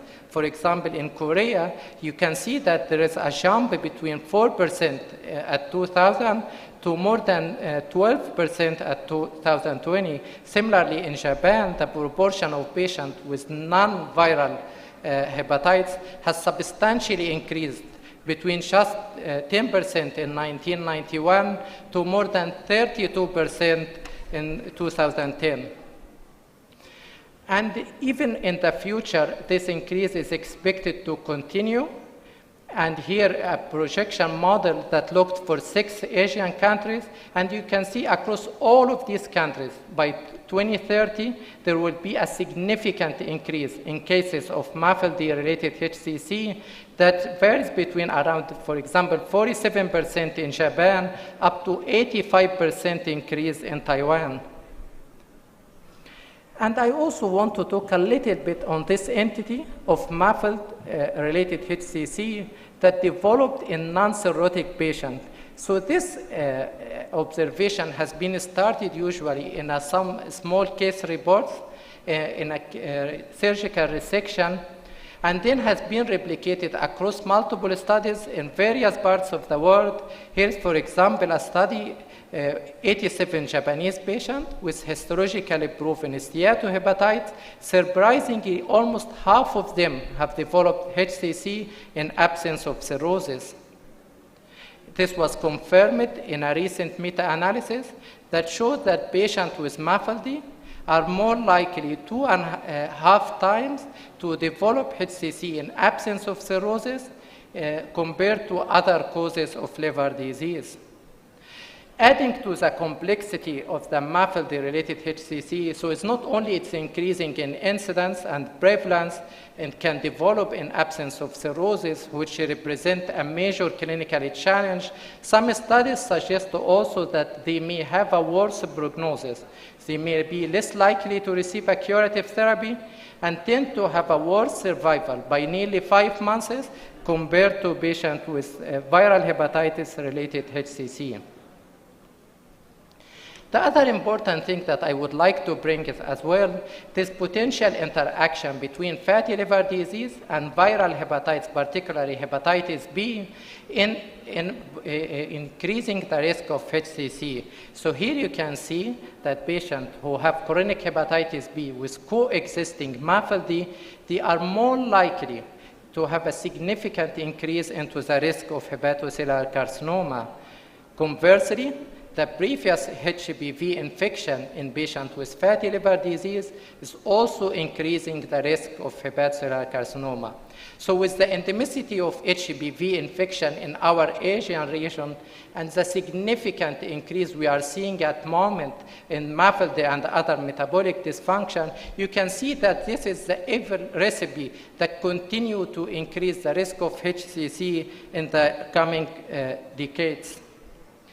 So moving on to discuss the risk factors that are predisposing a MAFLD patient to develop HCC. And we know that we are now facing a global epidemic of obesity. And if you look in this figure, the Asian countries has one of the highest rate of increasing obesity. For example, in China, there is more than 400% increase in overweight and obesity over the last 2 decades.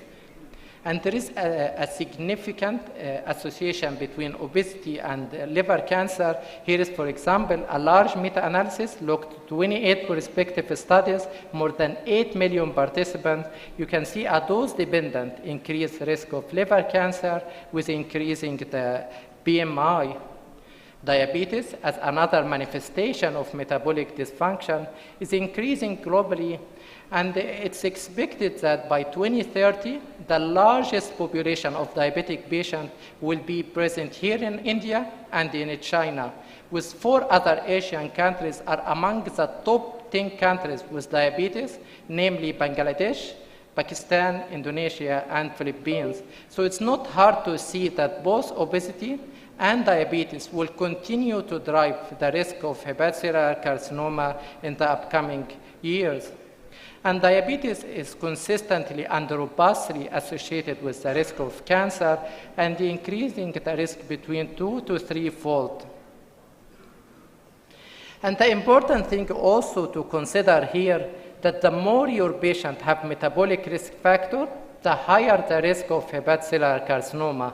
So here you can see in this study, if the patient has more than 3 metabolic risk factors, they have substantially increased risk compared to those with no or just 1 or 2 metabolic risk factors. But the good news, on the other hand, that undertaking physical activity, lifestyle modification has been shown in this large meta-analysis to be able to reducing the risk of liver cancer in MAFLD patients by nearly 25%. And similarly to other liver disease, the risk of cancer increase with increased the severity of liver disease.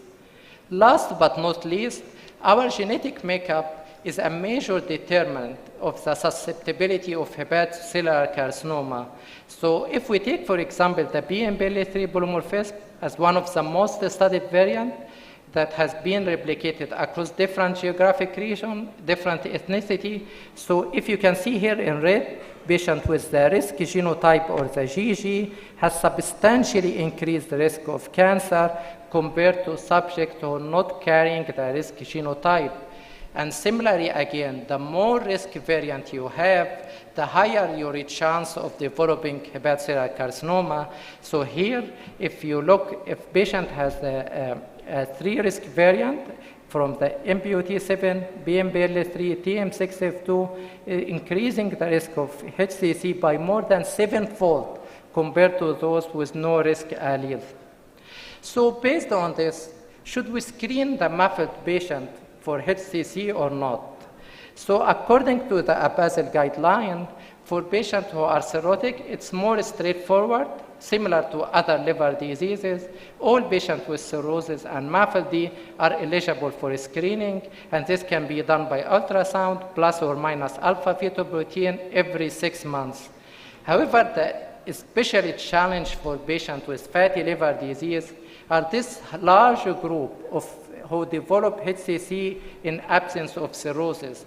And theoretically, you might think on 3 strategies for this patient. You might say, okay, I will stick only for screening of the cirrhotic, but you should be prepared that you are going to miss at least 1/3 of these cases of HCC. Strategy 2, that you will screen all of the muffled patients, but are you ready to screen more than 25 to 30% of the global population? And probably the most appropriate and practical way, which is strategy 3, that we need a novel predictors of HCC, that we can narrow down this subpopulation of non-cirrhotic HCC and screen only those who are at a high risk. And the other important concept, that treatment, including lifestyle modification, exercise, dietary changes, and when drugs become available in the near future, seem to be the first line for stopping this global epidemic of muffled-related HCC and using treatment as a prevention. Here is some example of this novel algorithms. So a decision tree developed in a Japanese cohort. They can predict significantly the risk of HCC in muffled patients.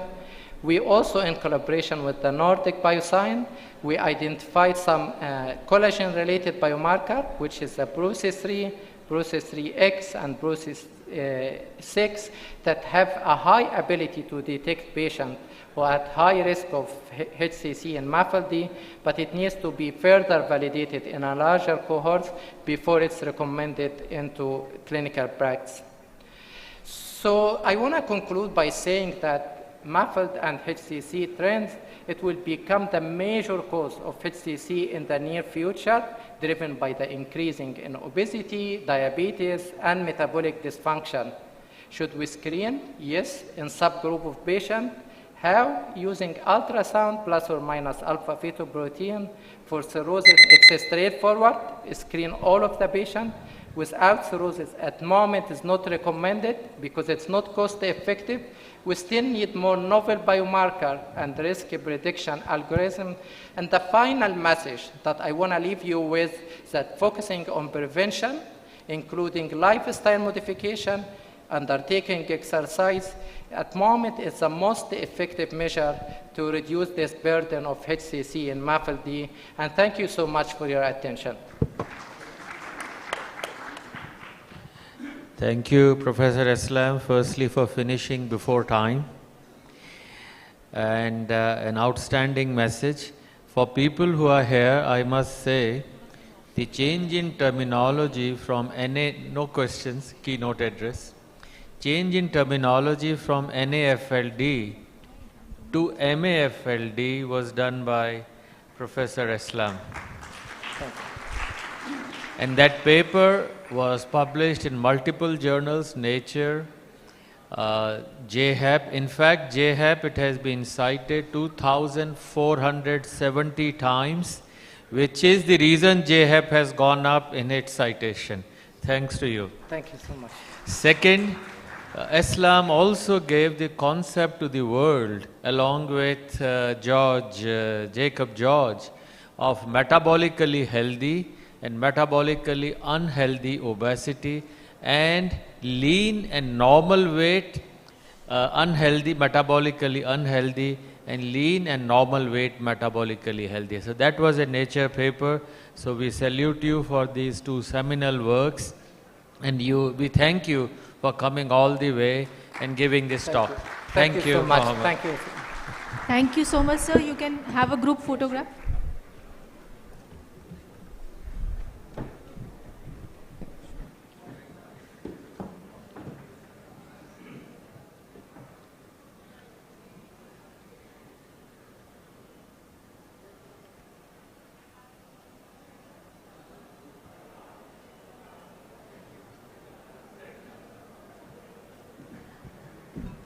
Moving on with our next session, which is early HCC and how to treat.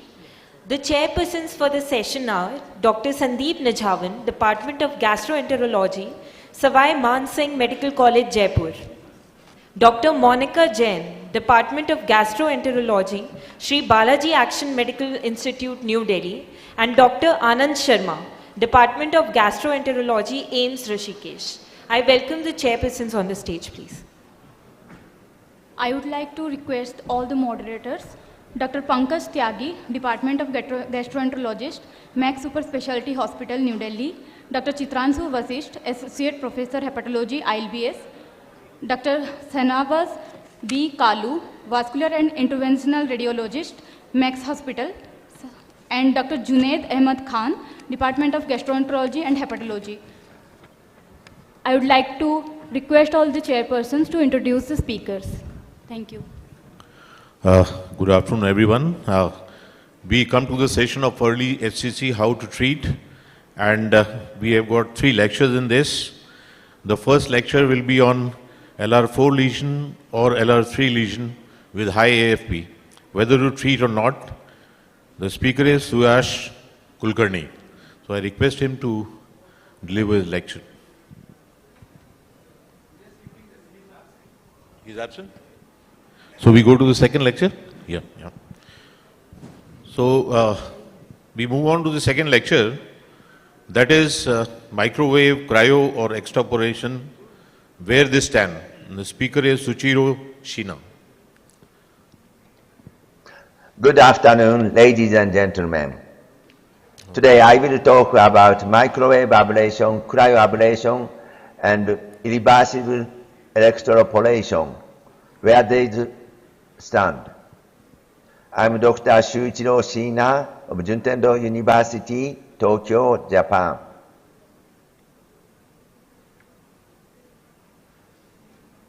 Ablation is a general term for treatments such as ultrasound, CT, and MRI guided insertion of needle-like applicators into tumors, killing it with heat. Radiofrequency and microwave ablations are representative examples, while cryoablation and irreversible electroporation, IRE, are also included. Ablation is potentially curative, minimally invasive, and easily repeatable for recurrence. Radiofrequency ablation was first introduced in Japan in 1999. Radiofrequency ablation has been the most widely used ablation technique for liver tumor. I would like to show you a demonstrable case. This is our second case of RFA.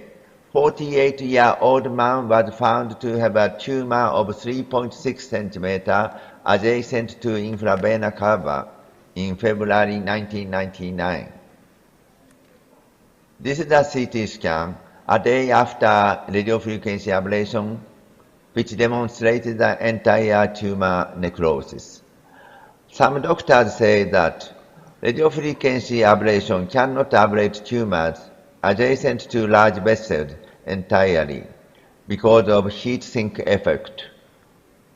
However, our second case, in which we performed radiofrequency ablation for more than 20 years ago, clearly showed that radiofrequency ablation can ablate them completely if it is performed skillfully. Regarding short-term efficacy, this slide shows the anti-tumor effect of radiofrequency ablation in our early study. Complete ablation was achieved in 99.4%, that is 5,424 out of 5,457 of the treatment. Regarding long-term prognosis, this slide shows the survival of 1,616 patients who underwent radiofrequency ablation for primary HCC. The survival rates were 62.3% at 5 years and 28.2% at 10 years and 15.4% at 15 years. Since the ethanol injection period, we have had strong argument regarding which treatment is superior for hepatocellular carcinoma, surgical resection or percutaneous ablation. So now I'd like to talk about which is better for HCC of 3 or fewer tumors, each 3 centimeters or less in diameter, resection or ablation. There had been 5 randomized controlled trials to compare resection with ablation.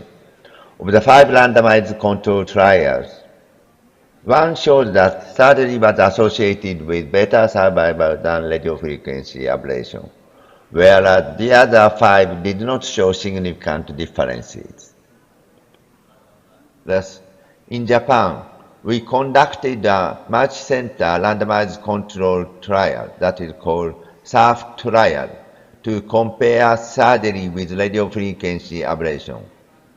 A total of 49 major centers in Japan enrolled patients with good hepatic function and HCC of 3 or fewer tumors, each 3 centimeters or less in diameter during the 6-year period of 2009 and 2015. The 301 registered patients were followed for at least 5 years. And this slide shows the overall survival and surgery versus radiofrequency ablation. The final result of trial was announced in 2021. It revealed that overall survival and recurrence-free survivals were not significantly different between surgery and radiofrequency ablation in HCC of 3 or fewer tumors, or each 3 centimeters or less in diameter. So, this slide shows the old Japanese clinical practice guideline for HCC. So, in this treatment algorithm, resection was placed above radiofrequency ablation, indicating that resection should be a priority. However, as a result of SURF trial and other comparative studies, the revised algorithm in 2021 treats hepatic resection and ablation equally for patients with HCC who have 3 or fewer tumors, each 3 centimeters or less in diameter. This slide shows a comparison of scars between surgical resection and ablation. As shown in this slide, ablation is a minimally invasive therapy which does not require general anesthesia or laparotomy. Ablation is performed on patients with liver cirrhosis or advanced age.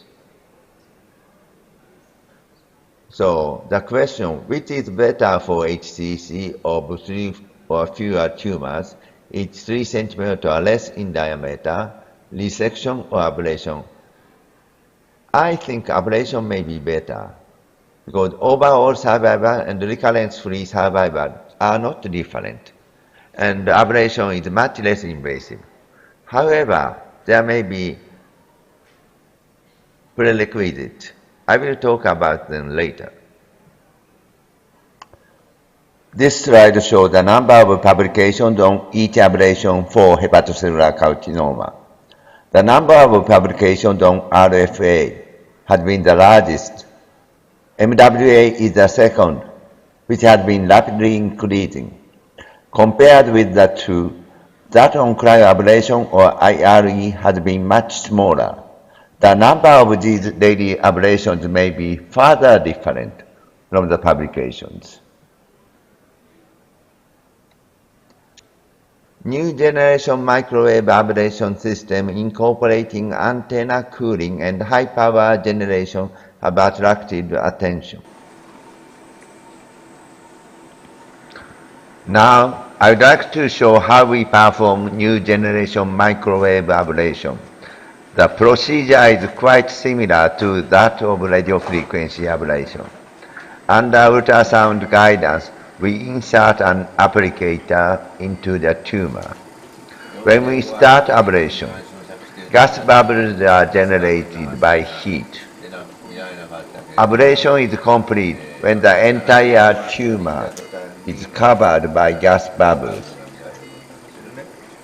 New generation microwave ablation can produce a larger and more predictable ablation volume with a shorter procedure time.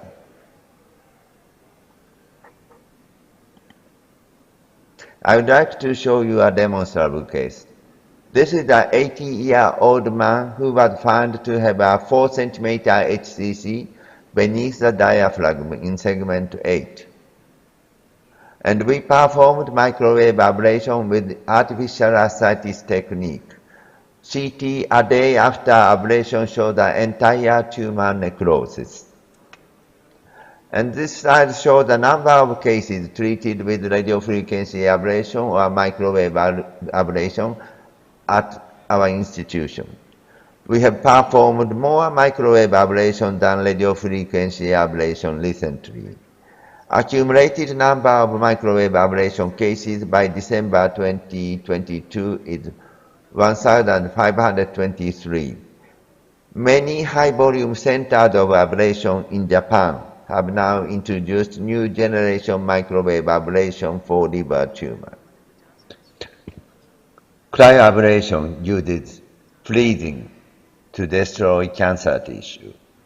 Cryoablation has the advantages of less pain. Cooling may provide local anesthetic effects during treatment. In addition, cryoablation has a clearly bounded ablation zone which is visible during ablation. However, cryoablation has some disadvantages. Cumbersome equipment, longer ablation time, significantly affected ablation volume by blood flow, smaller ablation volume per applicator, which requires more applicators, low complete ablation rates, and higher complication rates such as bleeding, etc.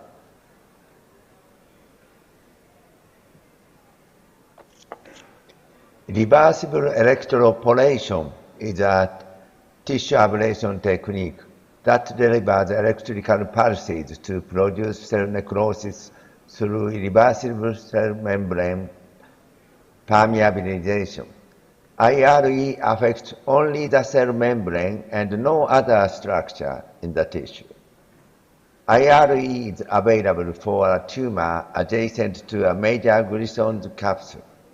However, IRE requires general anesthesia, its equipment is relatively expensive, and the ablation volume is small. Incidentally, ablation has problems. Ablation appears a relatively simple procedure. Thus, some doctors may perform ablation without sufficient training. Ablation is possible to be performed even within expensive, poorly performing equipment. Thus, ablation may be performed under inappropriate circumstances in some institutions. So, in order to raise the level of ablation as a whole, we held ablation training programs. Programs are composed of comprehensive lectures, live demonstrations, and case studies. Context of lectures include current status of ablation, ablation devices, ultrasonography, and others. And we perform radiofrequency ablation or microwave ablation on 3 to 4 cases per half day using artificial ascites, artificial pleural effusion, contrast-enhanced ultrasound guidance, and fusion imaging method. In the 5-day program, you will be able to see 12 to 15 cases of live demonstrations. In case studies, difficult to ablate cases from participant hospitals are presented and discussed. This slide shows a total of 237 participants in the first to 14th domestic ablation training programs. And we also had the international ablation training programs. This slide shows a total of 111 participants in the first to 7th international ablation training programs. In summary, as a result of the multi-center randomized controlled trial in Japan, SAF trial, and others, the recent treatment algorithm treats hepatic resection and ablation equally for patients with HCC of 3 or fewer tumors, each 3 centimeters or less in diameter. Compared with surgery, ablation is much less invasive. At present, RFA is the most widely used ablation. MWA has attracted attention. It can create a more predictable, larger ablation volume in a shorter procedure time. Education is essential in ablation to acquire knowledge and skills for successful ablation. APASL 2024 Kyoto will be held in March next year. The deadline for abstract submission is October 31st. We look forward to welcoming many of you to Kyoto, where the cherry blossoms are in full bloom. Thank you for your attention.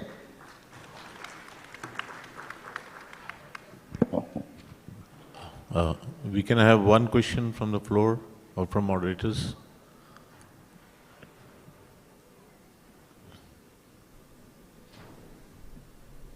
Yes, sir.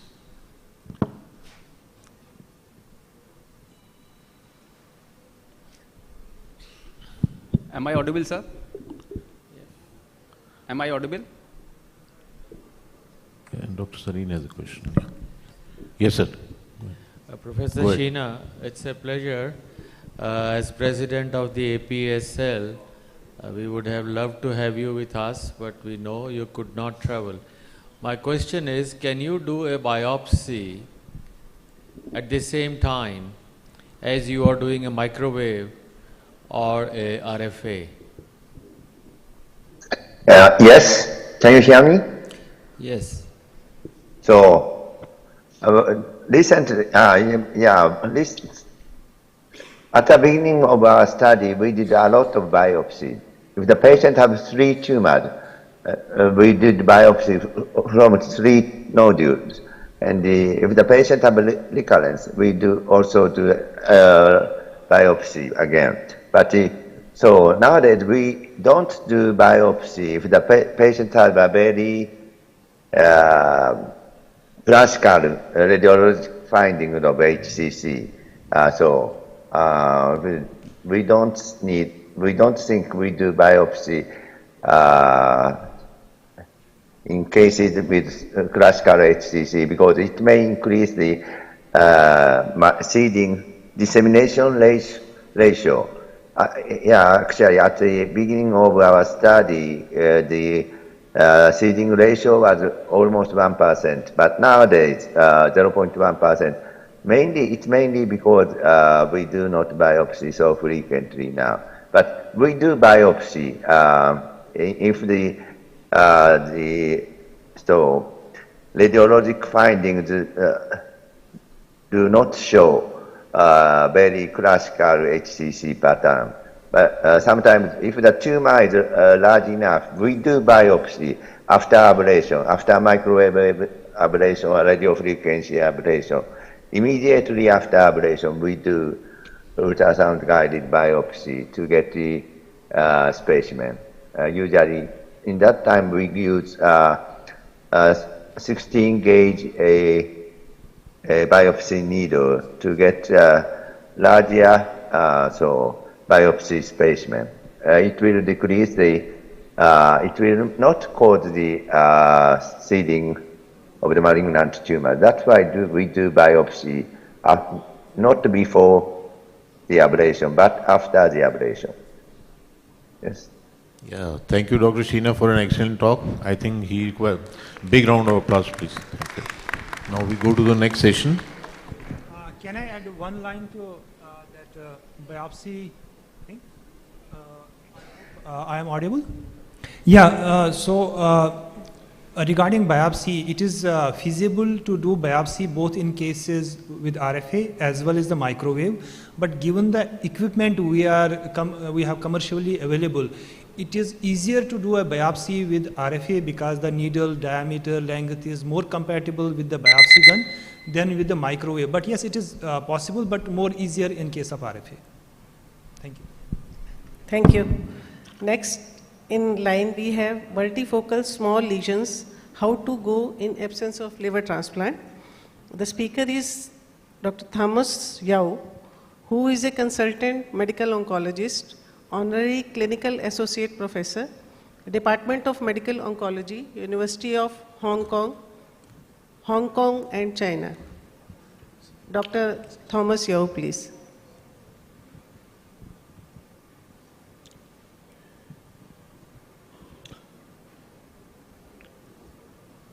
So first I have to thank the organizer for inviting me to talk about the multifocal small HCC, how to go in absence of liver transplant.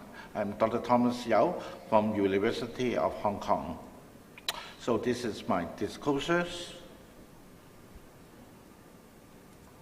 So as you know, it is quite challenging to manage patients with hepatocellular carcinoma because majority of the patients, they have two diseases. First, you can see a lot of patients have a highly malignant tumor, which have a propensity for venous invasion, and majority of the patients, especially in this area, they have associated cirrhosis, which result in impaired liver function and also the multicentric hepatocarcinogenesis. So when we treat a patient with hepatocellular carcinoma, what should we know? First, we should know the stage of the patient. Different stage of the patient, they have different treatment. So initially, hepatocellular carcinoma, when they come to your clinic, they may present with resectable hepatocellular HCC, and then if the disease evolves, it will become unresectable, and then later it will develop systemic metastasis and eventually die. So what is also important is that it is very important to know that during the course of treatment, the liver function of all the treated patients, they will decline. They will decline gradually during the course of the treatment. So majority of the time, if you are going to treat HCC patients, you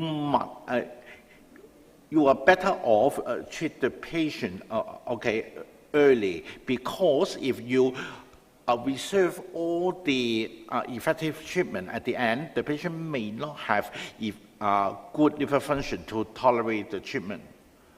So this is the BCLC classification. It just tells you if the patient have a small hepatocellular carcinoma, which is BCLC-A or BCLC-B, the effective treatment is resection, some local ablative procedure like ablation. Some of the patients, they can go for transplant, and some of the patients have a TACE. If the patient have a small HCC and cannot do all these surgical or local ablative procedure, they may consider systemic treatment. So we also have our Hong Kong liver cancer staging, which was quite commonly used nowadays in Asia Pacific patient, which we have a different definition of small HCC. According to our analysis, a small HCC can be extended to tumor larger than 5 centimeters, which also multifocal tumor. Sometimes small HCC, according to our definition, we can define some tumor who actually have a bigger than 5 centimeters with a more than 3 tumor nodule, and also with a intrahepatic venous invasion. So you can see all these what we call small HCC, they are basically treated by surgical resection and TACE.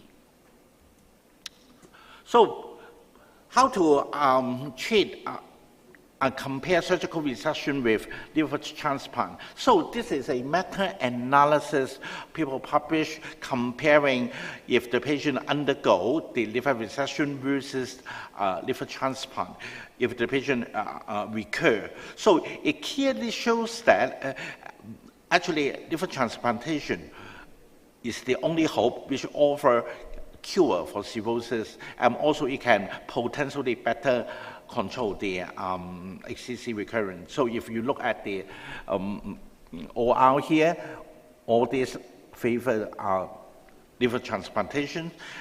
Also, it shows that if the patient recur after a surgical resection, liver transplantation is actually a better tool to cure the small HCC, because if the patient undergo liver transplantation, they will result in lower recurrence risk. Apart from surgical resection and liver transplantation, I think all of you know that local regional therapy is actually a way to treat all the small HCC, like what? Like the RFA, microwave, TACE, or the EGM, and also the SBRT. So what is the optimal population for TACE? So the optimal population for TACE, according to the textbook, is a small tumor, absent of the vascular invasion thrombosis. The patient have perfect liver function and good performance status. However, in reality, for the small HCC, we actually end up with all these big HCC and also multifocality. So in real life practice, we actually do TACE for patients with intermediate with a BCLC-B, C-letter BCLC-C, and patient with any intrahepatic disease. Also, we upgraded version of TACE is the drug-eluting bead. We actually use a drug-eluting bead quite not in Hong Kong. Also, another way to treat the HCC is use of the yttrium-90. So I haven't elaborated because I'm not the radiation oncologist. And finally, in recent 5 years, people use the SBRT to treat all the small HCC patients. As a medical oncology, I have to also talk about the systemic therapy for patients with small HCC, which they are not going to do transplant. So this is the current NCCN guideline treatment for this group of patient. You can see the preferred regimen is still a T-cell bath, also recently the stripe regimen according to human layer. Some of the patients, they can still treat by the TKI, serafenib, lenvatinib. If the patient have a risk for combination or TKI, they can still try the single agent TKI, the nivolumab. So I think all of you have the experience of using the targeted therapy for hepatocellular carcinoma. So why we use targeted therapy for hepatocellular carcinoma? Because HCC is an angiogenic tumor. So we hope we use the targeted therapy can control the tumor growth. Most familiar, a lot of time, most patients use lenvatinib according to the REFRACT trial showing that if you use lenvatinib instead of serafenib, you will get a quite similar overall survival, a better response rate, but a different in toxicity. Lenvatinib actually now replaces serafenib in Hong Kong as the TKI choice in HCC. Also, you have to know that HCC is actually an immunogenic tumor. That's why people nowadays use immunotherapy in HCC patients. So according to the paper we published in Lancet, which nivolumab in hepatocellular carcinoma, you can see this is one of the patients who actually just used single agent nivolumab in the clinical trial. Before the nivolumab, the patient have multifocal tumor, and then just after single agent, the patient have actually all the tumor disappear.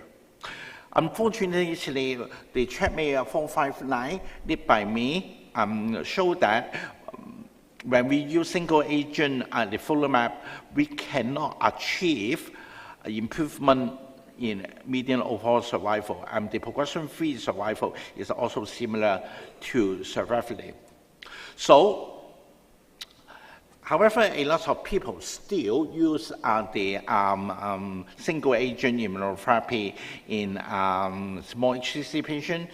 I'm just show you, this is one of the studies people use for immunotherapy before the liver transplant.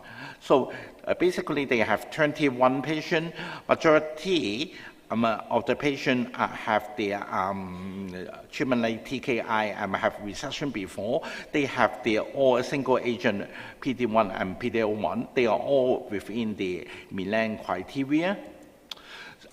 These are all the patients involved. Like they have all these patients, they receive a single agent immunotherapy. So they have a 2 cases report of fatal. So if you are going to give immunotherapy followed by liver transplant, they actually in this study, they report there are 2 cases of fatal post-op hepatic necrosis. Both cases uneventful operation, and then they give induction immunosuppression, and then the patient develop progressive liver failure after liver, after you give the after the liver transplantation, and then do the liver biopsy, you can show clearly the patient have acute hepatic necrosis. And then the use of the immunotherapy prior to transplant also result in acute rejection. These 3 cases show the patient have a different severity of acute rejection, and then they all need immunosuppression of steroid. However, they have all good recovery. So apart from single agent immunotherapy, people now use combination based on the ILBS trial. ILBS trial so clearly the use of the atezolizumab is much better than the survivability. Also, it actually greatly increased the response rate and also survival of the patients.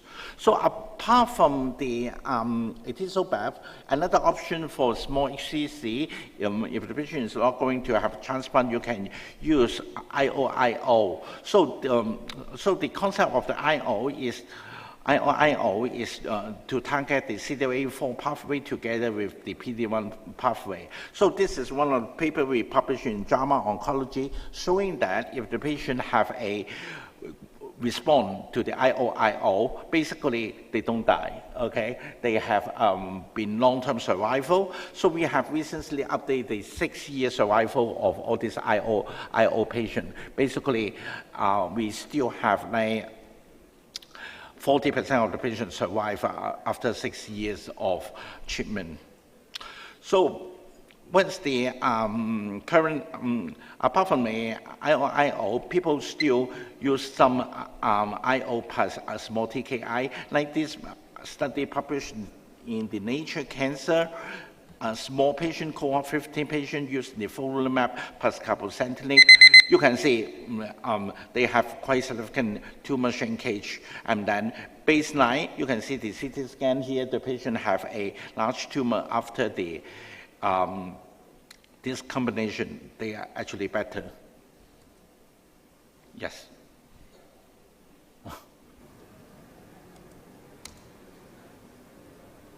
Can you show my slide? I only have 2 minutes.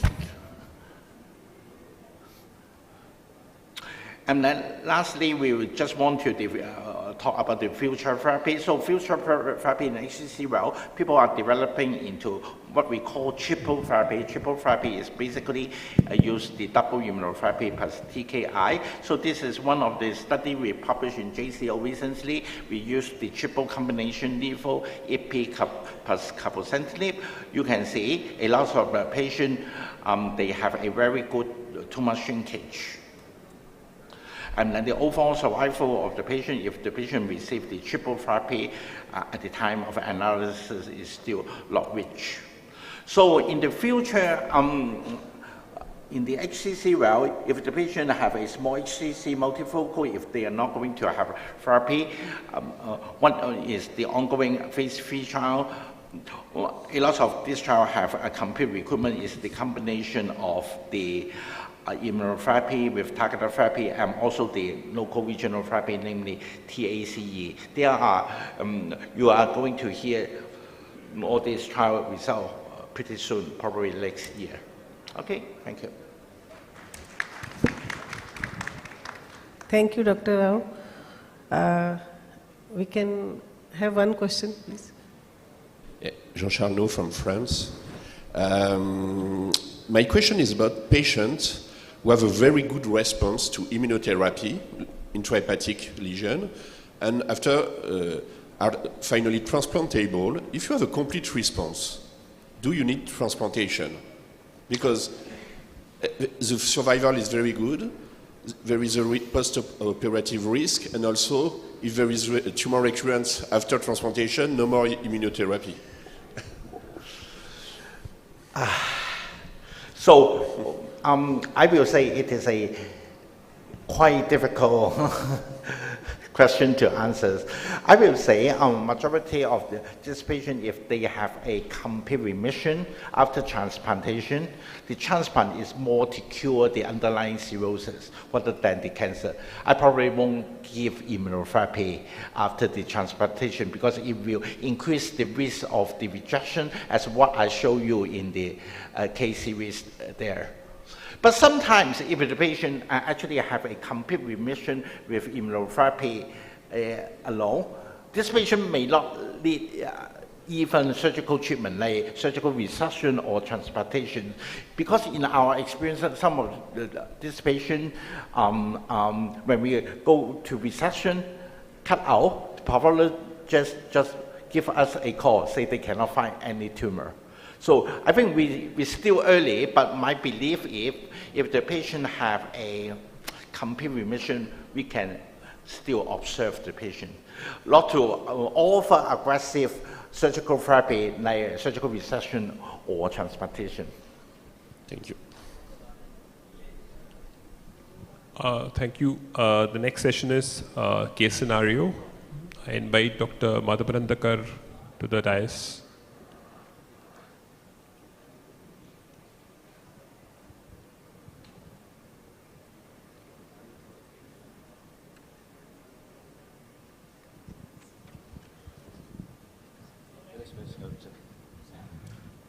Good afternoon. Outside, I am thankful to Professor Sarin and Dr. Ashok for involving me in this liver cancer specific conferences. I am an oncosurgeon, I am not a hepatologist. That as per the oncosurgeon, this case is fit. This is a very interesting.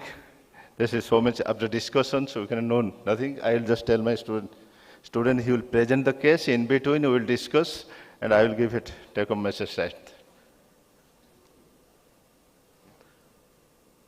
Good afternoon, one and all. So I am presenting a case of 66-year-old female. She was a known diabetic with an HbA1c of 7.9, known hypertensive. She had a history of cholecystectomy, for which she went for cholecystectomy in 2002 in view of gallstone disease. She was diagnosed incidentally with the chronic liver disease, which was likely metabolic related, when she was on evaluation for right upper quadrant pain in abdomen. She was compensated CLD till February 2022. In March 2022, she started complaining of progressive painless abdominal distension, which on further evaluation found out to be liver space occupying lesion, which was in segment 7, which was of 1.2 into 1.3 centimeter, and on CT scan, it was guarded as LR4 lesion with ascites. She was managed conservatively that time. Her AFP level was 3 alpha fetoprotein. She was diuretic responsive. She had a diuretic responsive ascites. She was referred to ILBS she was on OPD follow-up. So this is her clinical examination. She was vitally stable, and there was no signs of any pallar, rectus, cyanosis, clubbing, pedal edema, lymphadenopathy, or her JVP was normal. Her liver was palpable, which was hard in consistency and which was 2 centimeter below her right costal margin. These were her initial investigations with an INR of 1.3, bilirubin of 1.09, albumin of 3.4. And a creatinine of 0.62. Her PIVKA2 level were 48.80, and her AFP was, as earlier mentioned, below 5. So this was the CT scan, initial CT scan. On the left side, you can see the arterial phase, and on the right side, it was the venous phase. So they both showed the CT scan was suggestive of 1.2 into 0.6 centimeters nodule, which was arterial phase hyperenhancement, which showed arterial phase hyperenhancement, and which was located in segment 7, which was subcapsular in location, with washout and capsular enhancement in delayed phase, which was suggestive of LR5 observation. Her liver was 13 centimeter in span, and her spleen was 15.3 centimeter. At that time, no free fluid was seen in her CECT, triple phase. So this was our final diagnosis: portal hypertensive, non-bleeder, grade 1 varix, esophageal varix, CLD. Likely cause was metabolic. She was decompensated at presentation with ascites, which was controlled. She also had hepatocellular carcinoma, likely with LR5 observation, less than 2 centimeter, located in segment 7, which was subcapsular. She had comorbidities of type 2 diabetes mellitus, systemic hypertension, post-cholecystectomy in 2002. So she was classified on the basis of BCLC classification A, ECOG performance status of 1, AFP of 3.8, PIVCA 2 of 48. She was child A. Now for everyone, this is a, like so moderators and audience, what will be the best option for this patient?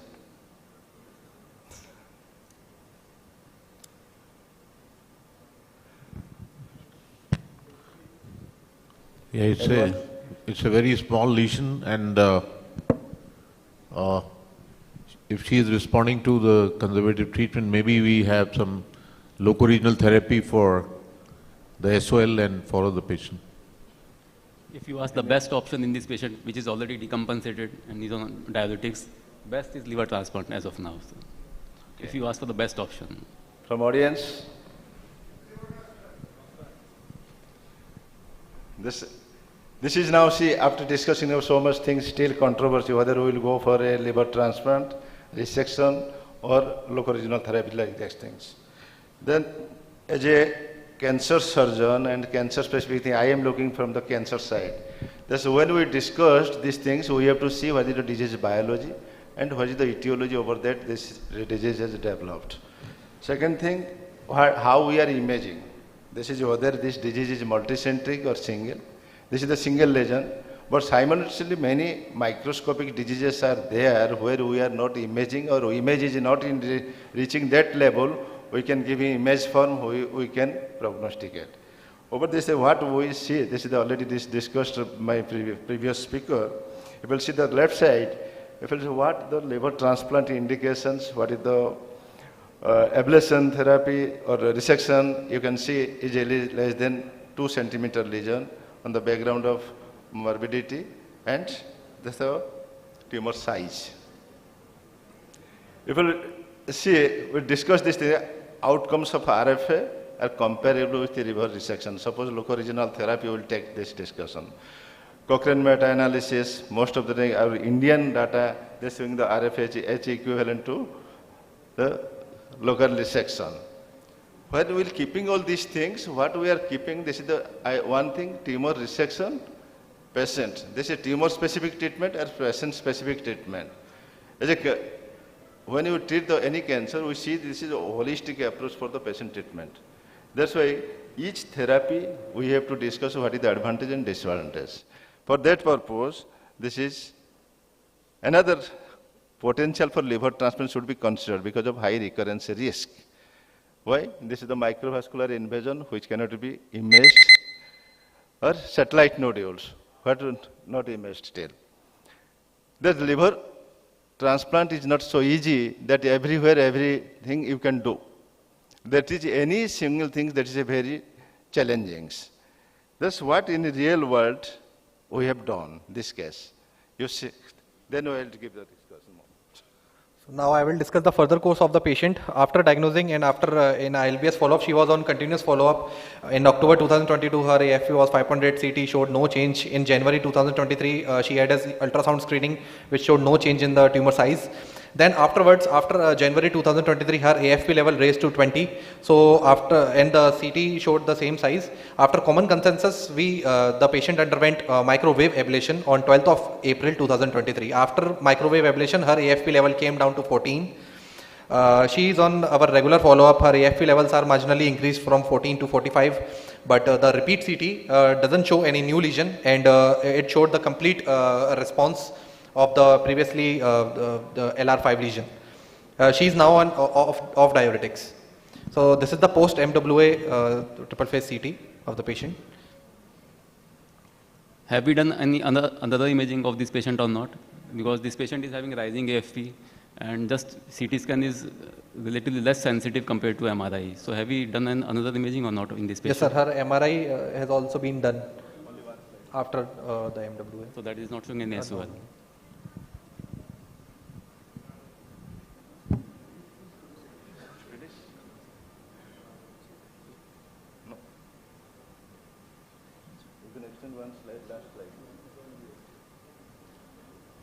So this is a real world scenario. What we want, this is having a good result, patient is recovering, what Professor Nizaman is telling, this is a recovering phase, and these things, when we will go for the liver transplant, how we are putting the patient, the morbidity, immunocompression, and this type of disease patients, female, with this background, maybe multiple cancers may come, how they will let go, and what is the expectancy, life expectancy in India at least. All this keeping the scenario, if we will keep, and with this literature, these are the definitely one. Last slide, just keep this. This is a liver transplant, gradually it is coming, even at this moment 1.4 billion, only 10-12 centers are doing. This, if you will discuss in different age group, indications will be different. That's why these are the real world scenario. Keeping patients, tumor biology, we have to decide what to do. That's the take message. Liver transplant is not feasible. If feasible, in which logistics? Then other sides, we have to resect. Then this type of patients, keeping not tumor, not liver, holistic whole body, and what is the scenario? This is the take-home message, very clear for early lung liver disease with cirrhosis, recovering. That's my take-home message, RFA or local regional discussion, and with the previous speaker told this is taking the RFA with tissue biopsy, we will have the overall management of this type of patient. Thank you so much. Thank you. Now finally we go to the liver quiz and carry home messages by Ranjan Patel.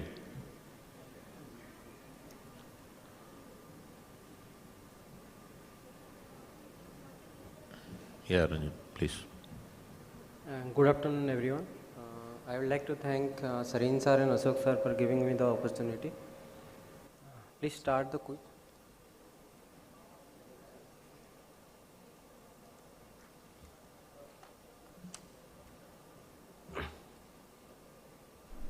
Please show the first question.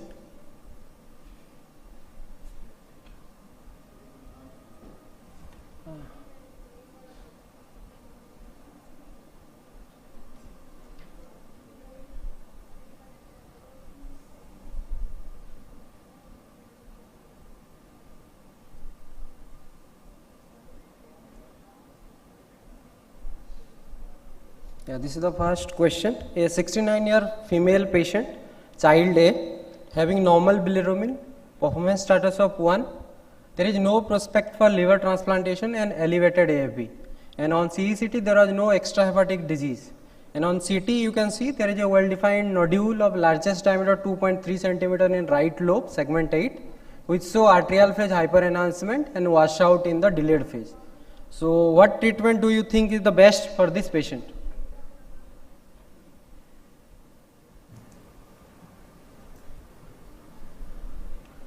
Just to follow the patient, do a ablation, or should he go for resection or TACE?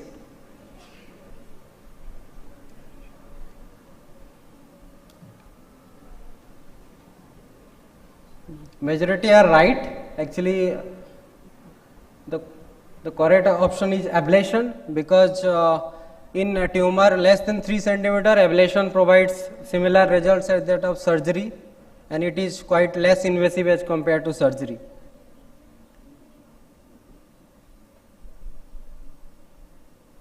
This is the second question.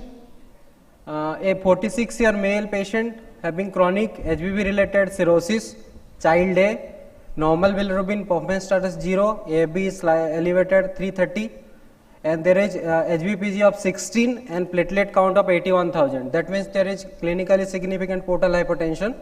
On CT you can see there are 2 lesions in the segment 6 and segment 7. Largest lesion measuring 4.7 centimeter in diameter, and also presence of CLD and splenomegaly. So what will be the best first line therapy in this patient? Options are resection, ablation, combined therapy with TACE and ablation, and systemic therapy.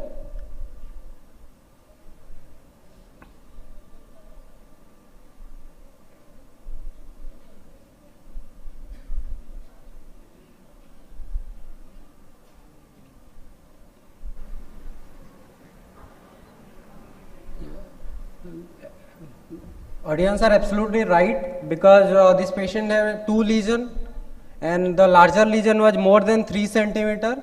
So combining ablation with TACE would increase the objective response rate, and also overall survival seems to be better with a combined therapy.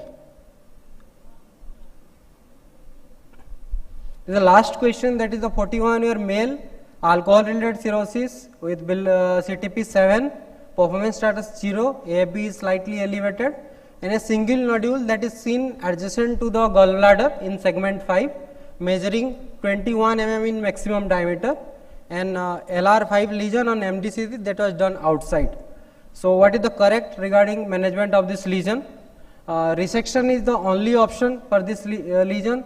We can either go for radiofrequency or microwave ablation, however with the risk of thermal injury to gallbladder. TACE is the safest and best therapeutic option. Systemic therapy should be offered first considering the location.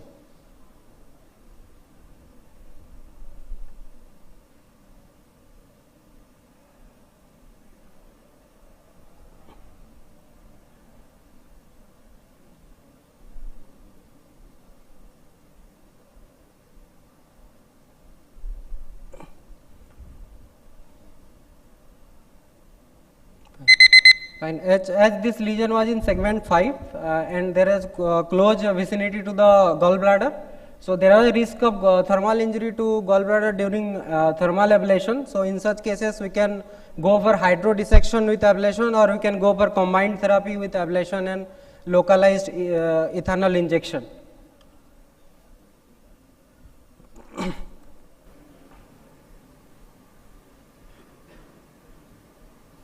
Now moving to the management protocol of LR4 lesion or LR3 with elevated AFB. Usually LIATS is based upon the CT finding, whereas when we consider for managing a liver tumor, we have to consider for performance status and liver function status. So LR4 lesion or lower grade lesion do not contribute to the staging directly unless they have been pathologically proven. And patient with non-characteristic imaging finding should undergo biopsy independent of the AFB level, because AFB is quite non-specific. So if we have a LR4 lesion, there is high chances of being a HCC around 75%. Usually a multidisciplinary discussion is advised whether to go for direct therapy, whether to go for a follow-up, or whether to go for a biopsy. In most often, according to the AASLD guideline, biopsy is preferred, and if it turns out to be HCC, then patient is managed according to BCLC classification. However, in some scenario, like suppose patient is not willing for a invasive therapy, in such cases we can follow up this patient, but more frequently, that is less than 3-month interval. And in special scenario like if patient has a LR4 lesion with markedly elevated AFB, directly after a MDT we may proceed for treatment as per the BCLC guidelines.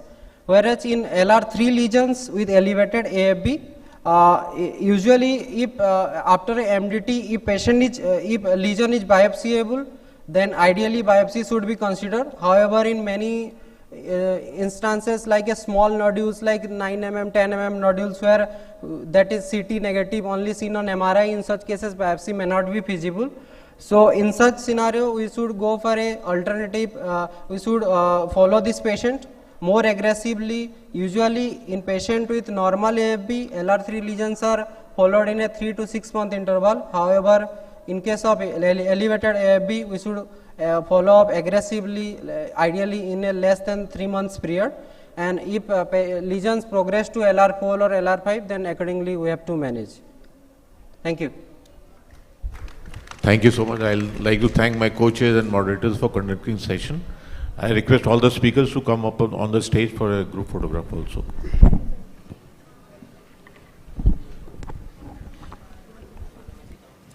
So now for the next program, we have 2 parallel sessions.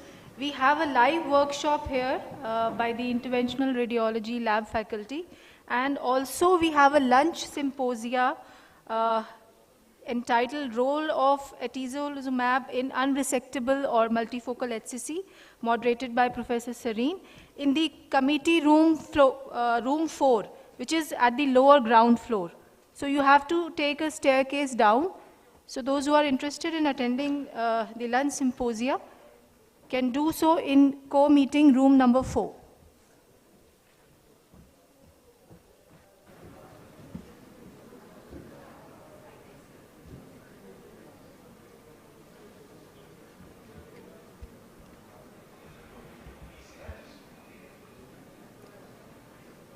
Good afternoon, one and all.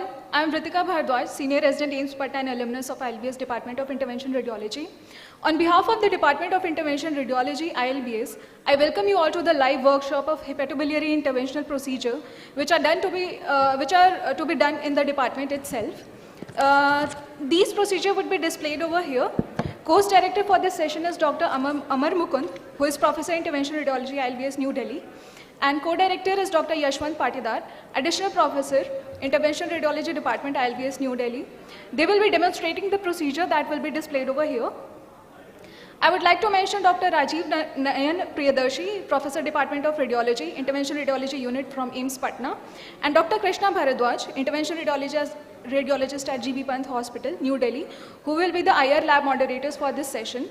For this session, I would like to invite the chairpersons, Dr. Manoj Sharma, Hepatologist, GB Pant Hospital, New Delhi, and Dr. Virendra Shoren, Associate Director, Vascular and Endovascular Specialist, Medanta, the Medicity Hospital.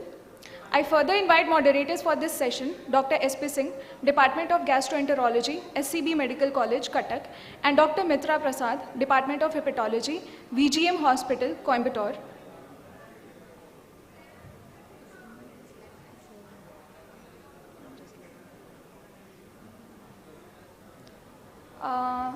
This is to inform that somebody has left his or her phone over here. So whoever has left, they can collect it from here.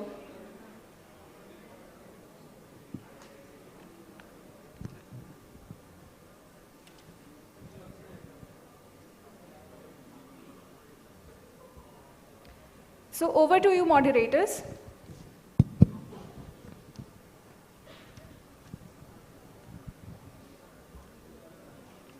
Good afternoon, everybody. So,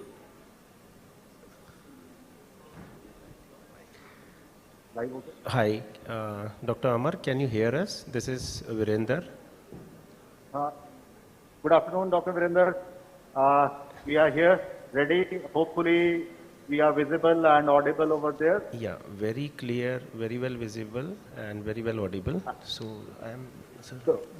So, Dr. Amar, please proceed. What are you doing? So we are audible? We are visible? Yes. Yes.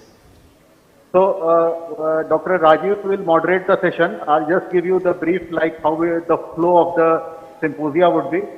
First would be a taste, second would be a microwave ablation, and third again would be a taste, a different kind of taste. And first would be a balloon occluded taste, and second would be microwave ablation, and third would be a depth taste. So, Dr. Rajiv will tell us about the patient profile, and then we will show what the hardwares are, and then we'll proceed to it. Good afternoon, everyone. Sure. Let me read the patient clinical history for you. First patient is chronic liver disease to the 60 wire. Is well compensated. You can speak a little loud. Dr. Amar was very clear. Yeah. I hope I am audible now. Yeah, very well. That is T virus. he is well compensated. He has never played. On endoscopy, there was grade 1 esophageal varices. On CT scan, there is the 4.3 centimeter lesion in segment 7, shows clear picture of the hepatocellular carcinoma. Is intermediate stage BCLCP. Performance that is platelet count is 50,000, INR is 1.1, WB is 1.3, MELD score is 8, albumin is 4, creatinine is normal, CTP score is child A, 6A. On a screening, ultrasound finding was there was no ascites, and this patient is planned for balloon occluded test that we are going to do now. With me is Dr. Amar and his team. Dr. Amar, please. Yeah. So now the camera is being focused towards the trolley because it is the most important thing. So we have almost all the things ready. This tray contains a Cobra catheter, radiofocus guide wire from Termo. Then we have a occlusive catheter. This is a balloon catheter which is still in the sheath. We have just opened it. So this is a 014 guide wire that is transient from Boston Science. We have already loaded the drug. So this is lipiodol which has been loaded in one syringe. The other one is epirubicin. We have 8 ml of lipiodol and 4 ml of epirubicin. Normally it is 1:2 what we see, and we will do at least 50 pumping while preparing the drug. We may not be able to show you complete pumping, but just to brief like how we will prepare the drug. And now I'll be moving ahead with cannulation. For in the interest of time, we have already done our arterial puncture, so the patient is ready with our arterial puncture. And now we will start with cannulating the arteries, getting into the heart using microcatheter, that is the balloon microcatheter. And then we will show you how we reach there and how balloon catheter helps us. So starting the procedure, in between Dr. Rajiv will tell, I'll try to in front of you. So everything is live, and I think you will be seeing what is happening. If monitor is not visible, do let us know. Yeah, sure. You're well visible.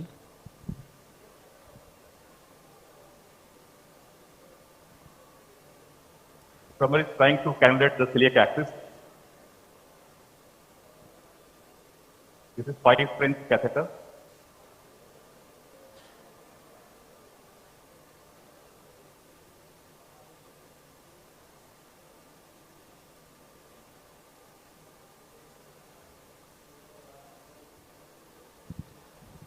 So, Dr. Rajiv, this is a 5 French, which catheter you told, just for the keeping the audience Cobra catheter. Yeah, this is C1 Cobra catheter. Yeah, so it's a C1. We commonly use for cannulating celiac artery. Yeah, and it's like 80 centimeter length, right? Yes. Yeah. सांस रोकेंगे जरा, रोक के रखिए. So taking the run for celiac axis.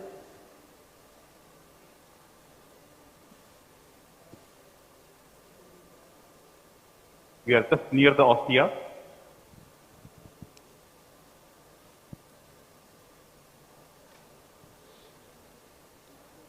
Yeah, so I think it's a beautiful demonstration of the anatomy, and you guys are using collimation to prevent radiation. That's another important step.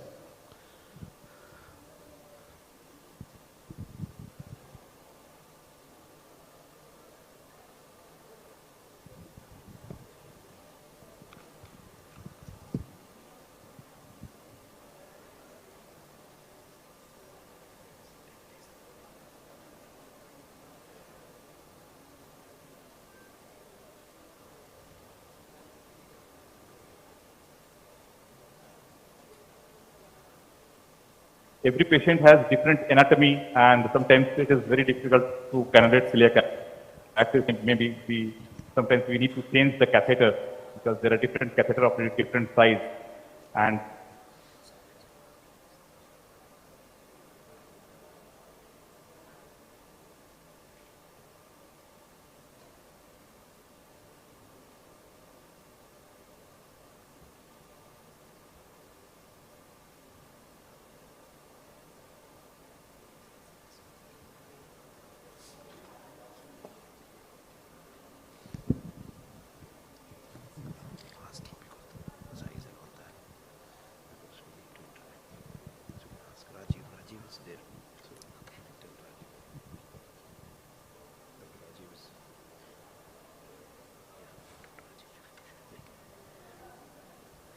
Dr. Rajiv, could you just Yes. again brief us about the patient characteristics, the tumor size and Yeah, everything this once? patient is chronic liver disease due to hepatitis C. He is well compensated. He is non-bleeder. He has grade 1 esophageal varices. On CT, multiphase CT, he had 4.3 centimeter mass in segment 7. His BCLC grade phase B, performance status is 0. Platelet count is 50,000, INR is 1.1, bilirubin level is 1.3. Enzymes are slightly raised. Albumin is normal, 4 gram. Creatinine is 0.5 and he has CTP 6A. There is no ascites on ultrasound. So now we are trying to use microcatheter. Actually, the 035 radiofocus guide wire was, we were unable to take it into the hepatic artery because splenic artery is a bit hypertrophied. So right now we are using microcatheter.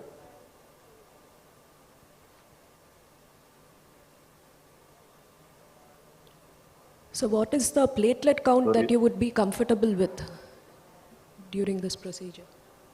So normally any platelet count above 50,000, we are comfortable. Nowadays we are even seeing if ROTEM or TEG is fine, we generally proceed.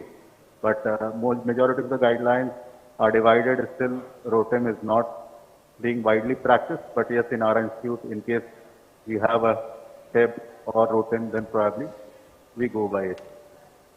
Zoom कर सकते हैं, you can zoom.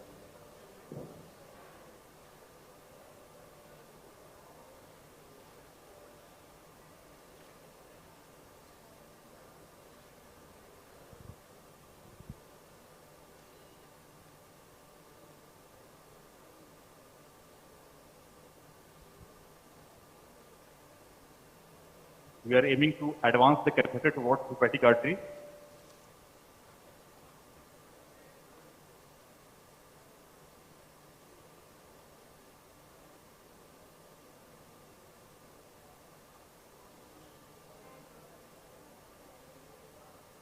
The catheter has gone into the splenic artery. We will try to negotiate towards hepatic artery now.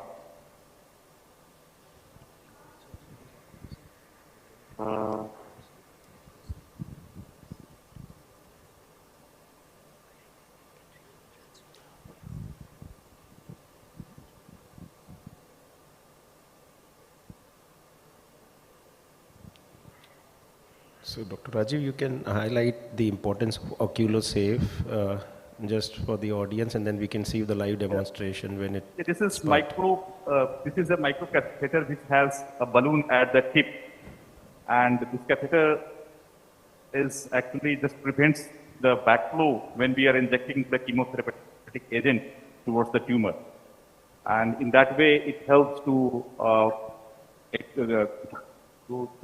deliver more chemotherapeutic agent towards the tumor with little reflux to the system. And it has been seen that it has, overall there is improved deposition of the tumor in the tumor using this balloon catheter. And it takes an 014 wire, right? Or 021? Yes. Yeah. Up to? Like 014. Okay, fine. 014. It is 014 compatible. 018 and 021 won't go into it. Okay.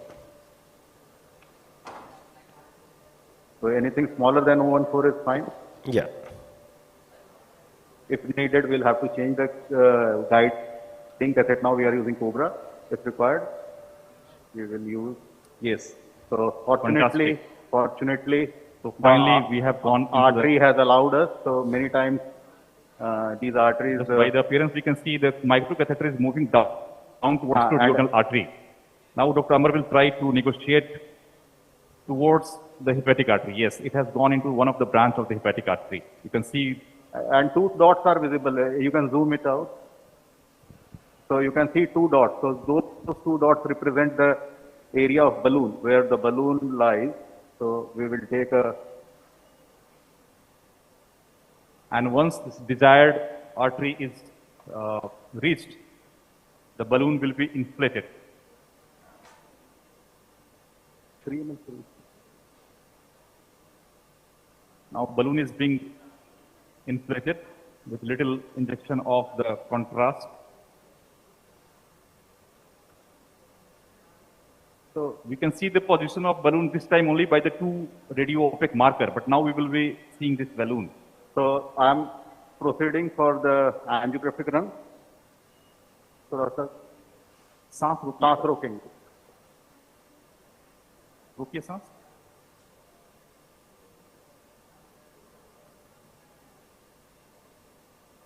Excellent. Now we can see the tumor plus in the segment 7. This is how HCC appears on the angiography. So now we'll have to go inside the super selectively into the artery, though we are into the right hepatic artery. Previously, we used to do a lobar test, then the drug could have been injected from here, but now we are getting into super selective and ultra selective level. So we'll go deep inside that artery.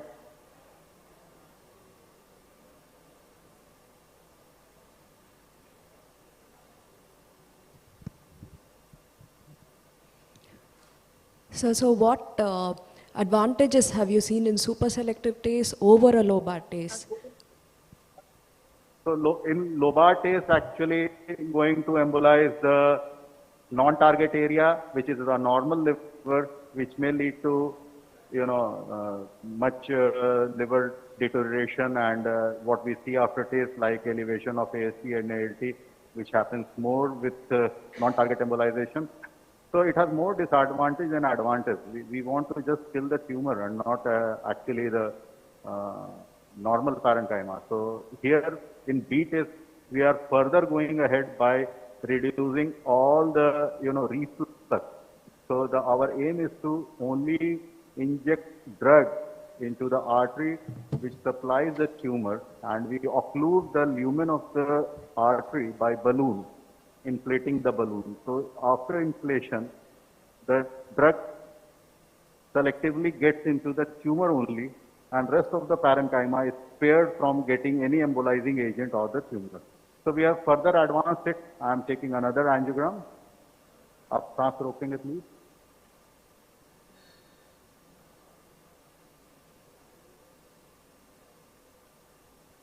Yes. अब सांस ले सकते हैं.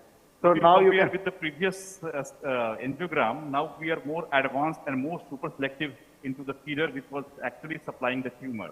So we are very, very super selective now. further advanced. Now you can see सांस रोकेंगे.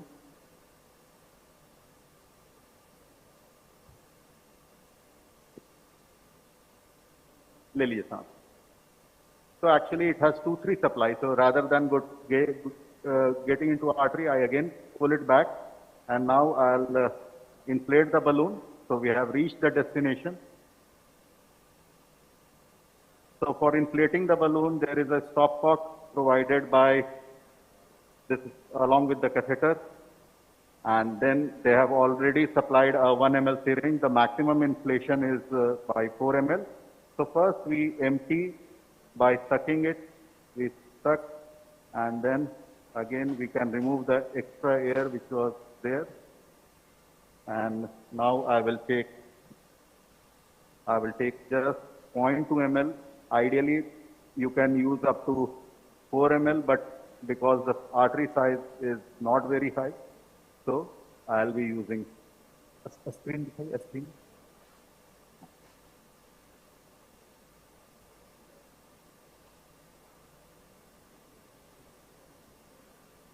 So I have inflated the balloon, although it takes some time. I don't even try and zoom if air can be seen. Actually, the lumen contains a lot of air. Despite removing the air and injecting contrast into it, sometimes it is not visible. If you see it carefully, probably you can see some air shadow by the side of these 2 dots. So we are inside, and when I take an angiogram, this is very keen. I think the lumen is very small, so yeah, so not very high. Yeah, because there is no reflux now. It means it is well inflated. So you can see the lesion nicely getting opacified, and now we will mix this drug as it was shown to you So first it is water in oil, so we inject this, and now we are using, this is again a proprietary product from Gurbe, which makes lipiodol, that is the carrier for the drug. And this, they claim that this is a lipid resistant, it doesn't break while using it, so there is no loss of the drug. So we mix it 50 times. So I'm mixing it for 50 times, and then now I'll be injecting it. So lipiodol acts as a carrier for the drug, as well as it has embolizing effect also. So overall, there is two effects which works. The main is the ischemia, which is due to the embolization part, and the second is the drug, which is the chemotherapeutic part. This is conventional taste. We were using the lipiodol. Now, the second case we will be doing with the DAPE test, drug-eluting bit. So now we have started injecting the drug into the tumor.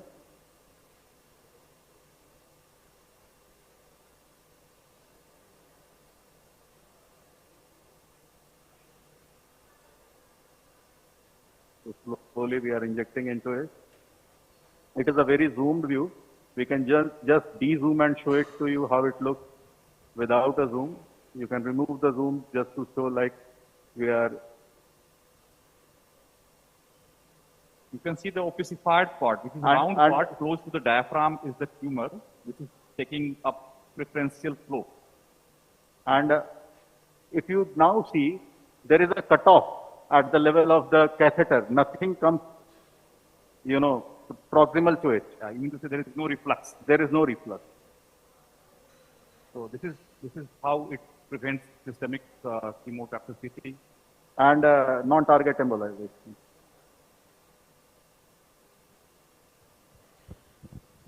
So the balloon doesn't need a special preparation as the double lumen neuro balloons, right? No, it doesn't need. We just need to flush as we do it for. Dr. Amar, actually it was reported one tumor, but I think there are two tumors very close to each other. Yeah, yeah. In fact, I'll say that if you see carefully, even this looks like a tumor.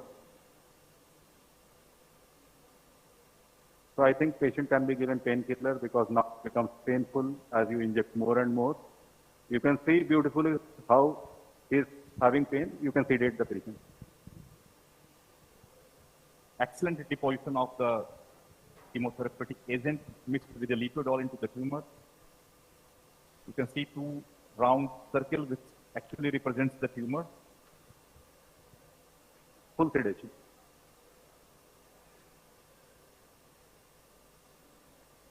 So I think that there is no more space left for any other drug to be injected because this already has taken full sedation. Full sedation. So because of distension of the tumor capsule, the patient is having pain. So we are giving him more of analgesia.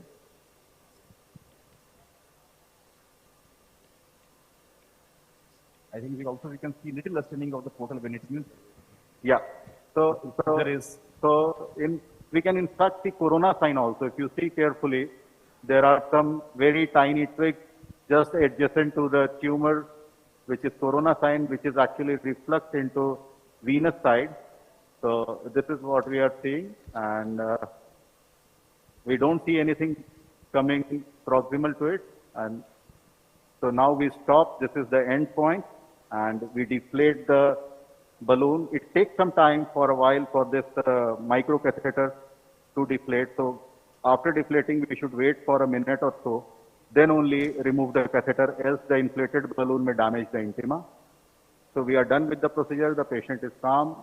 Overall, the drug deposition is very, very high, which we generally don't see in conventional test without a balloon occluded catheter, even in DAPE test.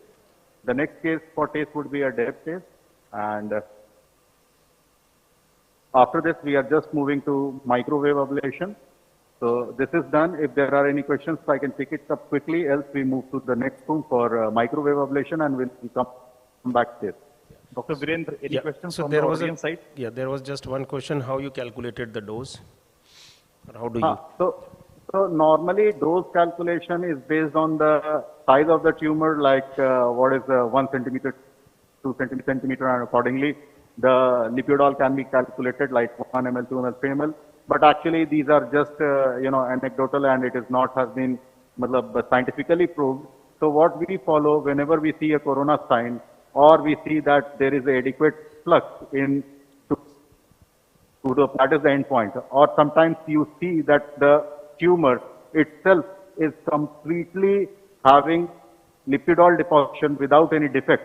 So those are considered as an endpoint for the lesion. So here what beautiful thing is, like if you see carefully, there are two round things. In fact, there is some faint area adjacent to the round thing also. So probably there are some other areas. So whatever is tumor or like tumor, everything gets a good amount of lipidol mixed with drug, so good emulsion deposition, and this will lead to a better response. But B-test is one thing which should be reserved for intermediate size tumor like 3 to 6 centimeter or 7 centimeter. Larger tumor with such kind of embolization may have a severe post-embolization syndrome and liver decompensation. So B-test should be reserved for intermediate size. That is the most important message which I would like to say. So if you have a small lesion, go for normal conventional taste, RFA, microwave.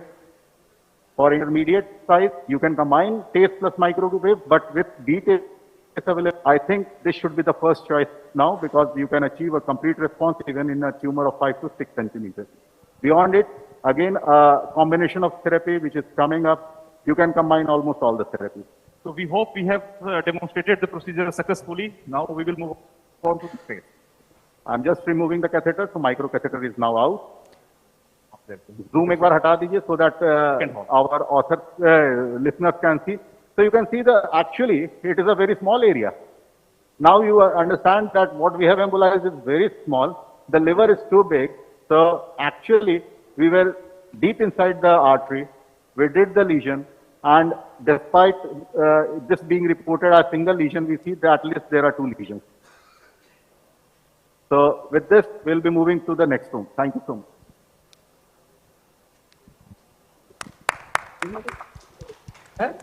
Thank you. Very well demonstrated.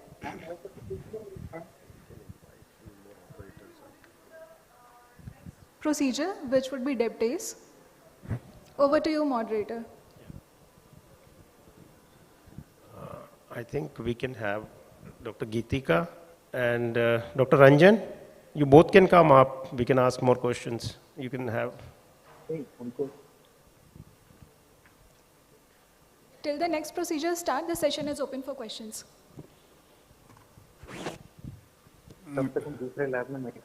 Dr. Amar.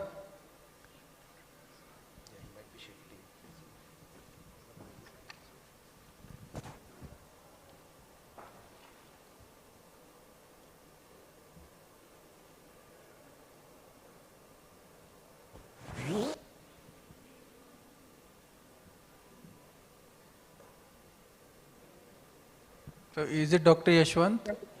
Yeah, Dr. Yashwant. Yep, yes. Please go ahead. Tell us about the patient and what you are going to do. Sir, after test, we are now going to show one ablation. It is commonly used IR procedure in the early and very early HCC management. So, Krishna, please give the detail of the patient. Am I audible? Yes, sir. Am I audible? You are audible, sir. Yeah. Good afternoon, moderators and chairpersons and all the delegates. This is 63-year-old male patient with NASH-related CLD, and he is a child A.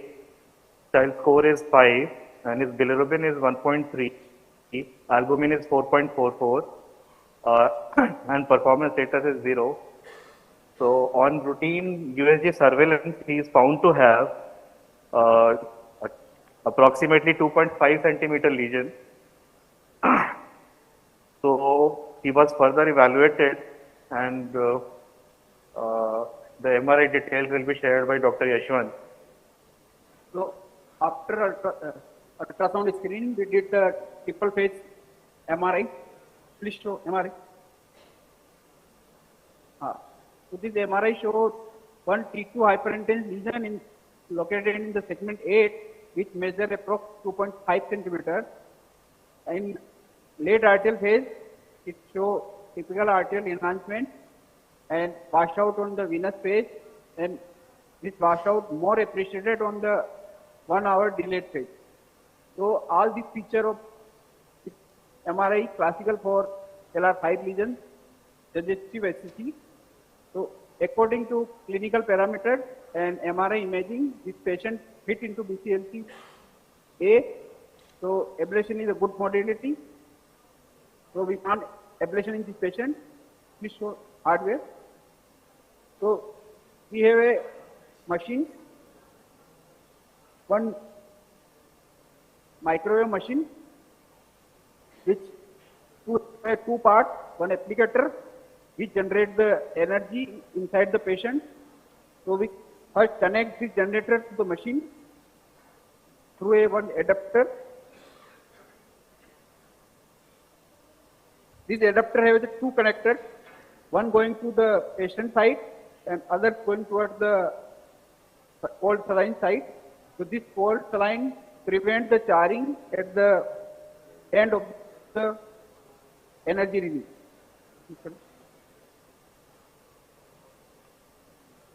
So ablation is good modality for if lesion is up to 3 centimeter size. Connect. So now,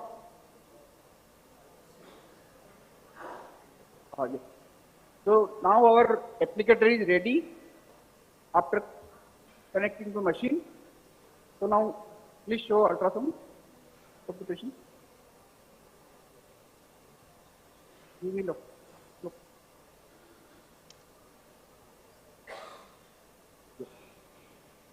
So on ultrasound, Dr. Virendra, able to see ultrasound image? Yeah, we are able to see it very clearly. So is the classical lesion seen in segment 8, which measure approx.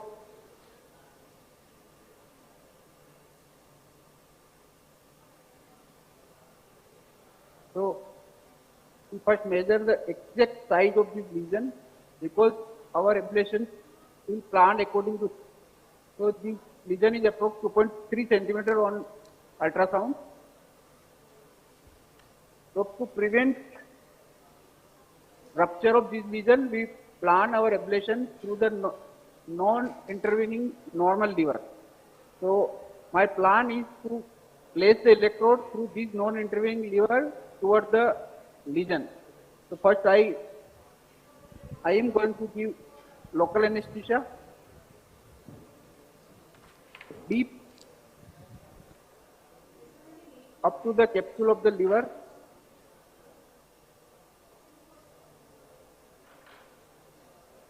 Please show towards facing side.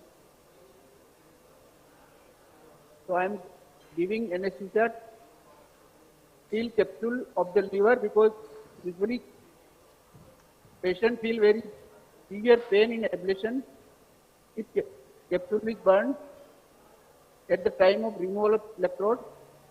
So my needle is going up to the capsule. So do you sedate the patient as well?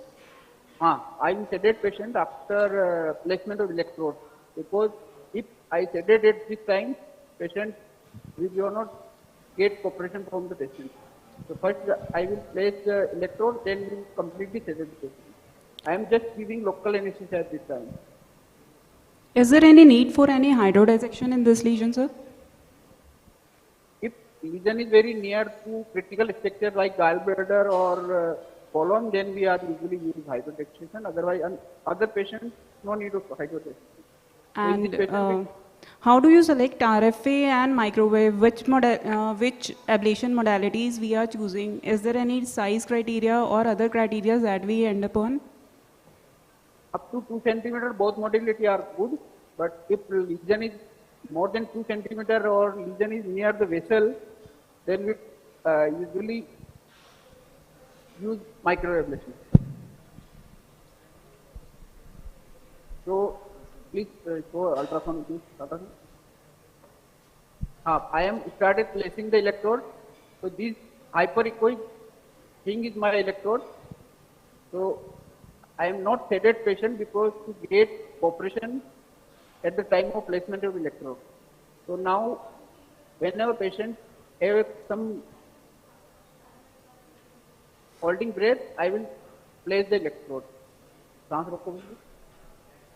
Hi Yaswan sir, this is Dr. Ranjan. Sir, how do you approach a subcapsular lesion while performing ablation? Is there any special technique to avoid tumor rupture or bleeding? As in my case, if you are able to see my electrode, you are able to see? Yes, sir. I am trying to place electrode through the non-intervening normal liver parenchyma. So my electrode TB is in the normal liver parenchyma. Now I am going toward the lesion.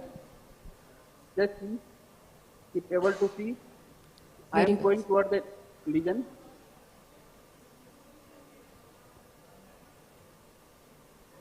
My electrode TB is going toward the lesion now.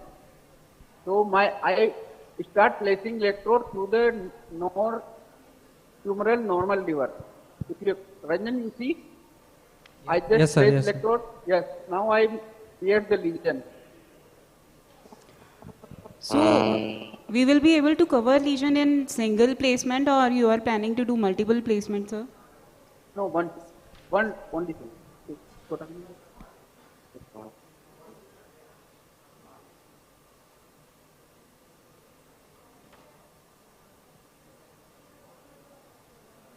So this typical hyperechoic thing is if you are able to see my electrode within the lesion. Yes, sir. See? So this typical very hyperechoic thing will give the energy. So I try to place this hyperechoic thing in middle of the lesion. So as I earlier told, I try to place electrode in maximum diameter of the lesion. So this hyperechoic thing is in middle of the lesion.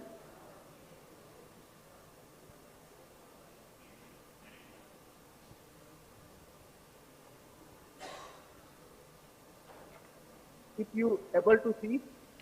Yes, sir. My lesion is this. So now I am going toward the machine to set my temperature setting for this lesion. Good machine.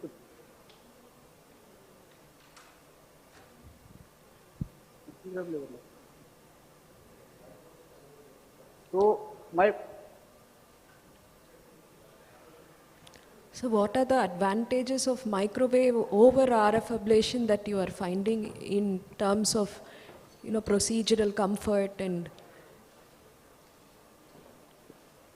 So now we set the temperature according to size of the lesion. So in this lesion, so as we try to ablate 3.5 centimeter, as lesion is 2.5 centimeter, so we try to cover 3.5 centimeter this patient. So we select 100 degree centigrade temperature for 3 minutes. So we usually give the 3 to 4 centimeter ablation. 3 minutes, 100. So 100 temperature with 3 minutes. So it's set, and now I am going towards patient. So this applicator is connected to pulse line, and one other side is connected to patient. Sir, how do we decide the time duration and the watts for the lesion?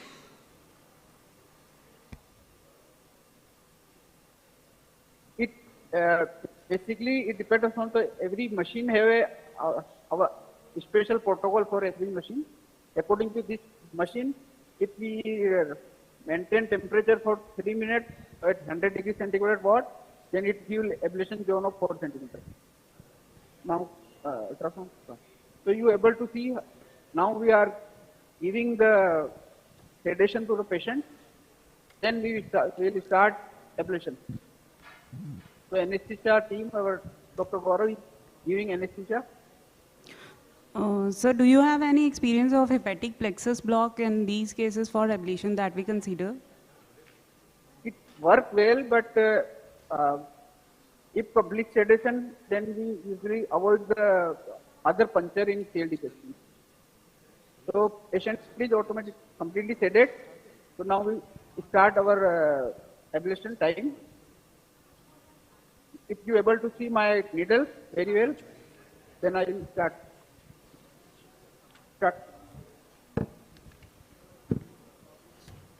And now I switch on the ablation. Start now.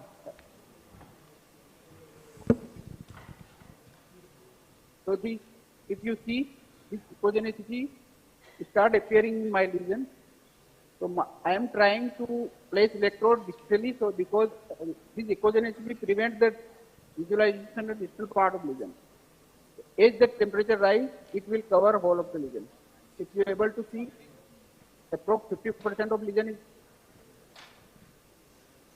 So we are well able to see the echogenic cloud that has formed in the lesion and it is spreading progressively. Yes. So how do you follow up the case, sir, after ablation? At this time, we are continuously follow this lesion. When temperature will cover the whole of the lesion, we stop our machine.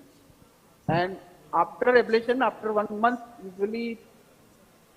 Can we please go back to the live demonstration?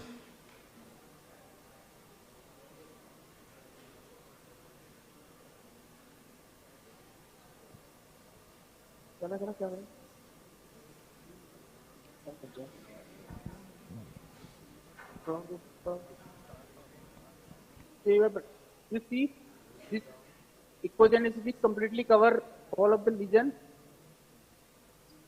up to.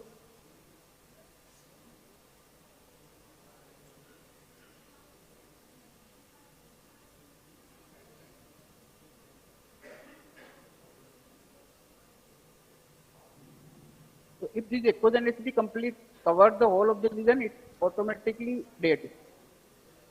So at the time of ablation, we may increase time or duration of the ablation if we see that lesion is not completely covered by our protocol.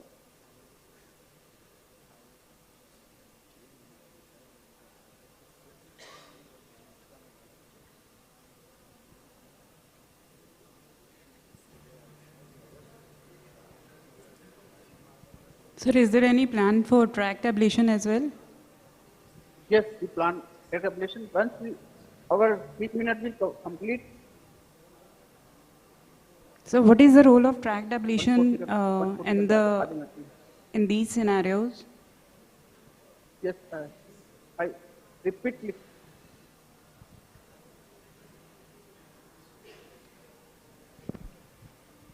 So now echogenicity completely covered the whole of the lesion. So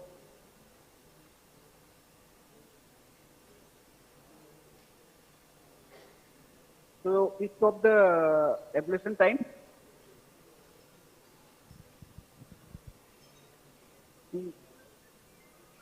So now Are we ready with depth 8 patient? So now I remove the probe by trach ablation to prevent the trach ablation start. So we'll start track ablation. Start. So one question, in periportally located lesions, what modality would you advocate for ablation? CBD or any. Can we please go back to microwave ablation? Yeah. If near vessel, then microwave. If vessel near the common bile duct or gallbladder, then we may go off IRE. So I remove the electrode by trach ablation to prevent recurrence, and this is the post-procedure image. We show that now. Can you show the ultrasound screen? Yes. So do you always advocate post-procedural in contrast imaging, immediate post-procedure, or what is your take on it? Usually we follow the patient after 1 month with the triple phase imaging, either CT or MRI, to see our response. If any residual disease, we may repeat in ablation or we may shift to another modality. Sir, is there any role of contrast enhanced ultrasound in following this patient? If we have any doubt after ablation for the residual disease, we may claim. We will take up the question later. Yeah, for the sake of the we have the next case ready. So we will switch to one. Can you switch to lab 1? Thank you very much, sir. So if now I think the lab has been swapped and you are again in the lab 1. So hope I am visible and audible. If I am visible and audible, moderators can let me know. Yes, sir, you are visible as well as audible. Okay, perfect. So in the interest of time, I have already, and this time the arteries were kind enough to allow me a very easy pathway. So within a minute or so, we were able to get inside the artery because we just completed that case and we have shifted the case, cleaning, draping, everything has been done. And we are into the small artery, which is supplying. So this is a left lobe tumor and the details will be shared by Dr. Raju. In the meanwhile, I'm just taking a run from the that particular, so you can see. आप सांस रोकेंगे please.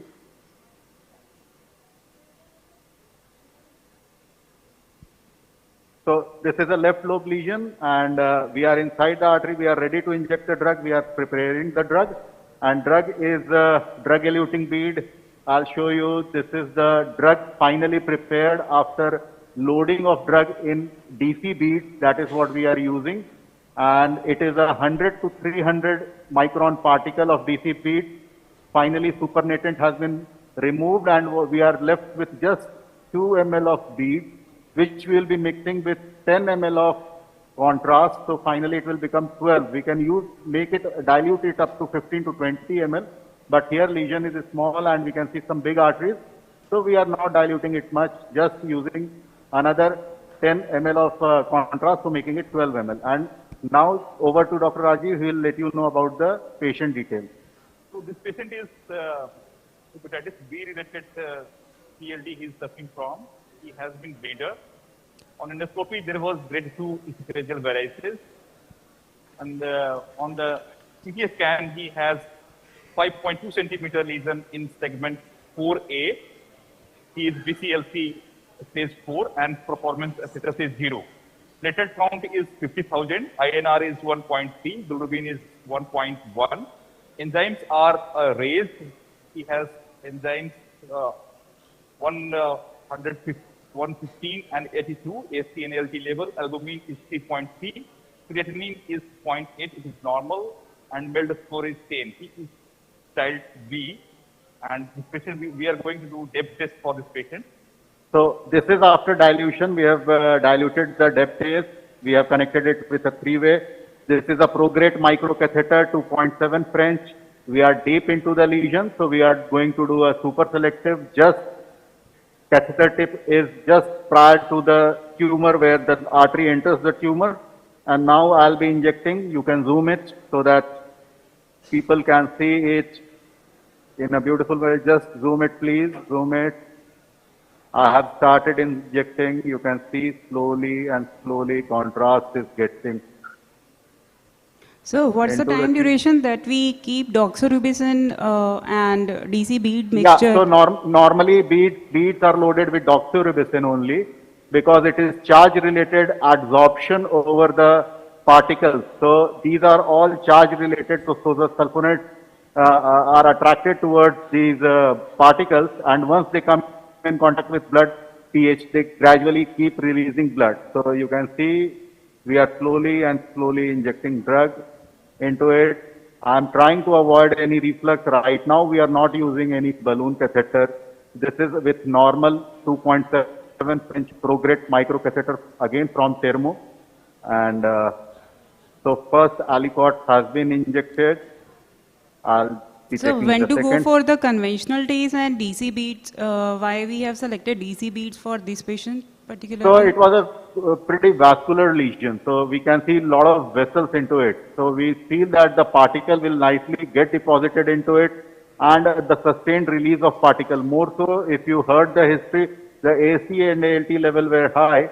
So if we were doing depth test, balloon occluded test again, it would not have been the perfect case, because after balloon occluded test, the enzymes level generally increase 5-fold, 6-fold and even more, which we don't want in this patient. So overall safety profile of depth test is better, and this lesion is well within the criteria, I think about a 4 centimeter lesion.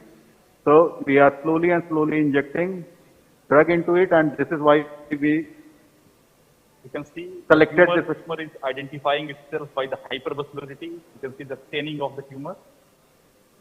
It's 5.2 centimeter lesion.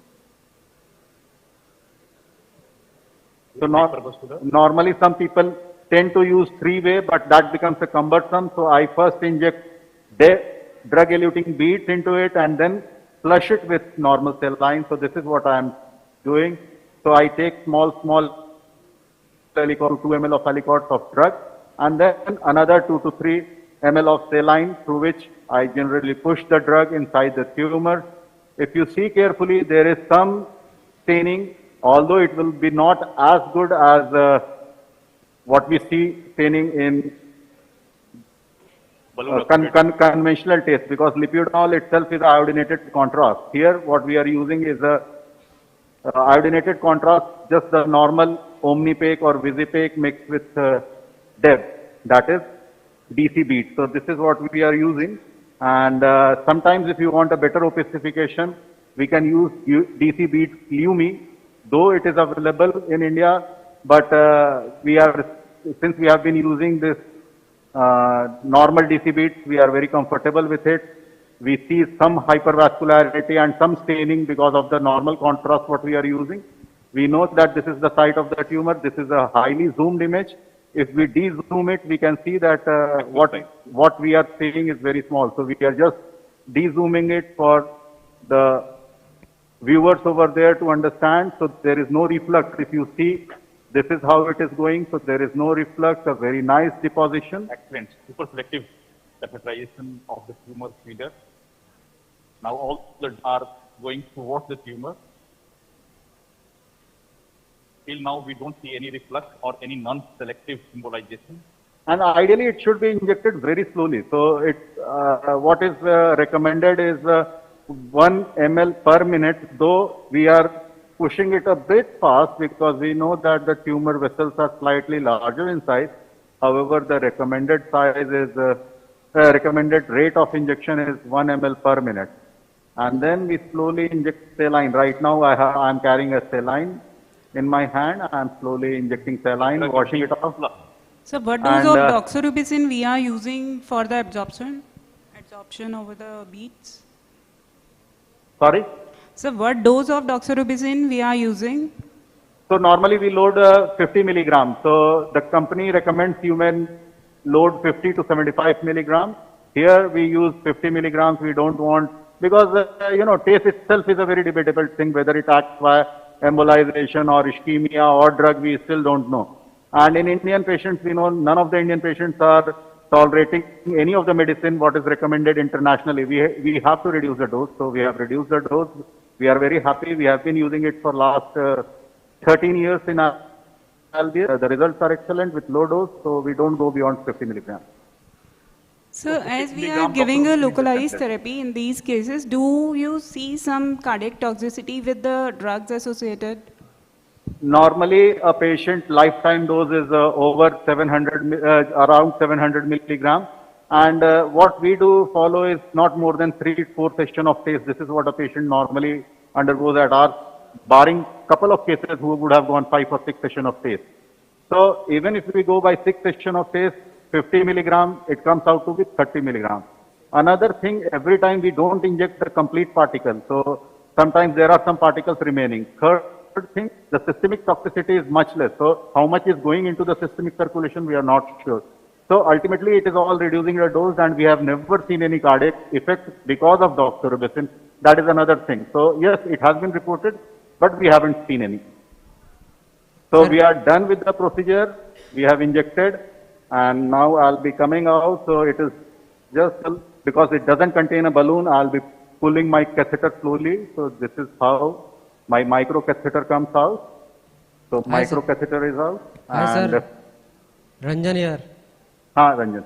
Sir, is there any difficulty in reaching distal, means close to the HCC in case of balloon occluded test as compared to normal? Yeah, because it is a 2.7 French catheter and there is a balloon, so it may not go as deep as a 2.4 or 2.2 French catheter. But if you compare it with normal prograde, you may reach almost up to that point. So we will just take one run for the sake of completion. And sir, in Indian scenario, what about the reusability of balloon microcatheter? So ideally, these are all hepatitis B and C positive patients. We should avoid reusing it. So, but yes, right now, just it has been made available, so we don't know whether after sterilizing it, it will be reusable or not. I think with coming days and more experience, we will be wiser enough to answer this question. So this one, we see some cooling of the contrast, but considering that his AST and ALT are elevated, I won't go for a complete kill. I'll rather leave it. So this can be called as a tree in winter appearance, where the parent artery is patent and internal vascularity is gone. So this is one of the ideal situation in a larger lesion. That is what we have achieved. Rest, if you see, other branches are absolutely patent, looking crisp, fine. There is no spasm seen. So we are coming out. So I'll be pulling my Cobra catheter out of it. So now the sheath is there and we will achieve hemostasis by putting a closure device, ProGlide, and that is a suture-based closure device. So if time permits, I can questions. Else, the session, you may decide for the session. The moderators may decide how to go about it. So we can definitely go for it.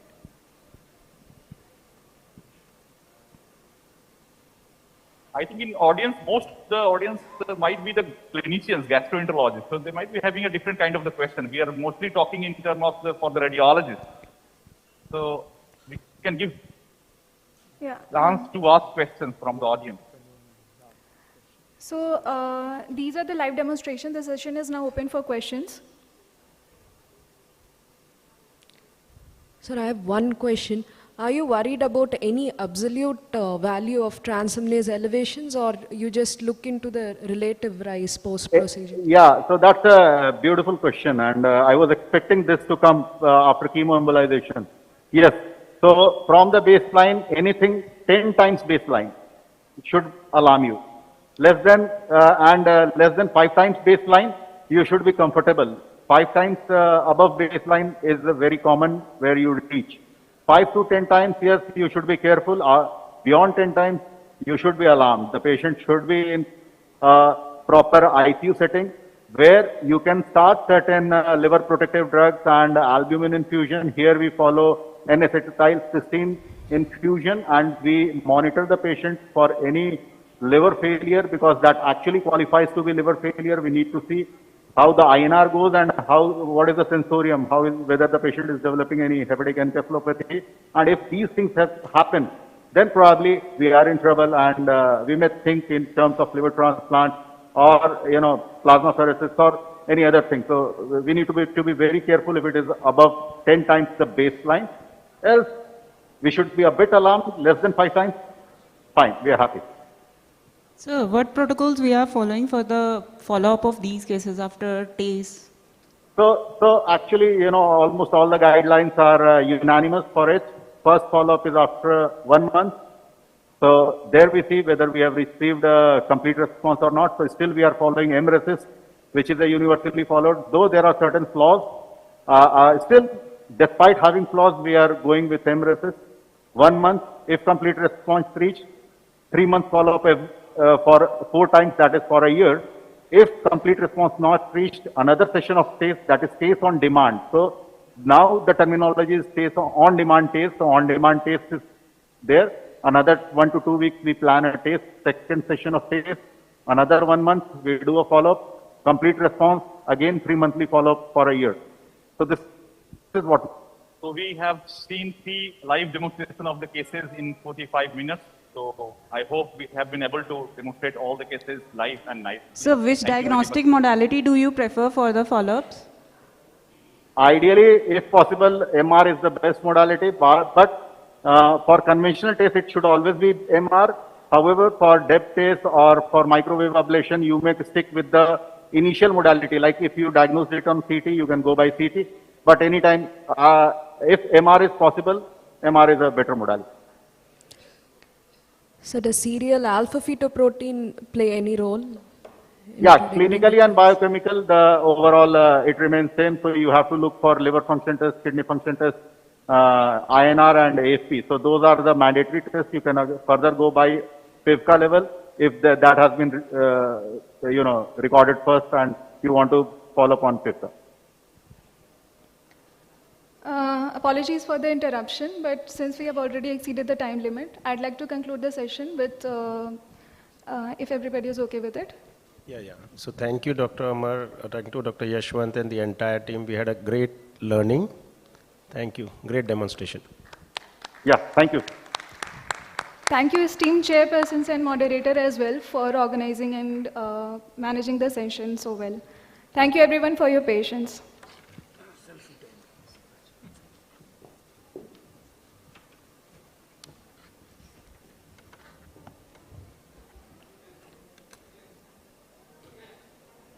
A very good afternoon to all. We begin with our post-lunch sessions now. The first in the series is surgery and liver transplant for HCC.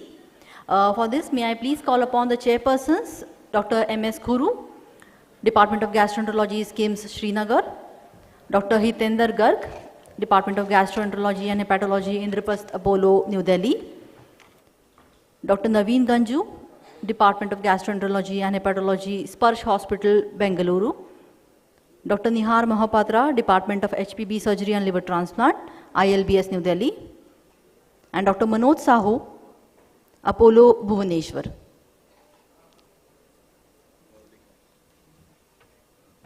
Now may I please call upon the chairpersons, Dr. S.P. Mishra, Motilal Nehru College, Allahabad, Dr. Naveen Kumar, Department of Hepatology, ILBS, Dr. Krishna Das from GMCH, Trivandrum,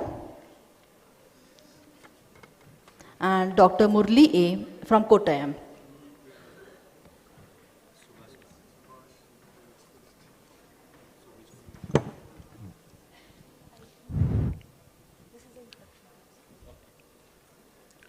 Good afternoon. I think we're starting the next session, which is on surgery and liver transplant for HCC.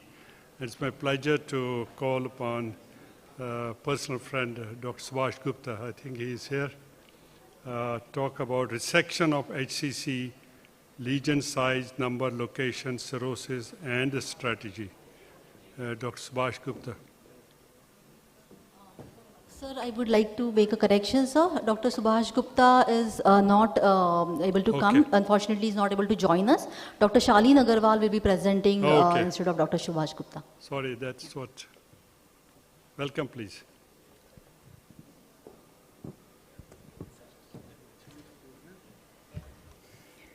Thank you, chairpersons.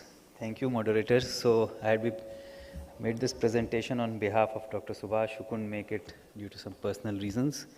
And the title allotted is Resection for HCC. So there are numerous considerations like lesion size, number, location, cirrhosis, and what to do. So I think most of the colleagues in this hall are probably physicians and radiologists with very few surgeons. So I have tried, with that thought, I have tried to moderate my presentation basically with principles and less of surgical talk. So just a quick background, because HCC accounts for around 85% of the primary liver tumors. The other second commonest is the intrahepatic cholangiocarcinomas. And as we all know that majority of these tumors, HCCs, arise on the background of a chronic liver disease or active hepatitis, chronic hepatitis, or steatosis, as we are seeing more frequently with the rising incidence of NASH and its subsequent CLD. So resection is one of the 3 curative modalities for HCC, the other 2 being RFA and liver transplant. So they have their own indications. RFA is basically for smaller tumors and numbers less than 3. Resection has the widest appeal when we are talking about resection, whether it's on a cirrhotic background or a non-cirrhotic background, which of course there are very few cases in a non-cirrhotic background. However, liver resection for HCC aims at 2 very contradictory objects. On one hand, you have to follow the standard oncological principle, that is, you have to remove the tumor completely along with its vascular territory to minimize the chances of recurrence, which are actually very high in patients with HCC. But at the same time, and this is very specific to HCC, that you have to preserve the maximum amount of liver parenchyma, because most of these patients have underlying chronic liver disease, in order to prevent the dreaded complication of post-resection liver failure, which is associated with very high mortality. So with that in mind, we have to assess the patient for suitability for resection. So the heads under which we have to do this assessment is, one, of course, like for any other surgical procedure, you have to see the performance status of the patient, what is his cardiovascular status, lung status, and many of these patients are having metabolic syndrome, so that has to be evaluated in detail. Then coming to the liver-specific evaluation, we have to see the liver function, which we have the scores like the child score, MELD score, we all are aware. So definitely a patient whose late child's B or C would not be a candidate for resection, and that is true. If we look at the MELD score, a MELD of 9 is a relative. I would say above 10 is an absolute contraindication for any major liver resection. And then we have the liver stiffness measurements, the ICG, which I will talk about in subsequent slide. The third point that we have to consider is the presence of clinically significant portal hypertension, that we can assess on the basis of endoscopy, the presence of varices more than grade 1, as well as cross-sectional imaging, which can give us a good idea about the presence of collaterals in the upper abdomen, and then the platelet count of less than 100,000 and liver stiffness measurements. And then coming to the tumor per se, we have to see the tumor burden in terms of number, size, location, relationship to the vascular structures, that is the portal vein and the hepatic veins. And then the surgical approach has to be tailored on the basis of all these considerations, especially the location, size, and number of tumors, and the liver reserve in a particular patient. So when just a slide about assessment of liver function per se. So again, this can be divided into, further subdivided into the under 4 heads. So one, we need to know about the status of the underlying liver disease, the degree of fibrosis or cirrhosis, for which liver elastography is a good tool. Liver biopsy is rarely indicated in the current scenario, in the current management of liver tumors. It's because most of the information can be obtained on the basis of elastography as well as cross-sectional image, in which CT and especially MRI is of great benefit. Then when we assess the liver function, we need to know, as I said in the previous slide, that what is the child score, the MELD score. But the child score and MELD score just give us static information about the broad information about the liver functional status. A more dynamic evaluation is helpful when we are talking about resection for HCC, and for that hepatobiliary scintigraphy and indocyanine green clearance are useful tests, which are very popular in Eastern countries such as Korea, Japan, and China, which perform a lot of resections in cirrhotic patients and is frequently used in our country too. Then the assessment of portal pressure. So if the patient has significant ascites, is an absolute contraindication for liver resection. So is true for a low platelet count. And then presence of varices, and if everything is normal, then HVPG evaluation is a useful tool. So HVPG is actually very useful for detecting patients of underlying clinically significant portal hypertension, which may not be having any of the clinical characteristics such as low platelets or ascites. So therefore, HVPG is selectively indicated in these patients. And of course, we have to do the CT volumetry for the adequate future liver remnant, which again I'll talk in detail. So when we are talking about liver function, if I have to speak point-wise, then CTP score A or early B, MELD score less than 9. ICG retention at 15 minutes, it should be less than 15% for any major resection like a right hepatectomy or a left hepatectomy. For a minor resection, retention of up to 25% is acceptable. And it's been seen that most of the CTP-B patients have an ICG retention of around 25%, so they are candidates only for minor resections. Liver stiffness measurement, various cutoffs have been given, but I'm just quoting the EASL guideline, which says anything 14 or higher is a high risk for post-resection liver failure, and so resections should not be performed in such patients with underlying chronic liver disease. Then many centers are fond of using the ALB bilirubin score, and grades of grade 2 and 3 are contraindications for liver resection. And then recently, quantitative assessment of liver surface nodularity on CT has also been recommended as an indicator for non-suitability for resection, but I have no personal experience on this. We are basically using the CTP score, sometimes the ICG, mainly the liver stiffness measurement and ALB score. And this is the very famous Makuchi criteria with the help of which we can very easily select patients for liver resection. So ascites, absolute contraindication. If there is no ascites, then you have to look at the bilirubin. Any bilirubin above 2 is again a contraindication for resection. If the bilirubin is normal, then you go for the ICG retention test. And as I said, that anything between, if it's normal, you can go for even a trisegmentectomy. But anything between 10 to 19%, you can do a right or a left hepatectomy, and above 20, only minor resections. Clinically significant portal hypertension, the definition is HBPG less than 10, but there are many drawbacks, including technical. It may not be possible at every center. Inter-observer variations are common. Therefore, it's not a standard recommendation. What is commonly followed is the easily available clinical parameters such as a platelet count, presence of splenomegaly of more than 12 centimeters. And then you have the Babino consensus, which states that LSM of less than 20 and platelet count above 150 carries a very low risk of clinically significant portal hypertension. And of course, you do an endoscopy in all these patients. Varices above grade 1 are a contraindication. And then some people use the spleen stiffness measurement and liver surface modality. Coming to the number and size, so there are various guidelines. The EASL guidelines, the ASLD, and the APASL guidelines. So when we talk about the EASL, they are more restrictive, only a solitary nodule with no macrovascular invasion. ASLD is a little more relaxed, so they not only consider a solitary tumor, but also up to 3 tumors, but none greater than 5 centimeters, so somewhere akin to Milan recommendations. But the most relaxed recommendations come from the APASL guidelines, because they are been propounded by surgeons who have been doing extensive resections for HCC, that is from China, Japan, and Korea, and they say there is no contraindication in terms of number and size. So the only contraindication is that there should be no extrahepatic spread, and the tumor should be resectable. When we come at the liver function, so again the APASL is more relaxed. Even patients with early Child's B can be included. But they were very particular about the remnant liver, which should be at least 40% in cases of cirrhotic patients. And clinically significant portal hypertension is not an absolute contraindication for liver resection. You may have higher complication rates, but it is not an absolute contraindication. And of course, the patient should have a good performance status. So this slide is just showing a comparison between the West and the East. When we look at the BCLC recommendation on the left, then it's very restrictive in terms of when we are recommending resection, only a single tumor, less than 5 centimeter. But when we look at this is the right side is the Japanese recommendation, so they are more relaxed, more lenient, up to 3 tumors, with each of them even greater than 3 centimeter, 3 to 5 centimeter can be considered for resection.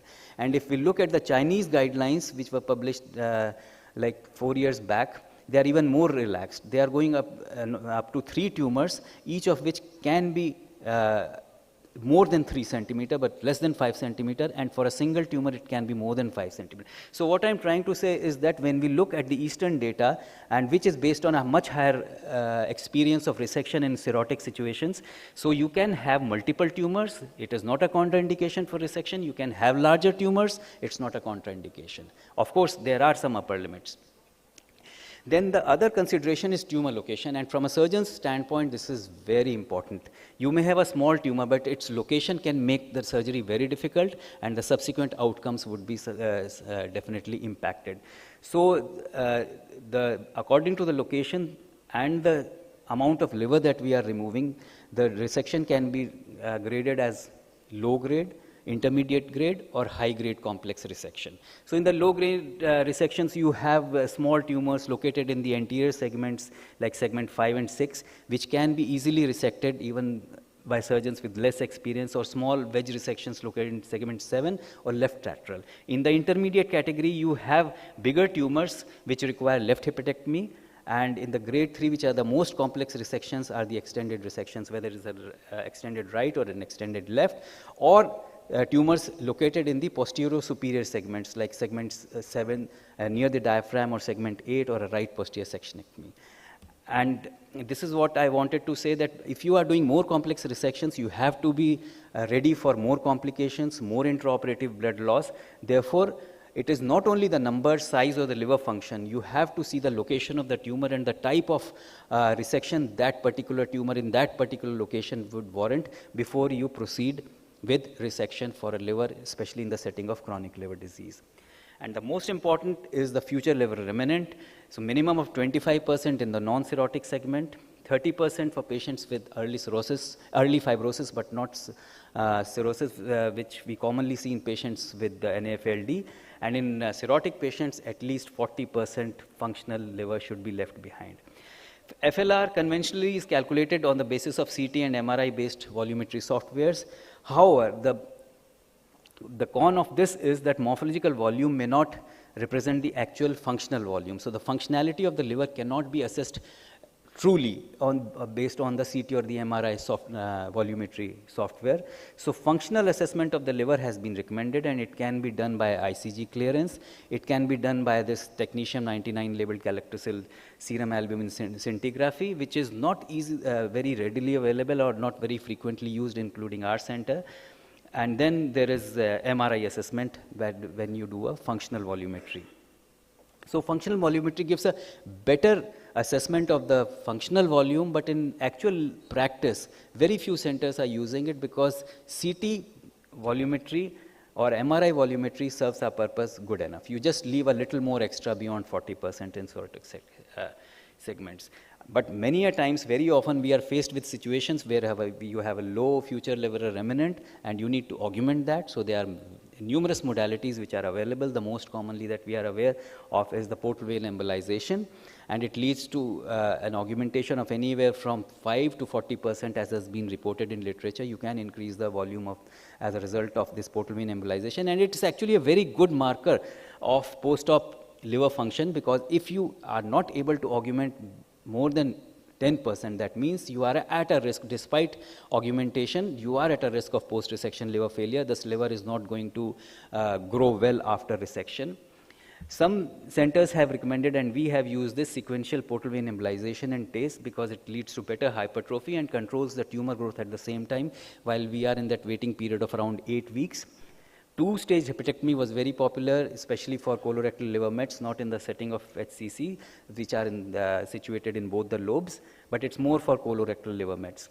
Two-stage hepatectomy with portal vein ligation and culmination into ALPS, that is associating liver partition and portal vein ligation. And then recently, over the last couple of years, we have this rapid procedure, which actually is not a resection alone. It is a transplant along with liver resection. So I won't be going into the details of rapid, just talk about portal vein embolization, which is an effective method for augmenting the liver volume. Absence of hypertrophy, couple of slides left. So I'll end at that.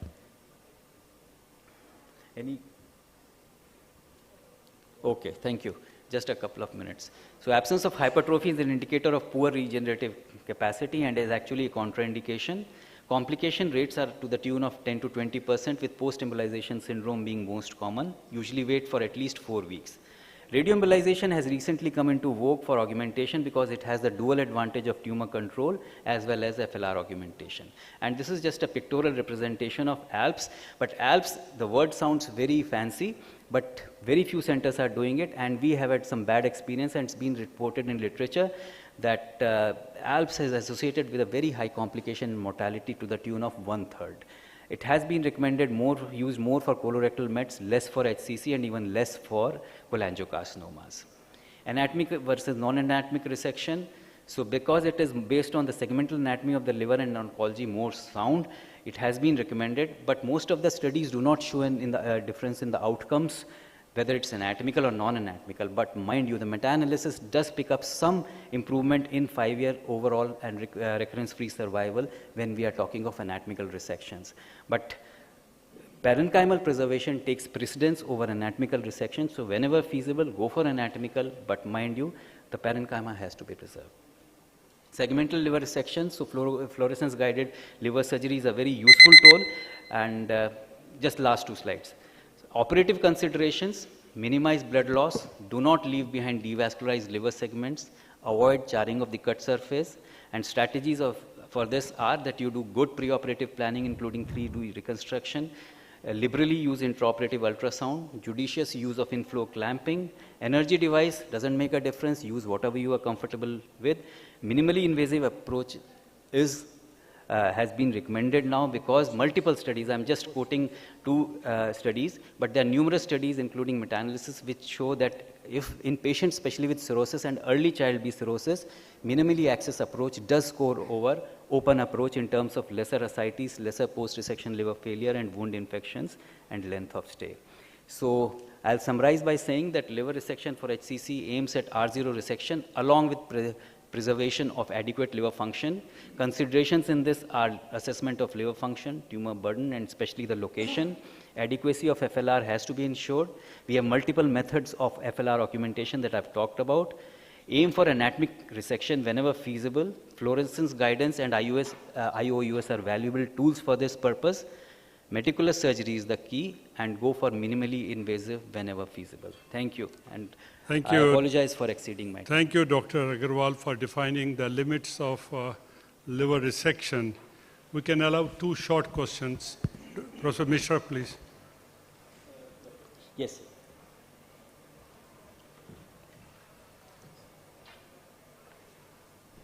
So the APSL guidelines are skewed, I think, only because of the Japanese surgeons. Okay.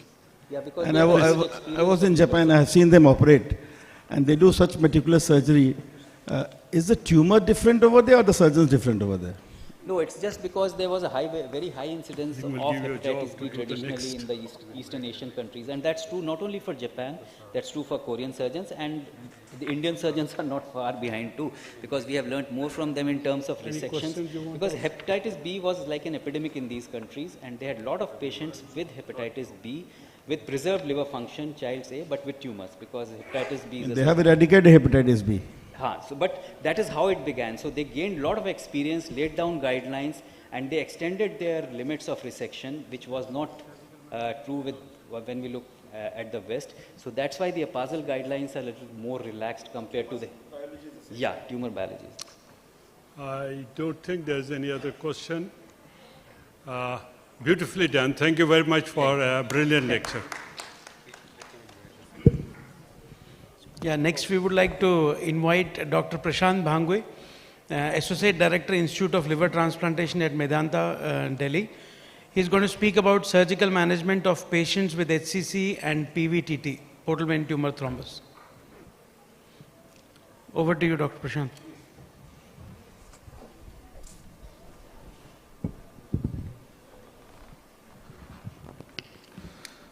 Thank you very much, Chairperson, sirs, ladies and gentlemen. So again, a very controversial topic to deal with, and I think I would put it more than anything as in the next 15 minutes or so, let's see if this is really feasible, and secondly, later on, if it is really effective. Now, I like to start with this slide because whenever you see a patient with portal vein tumor thrombosis and a large HCC, I think lightning strikes. And everyone thinks it's the end of the road. And it's not only the patient, but also the physician and the surgeon, because I don't think he has many options in his kitty to offer to the patient. And therefore, you think that there's nothing much that can be done in this patient. What's the reason for this I give up approach? Number one, I think most of the people would assume that something that's in the blood is systemic. Number two, patients with portal vein tumor thrombosis, we know if they are untreated and if you just give palliative treatment, you're just going to get a median overall survival of about 2 to 11 months, a 3-year survival about 10%. We don't know whether this is going to be improved with some form of immunotherapy. But more importantly, every single guideline till date has said, except for some apostle guidelines and some guidelines in the East, which I'll come to later, that this is a contraindication for resection, for transarterial chemoembolization, and definitely a contraindication for liver transplantation. And hence the question arises, what do I do next? And that's the reason why you give up in these patients. You look at the BCLC 2022 update, you see the same thing. Portal invasion and or extrahepatic spread is advanced stage C, and the only thing that is offered for these patients is systemic treatment. This is our cohort of interest, and can we do something else? So first, my question is this correct? Are we right at categorizing all patients who have portal vein tumor thrombus along with patients who have systemic disease? And I do not think this is true.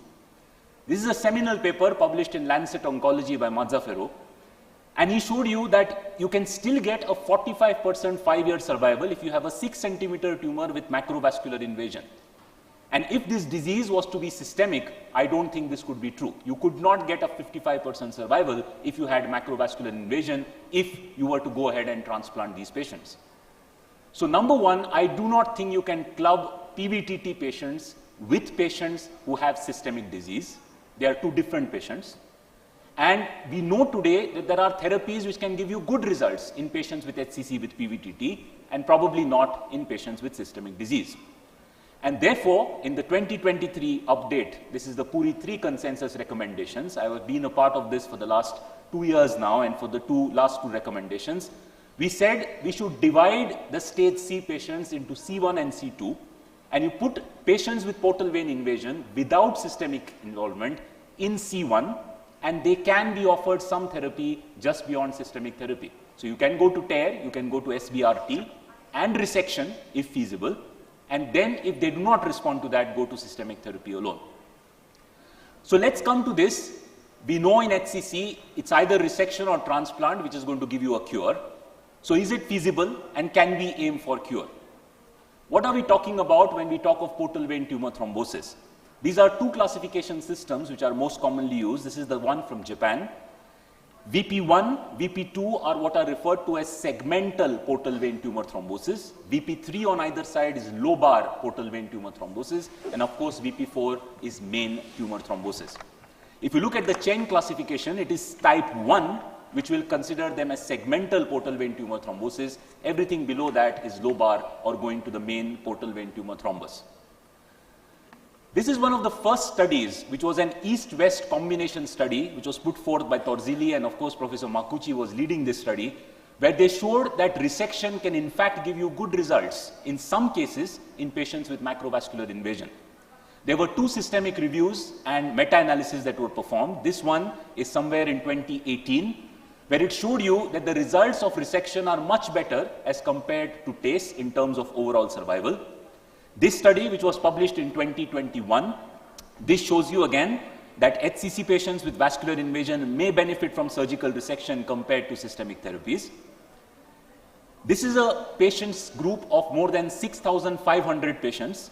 And what did it show you? In child's A cirrhosis, liver resection gives you much better options or much better outcomes as compared to just putting them on systemic therapy or even putting them on TACE.